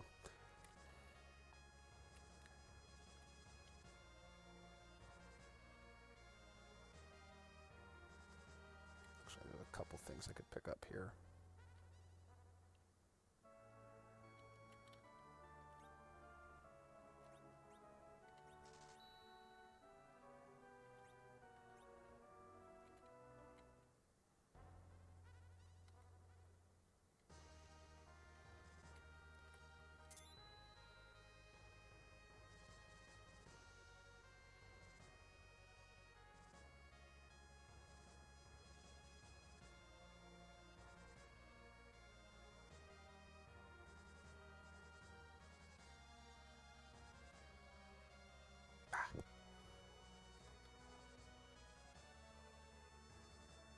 I just got the heroin robe. Ooh.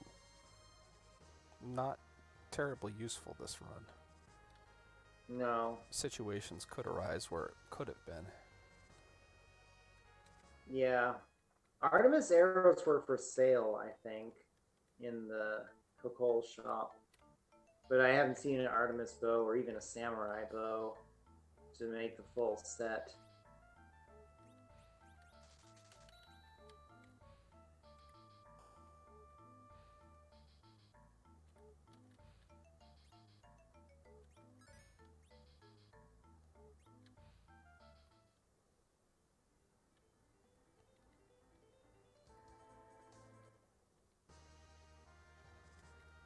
Alright, here we go.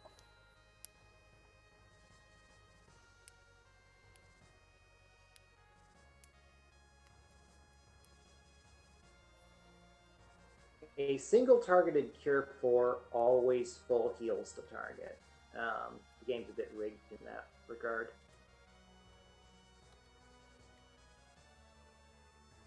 Whereas if Dark Knight Cecil was actually casting it, it probably would only heal about 250. Right. Looks like I actually do already have nuke here, so we'll probably just go as far as levels go. Question is, do I need to find any more equipment? I think the answer is no. Oh, hey.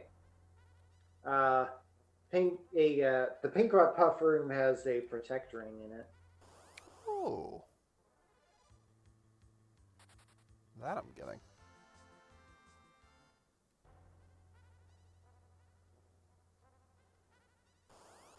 Beyond that, I'm not sure if there's too much I necessarily am going to go out of my way to get. I mean, there's no way I'm going to be able to get Tella to survive. No.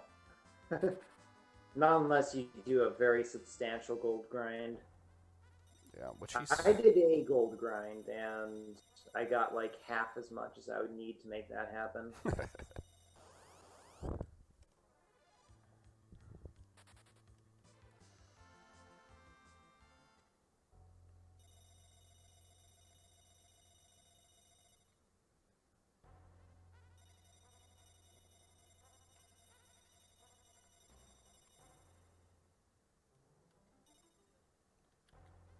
Safety save. Shouldn't need it, but...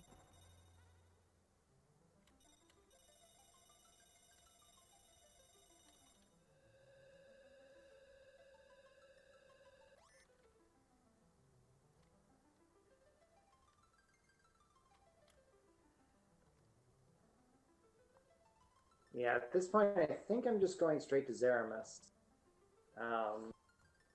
My highest level party member is Edge at 52. Okay.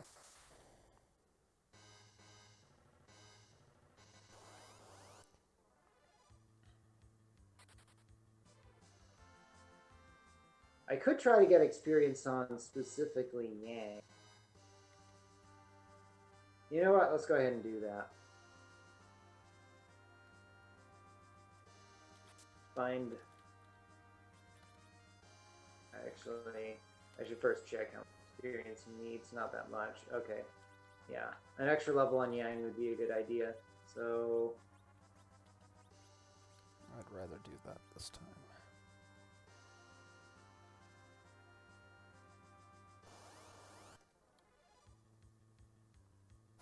I'm going to.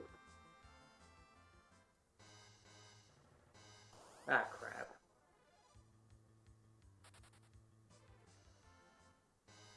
I forgot. If Edward's auto hiding, I can't kill him.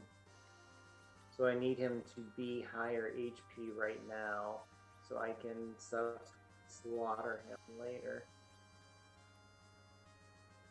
Okay, Hourglass. Did you save the kamikazes? I did not. This is a situation where it would be handy.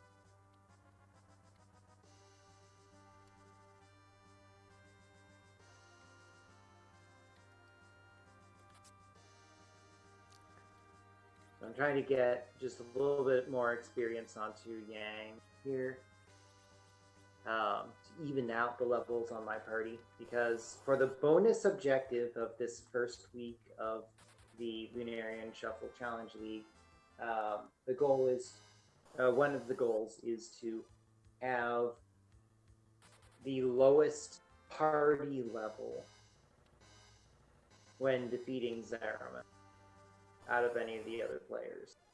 So we define the party level by the highest leveled character. So since my Edge is a little bit ahead of my other characters, I'm letting my lowest useful Emphasis. get one extra level. May make all the difference. Who knows? May also not. We will see.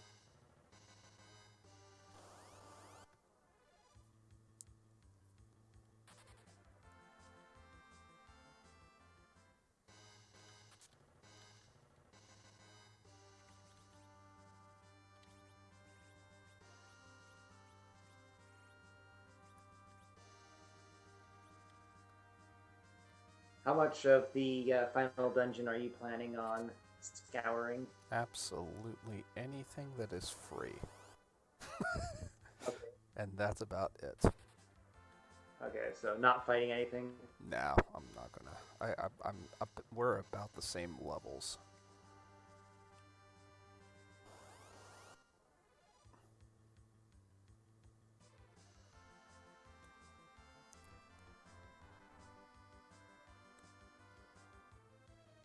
Dragoon Spear Oh, in the path to the core. That's gonna be nice. That was the one thing I was really worried about, was not having my main No character good have weapon anything for good. Edge. Yeah.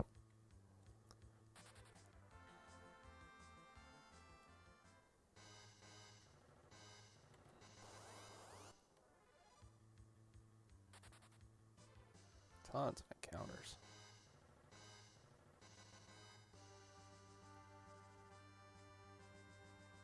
The protect ring that Hallam has on, for me at least, is protecting him from the fire damage coming out of the red dragons. Meanwhile, the Dragoon Gauntlet, I think it was, that Edge has, is protecting him from the physical attacks.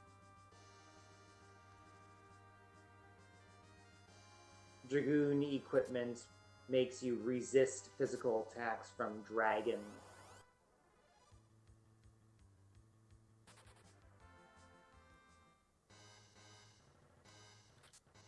Next chest is not so exciting.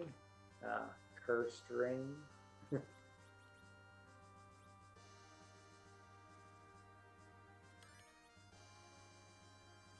No, wait, it was a Dragoon shield was what Edge had, now I remember.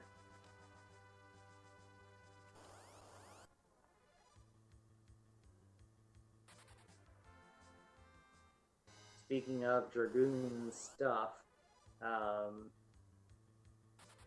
Edge has the Dragoon Spear on, which does quadruple damage to dragons.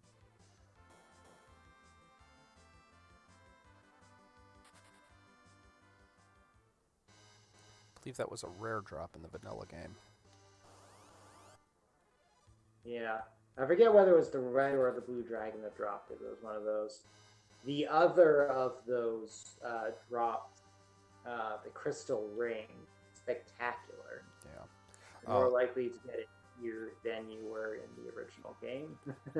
Just because it was basically impossible there. Then in that case, it was the blue dragon that dropped the spear, because I remember the red one dropping the crystal ring. Okay. But they're all dragons. I get them mixed up.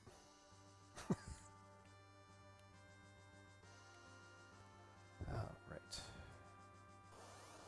On my way to the core.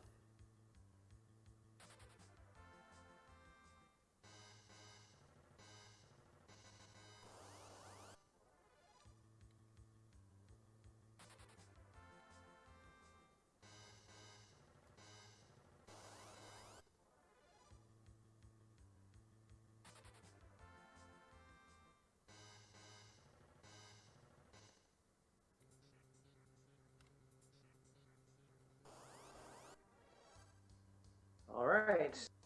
One step away from the final boss.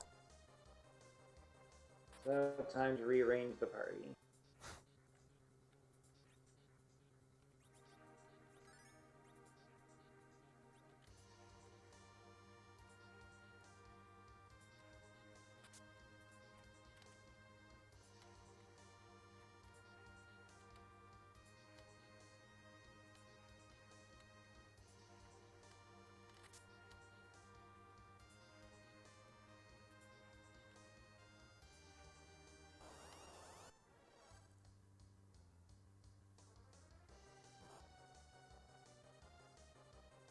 Trying to decide if this is okay if I want to move some more. I think this is fine. All right, final sequence, activate.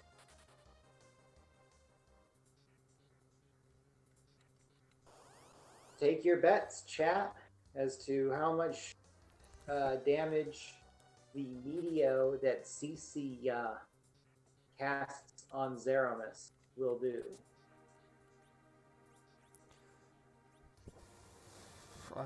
800. That's my guess.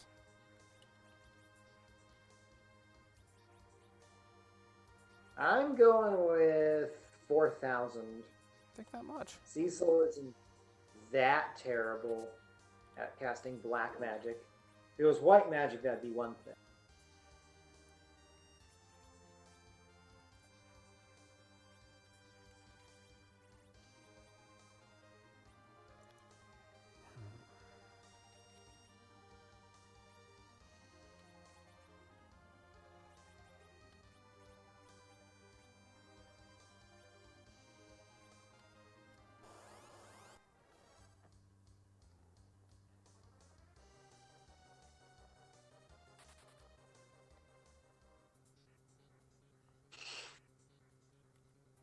How much was it?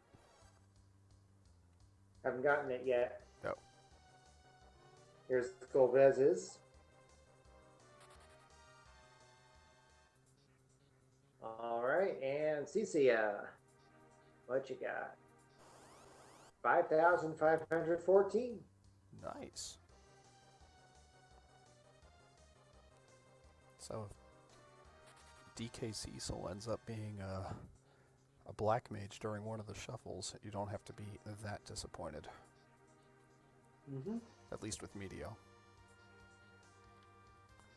Okay.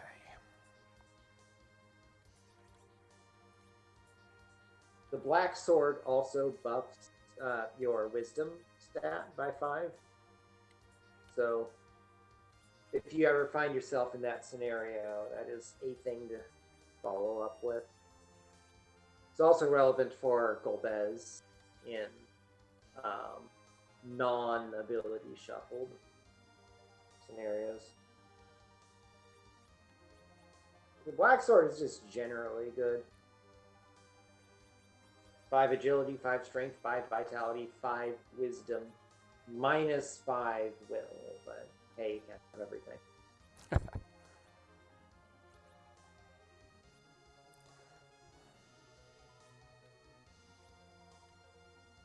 Here we go.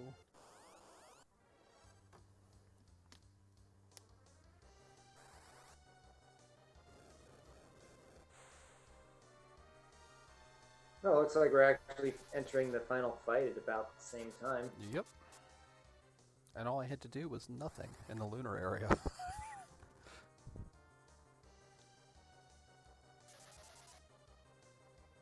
Ooh, my Edward is stronger than your Edward.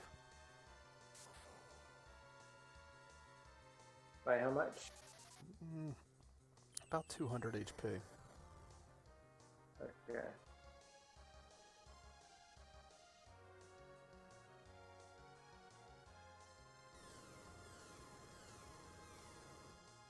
In the final fight, your main character has to use the crystal. So this Cecil labeled edge here. He is called Cecil because at the beginning of the game, he was Paladin Cecil replacing Dark Knights. Then at Mount Ordeals, he became a ninja in order to become holy enough to whatever. I hear that my partner here is not buying it. No, I'm thinking that actually sounds perfectly appropriate for a Final Fantasy story. All we need to do is slap a Latin name on him and we've got it.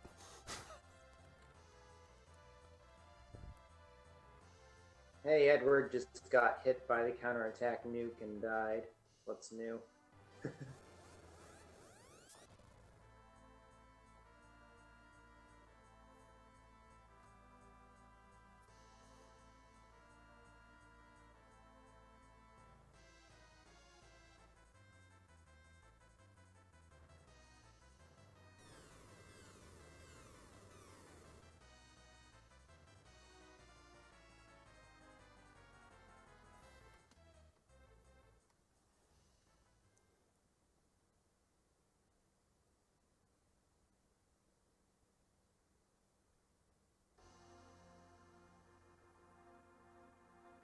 So Berserk is really good for the final fight for a lot of reasons. Zeromus is very fast, but if you constantly interrupt the combat system to do another Berserk attack, that's actually a pretty good way to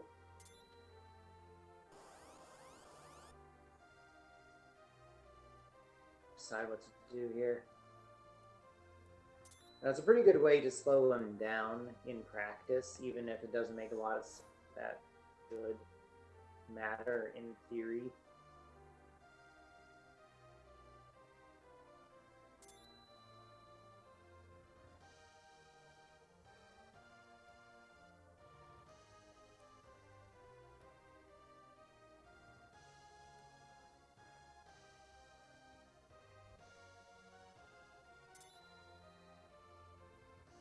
Oh, your paladin. Hoping this nuke doesn't cause problems. That is very bad. Hallam got hit. This Big Bang incapacitates Tella.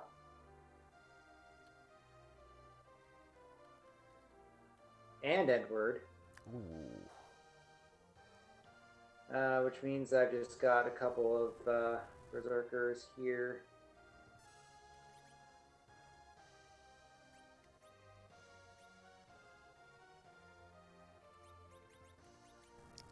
Black Hole did come out. Out of curiosity, are you able to use bluff over and over again before Zeromus transforms? I believe his shakes dispel that. His shakes dispel all the other buffs you can get. It'd be strange if they missed temporary stat ups, because I believe the temporary stat ups use the same mechanic as the shell and armor spells do.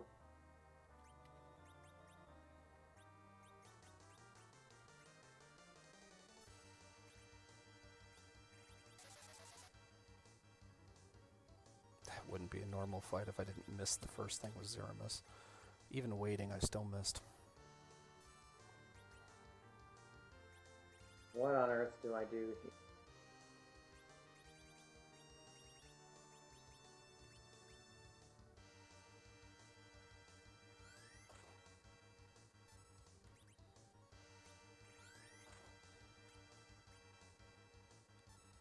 I think I'm just dead, and that's that. Ah. Because of where that nuke went.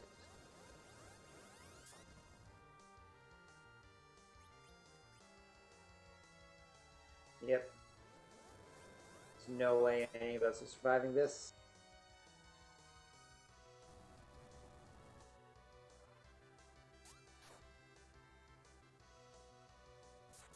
We'll have to try again, I guess.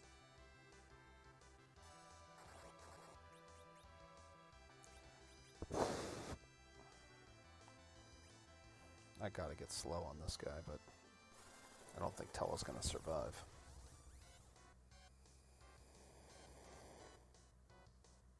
Nope. Alright. I actually had one spider web. I forget where I found it. But I have been hanging on to it all game just for Zeromus. I forget where I used mine.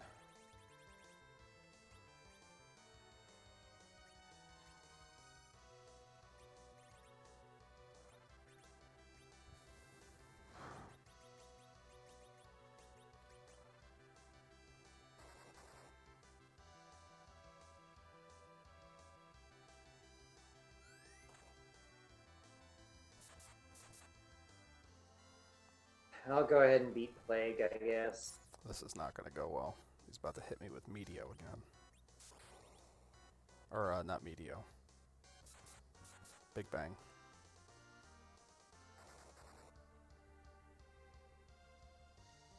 Yeah, I'm dead. Not even close.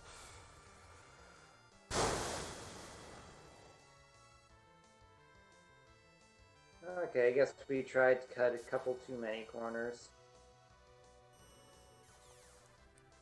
Yeah, I'm wondering what Plague has and some other things.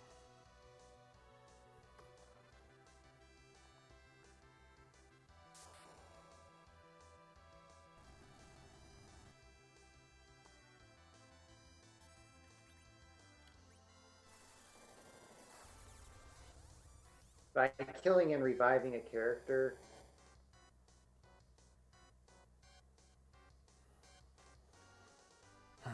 I am causing Plague to reset count on everyone.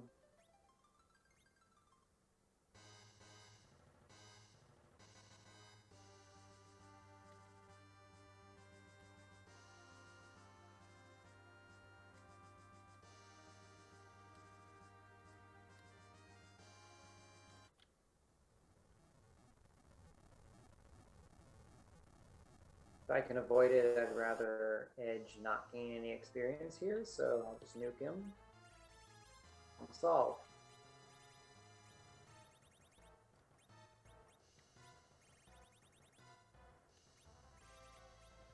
Where'd it go? There it is.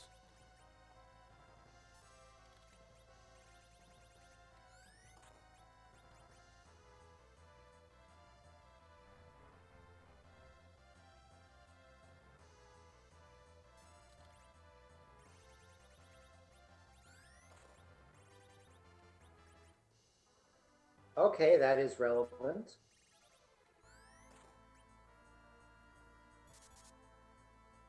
Who gets it?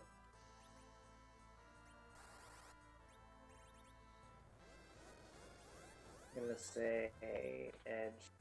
That.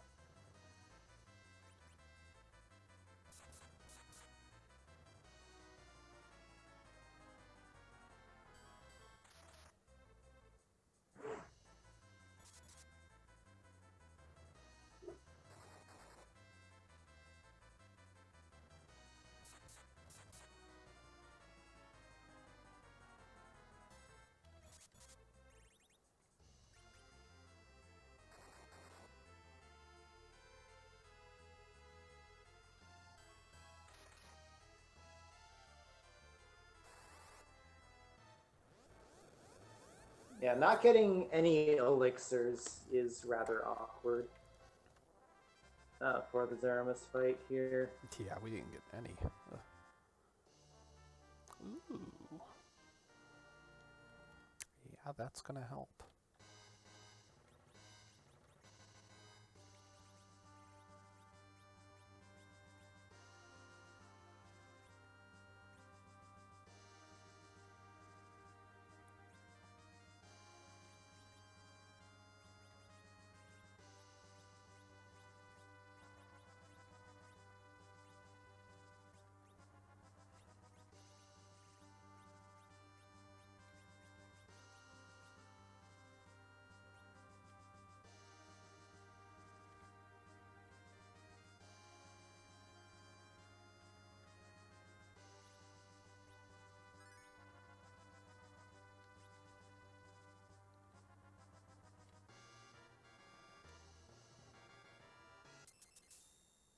I'm out of illusions? Oh.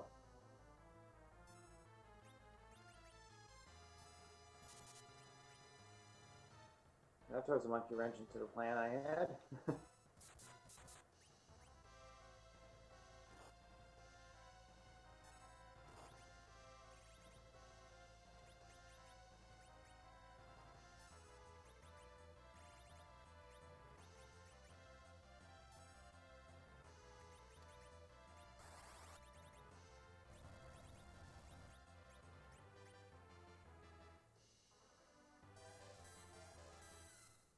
Ouch.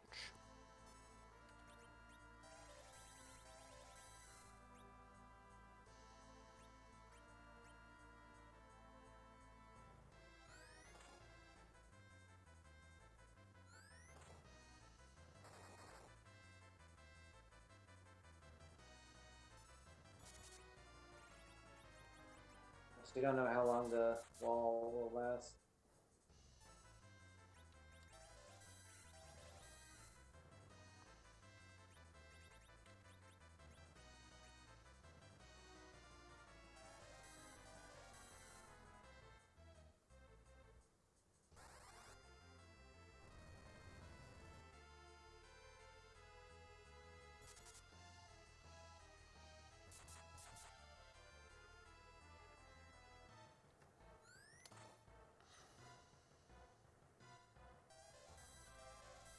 It didn't blast. That's super bad.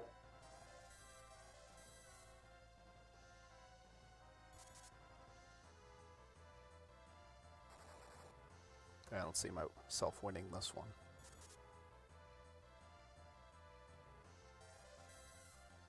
Ooh, nice.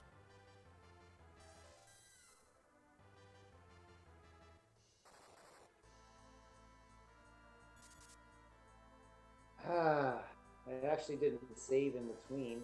Ooh. I was pretty sure that I could just wall the breath and be done with it. But I didn't have the illusions I thought I still had, so that didn't work. I got lucky. Their virus wore off. Or their walls wore off. They started virusing each other.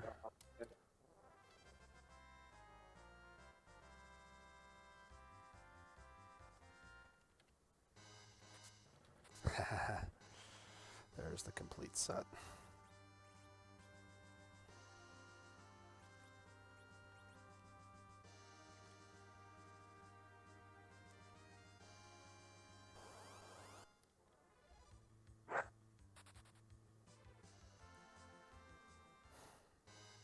So what was it off of those? An Artemis The bow. white spear and what was the other? Artemis bow. Oh.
You know what? I'm going to go take another run down and see what kind of damage I can do.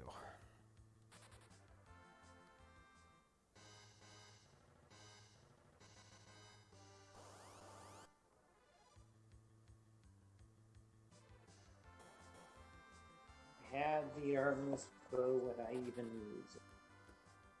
I think that's correct.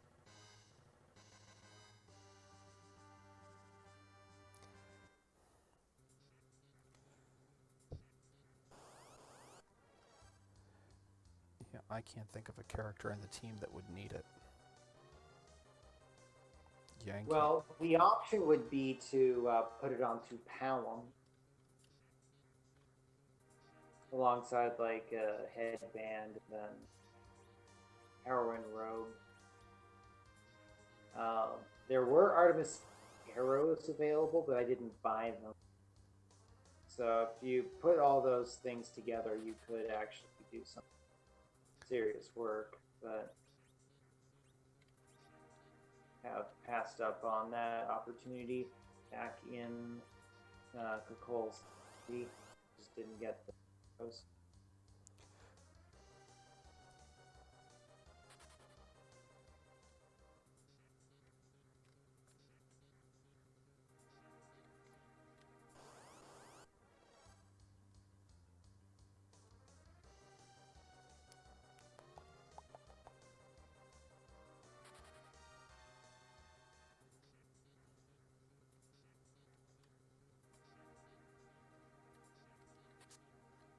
Okay, well, let's see what the power robe changes. Yeah, that's my thought. I'm like, well, I got a white spear and a power robe. I got more than I had last time.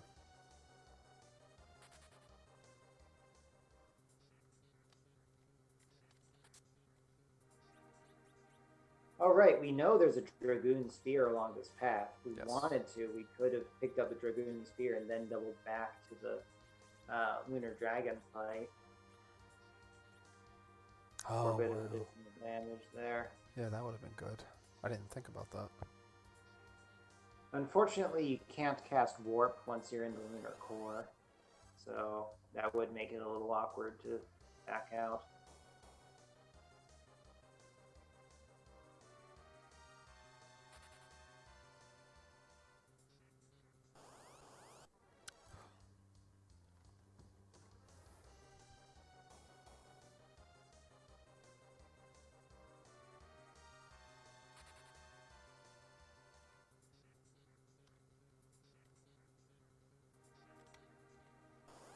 I don't don't expect too much difference this time. I still think I'm going to die, but I want to know how much better. Well, for one thing, I didn't get a chance to use slow on Zeromus, and that was a problem. Yeah, I think I'm going to slow down the game speed this time. Yeah. This isn't Final Fantasy VI, so it's not like slowing down the game speed only slows down the enemies or anything like that. But still, slowing down the game speed makes things a lot easier to execute properly. You get a lot more leeway on how much game time advances.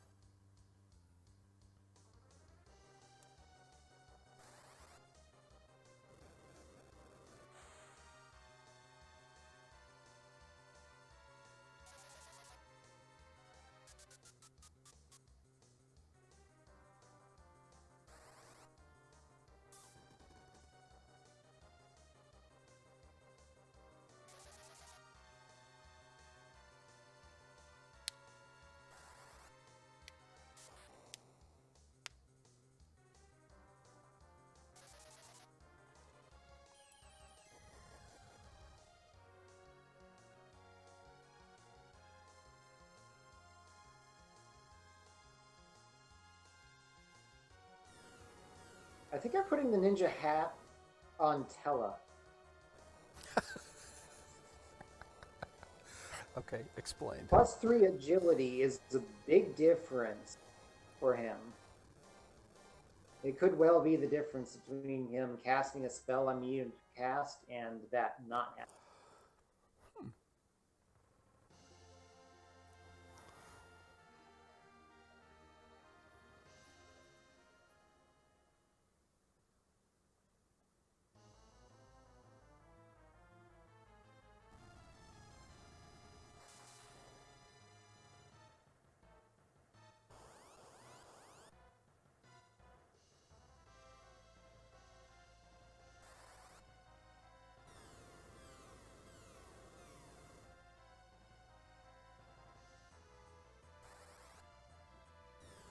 Diesel and Golbez.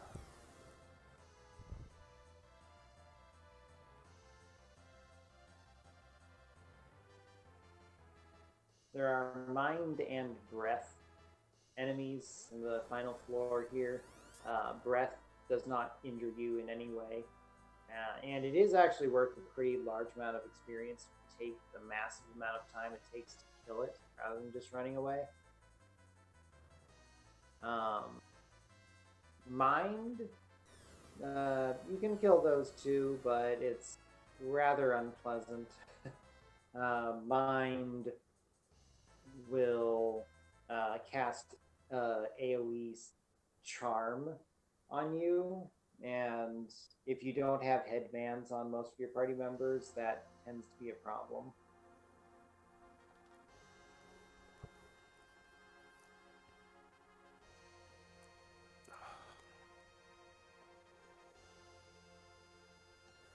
I forgot to change the game speed.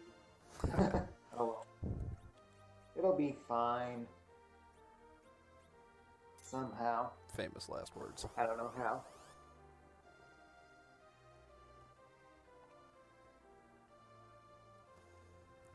CC God does 52 damage with his white spell.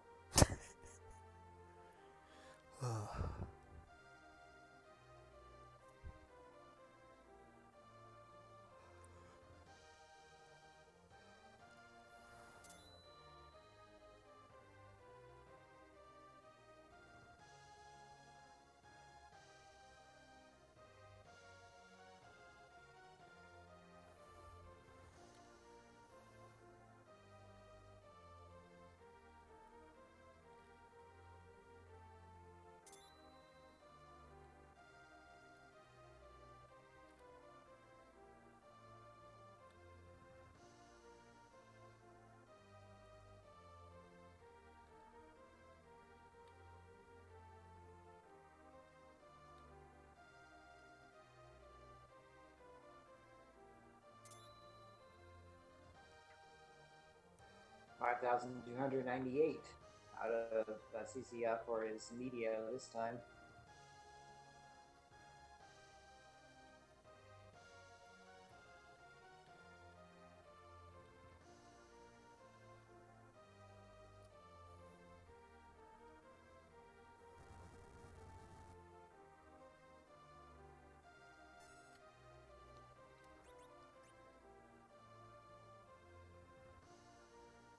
That's my new strategy.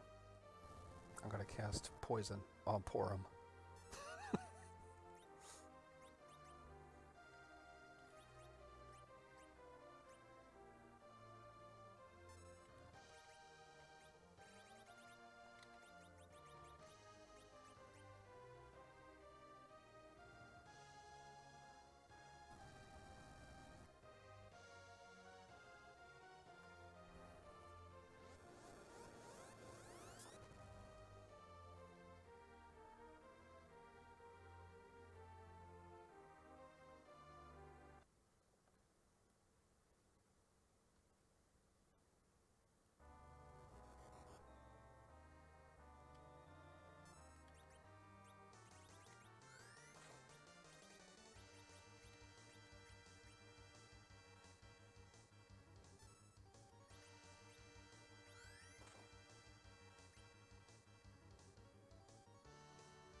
Okay, so I need to hope for better targets for Zeromus' counterattacks this time. Last time, the first one killed Edwin. The second one, which frankly I didn't have to trigger, but I wanted to try to accelerate to the next Big Bang.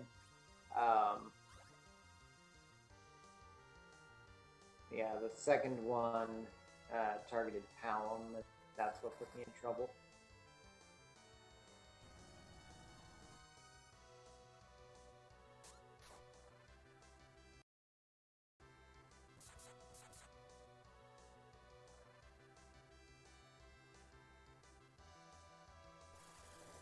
Yeah, Edward's going down.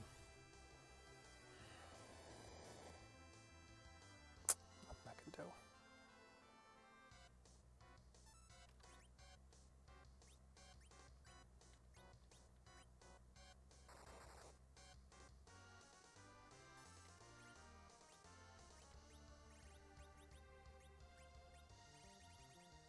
Yeah, Edward again.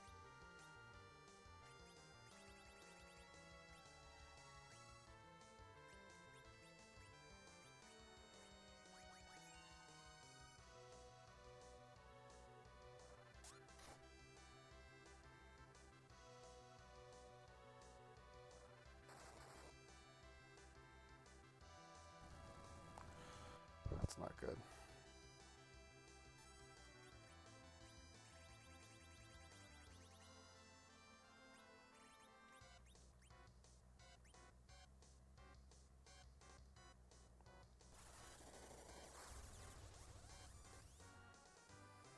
Nope, just can't seem to do enough damage fast enough.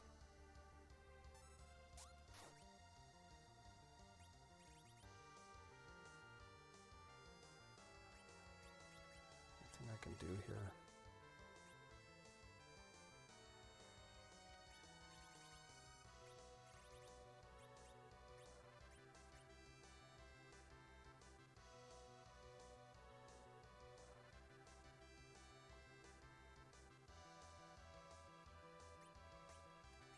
Oop.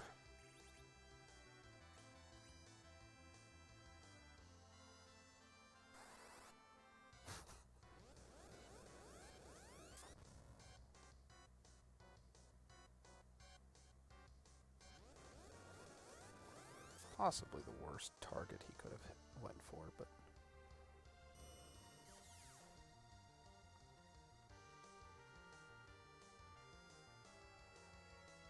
Yeah, it's looking a little awkward on your stream there. awkward's a generous term. I appreciate it. Let's do it. Oh, Odin, thank God.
Amazingly, my team Trying to is... decide who gets this tier 4.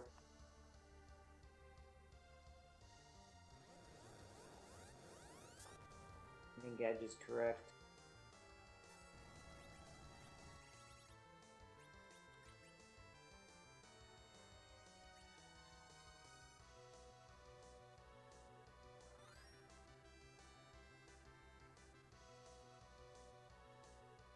Nope.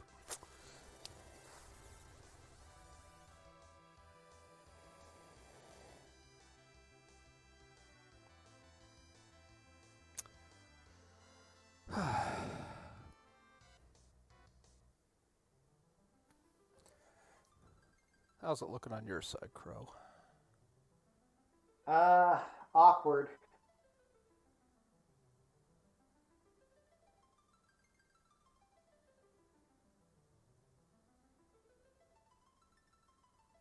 Zeromus is awfully fast.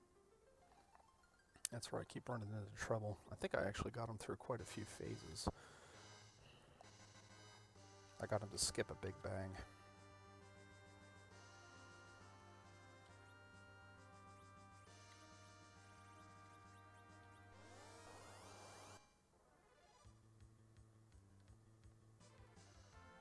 This is a safe enemy.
I'll get a lot of attacks off here, but I am inflicting some amount of damage.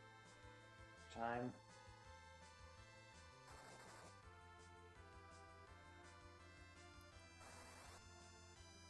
I didn't get the hide off in time. So there goes Edward's damage for a bit.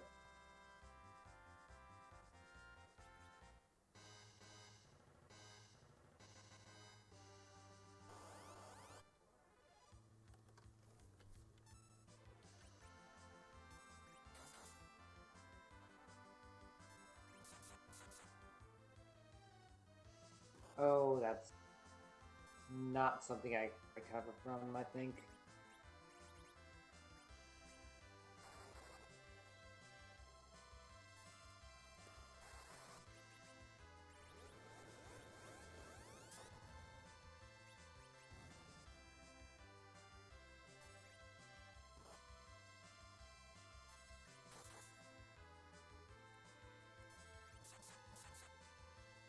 Oh, actually, I have enough MP for a life 2 on Tella somehow. Didn't think that I did.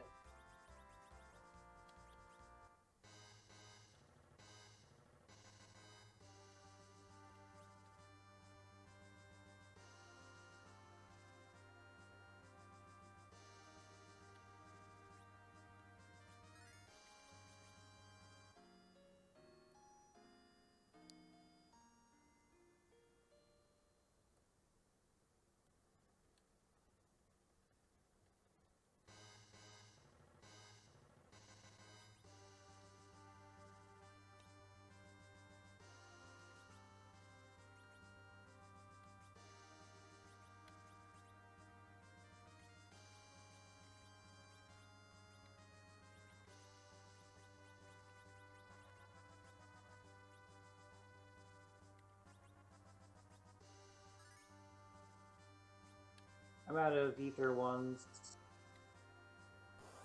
But you got a full yang.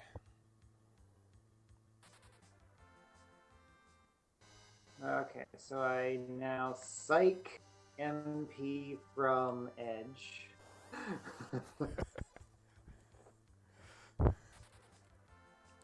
No, not fast enough.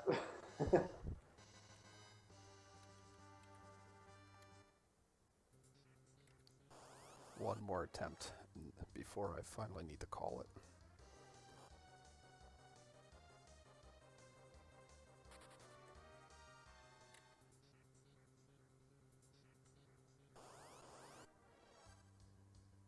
Well, I'm dead. Ah, close, right?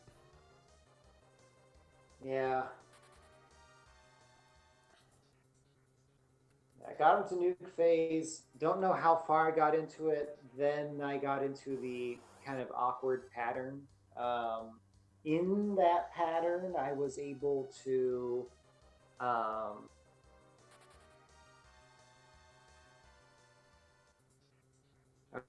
do another, I'm going to say 12 to 15,000 more damage.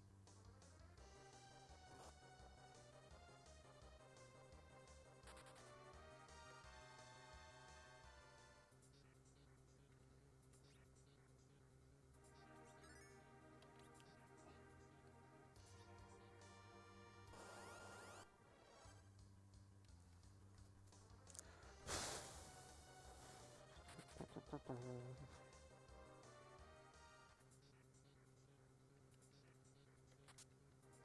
think I forgot the Dragoon Spear.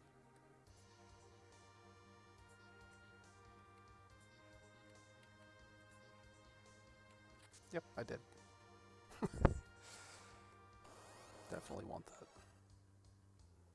Yeah, that's kind of important.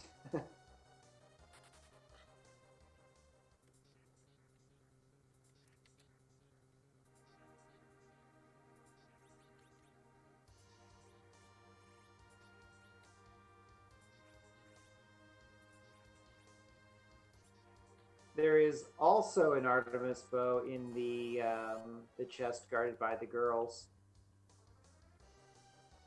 Mm-hmm.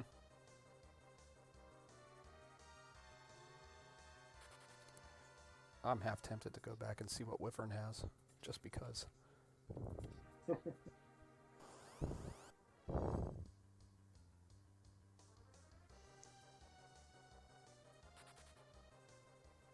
Yeah, let's try it that way.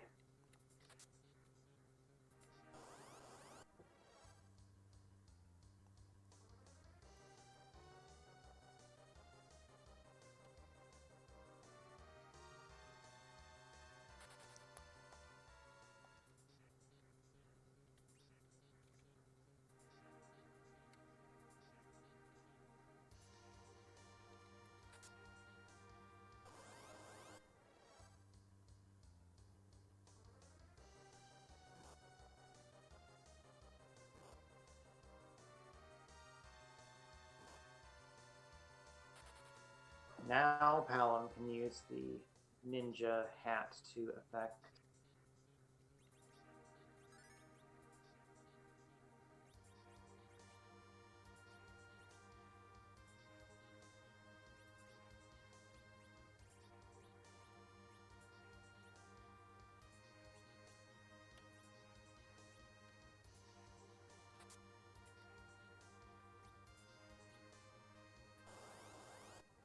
Yeah, which chests were which?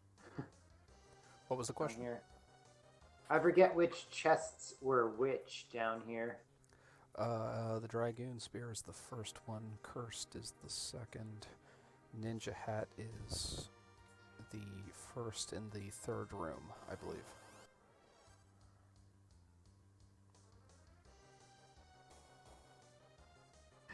I could fight Ogopogo.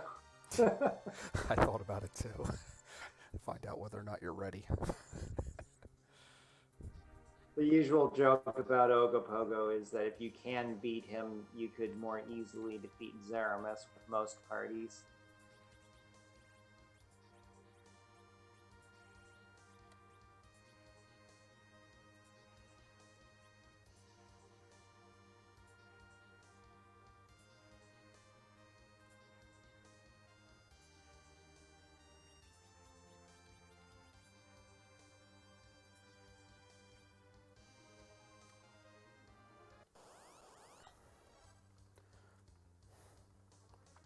forgot to turn my game speed down.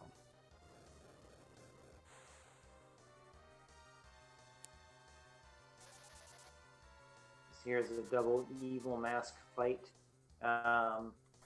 Evil masks are considered to be robots.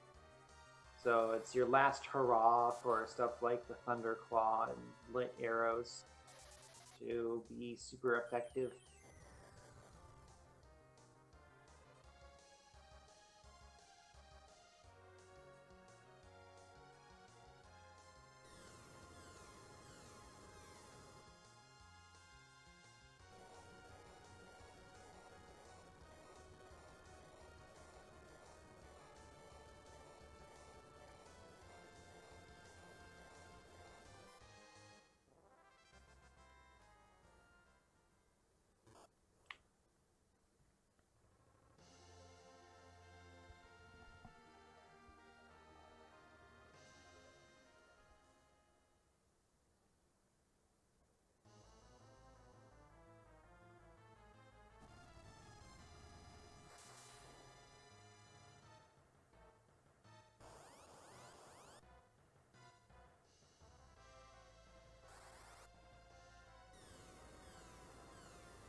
Yep, we'll see how this goes.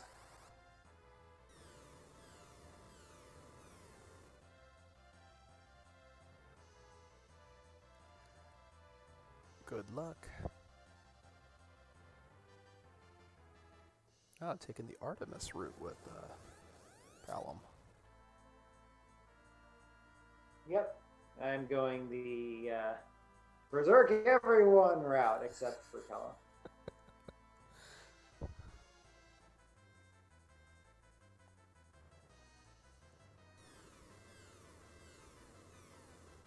Last time, the way I pushed Zeromus past the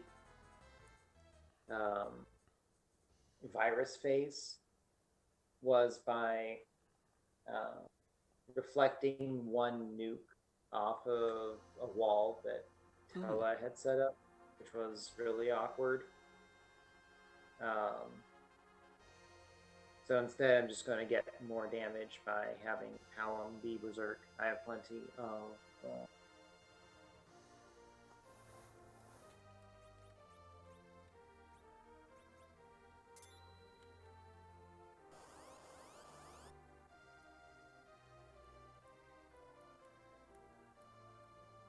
I have plenty of Bacchus wines to work with here. Yeah.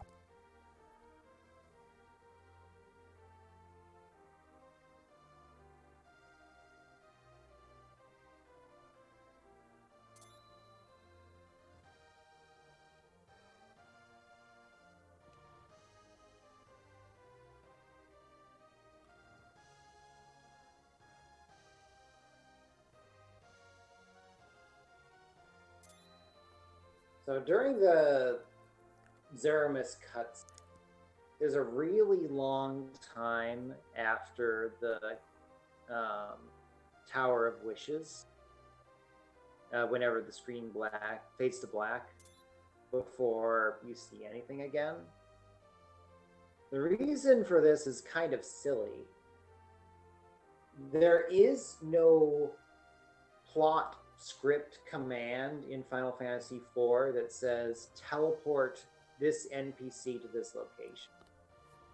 So for every NPC that normally starts, way back at the beginning of the choke point, all of your party members, all of those party members, whenever it transitions from the Tower of Wishes back to the moon again, the game has to keep the screen black while it tells all of those party members to walk back to where they had previously collapsed and then tell them to lay down. Then they can bring the curtain back up, show you where everything is now again.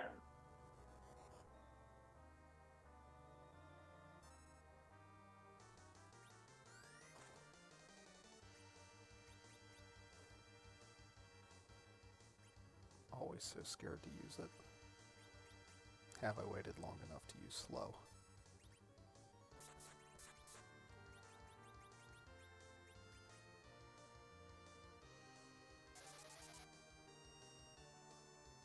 Oh, thank God.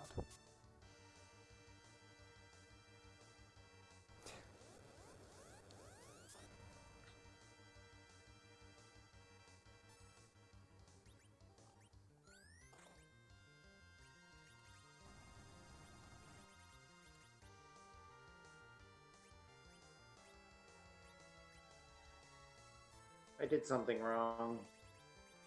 I don't know what it was that I did.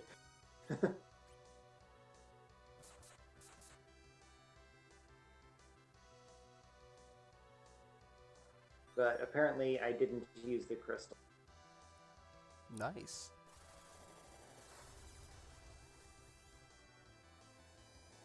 Now my turn order is messed up. Not sure what this is going to wind up doing.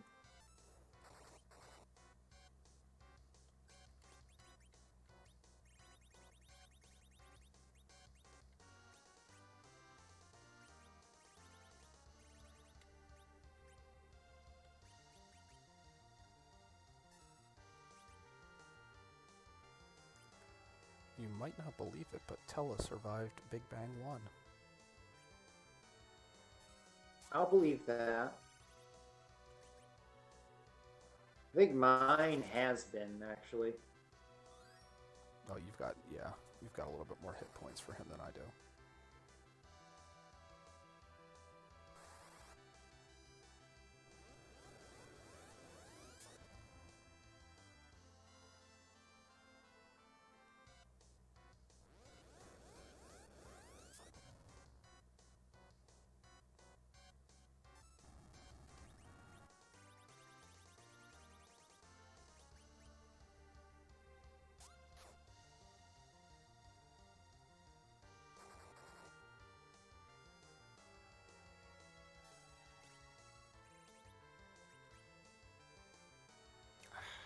That's not good.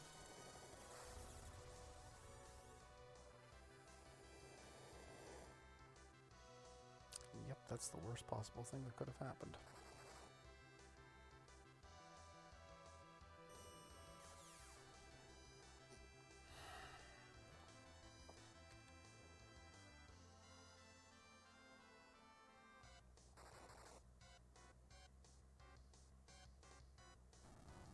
Alum's doing about 1,000 damage per shot. Done. You got it? No. Oh, you're done for. Yeah, I can't throw any more time at this tonight. Okay. Well, this is the advantage of playing a challenge league rather than just a race. Come back to it whenever you choose. As long as you're done within a week, that's all that matters. Oh yeah, I figure I need probably another good 20 minutes of grinding max, and I'll be able to take them out. I mean, we're close enough to begin with. A little bit more HP if I would go back, and I would actually spend a little bit of my money, which isn't very much, but it doesn't have to be. I could get Tella up just high enough, or even Edward, maybe a little bit more. But at 54, with this team, low HP with only one major tank, I'm feeling okay. But I think the way with our...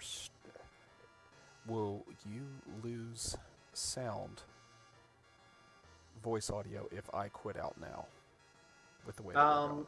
Momentarily, but I can swap to my own microphone. Reroute. Okay, cool. Yeah.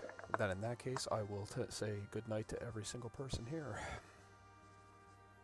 All right. Been a great run. Been a great thing. Go and take a look at the Lunarian Shuffle.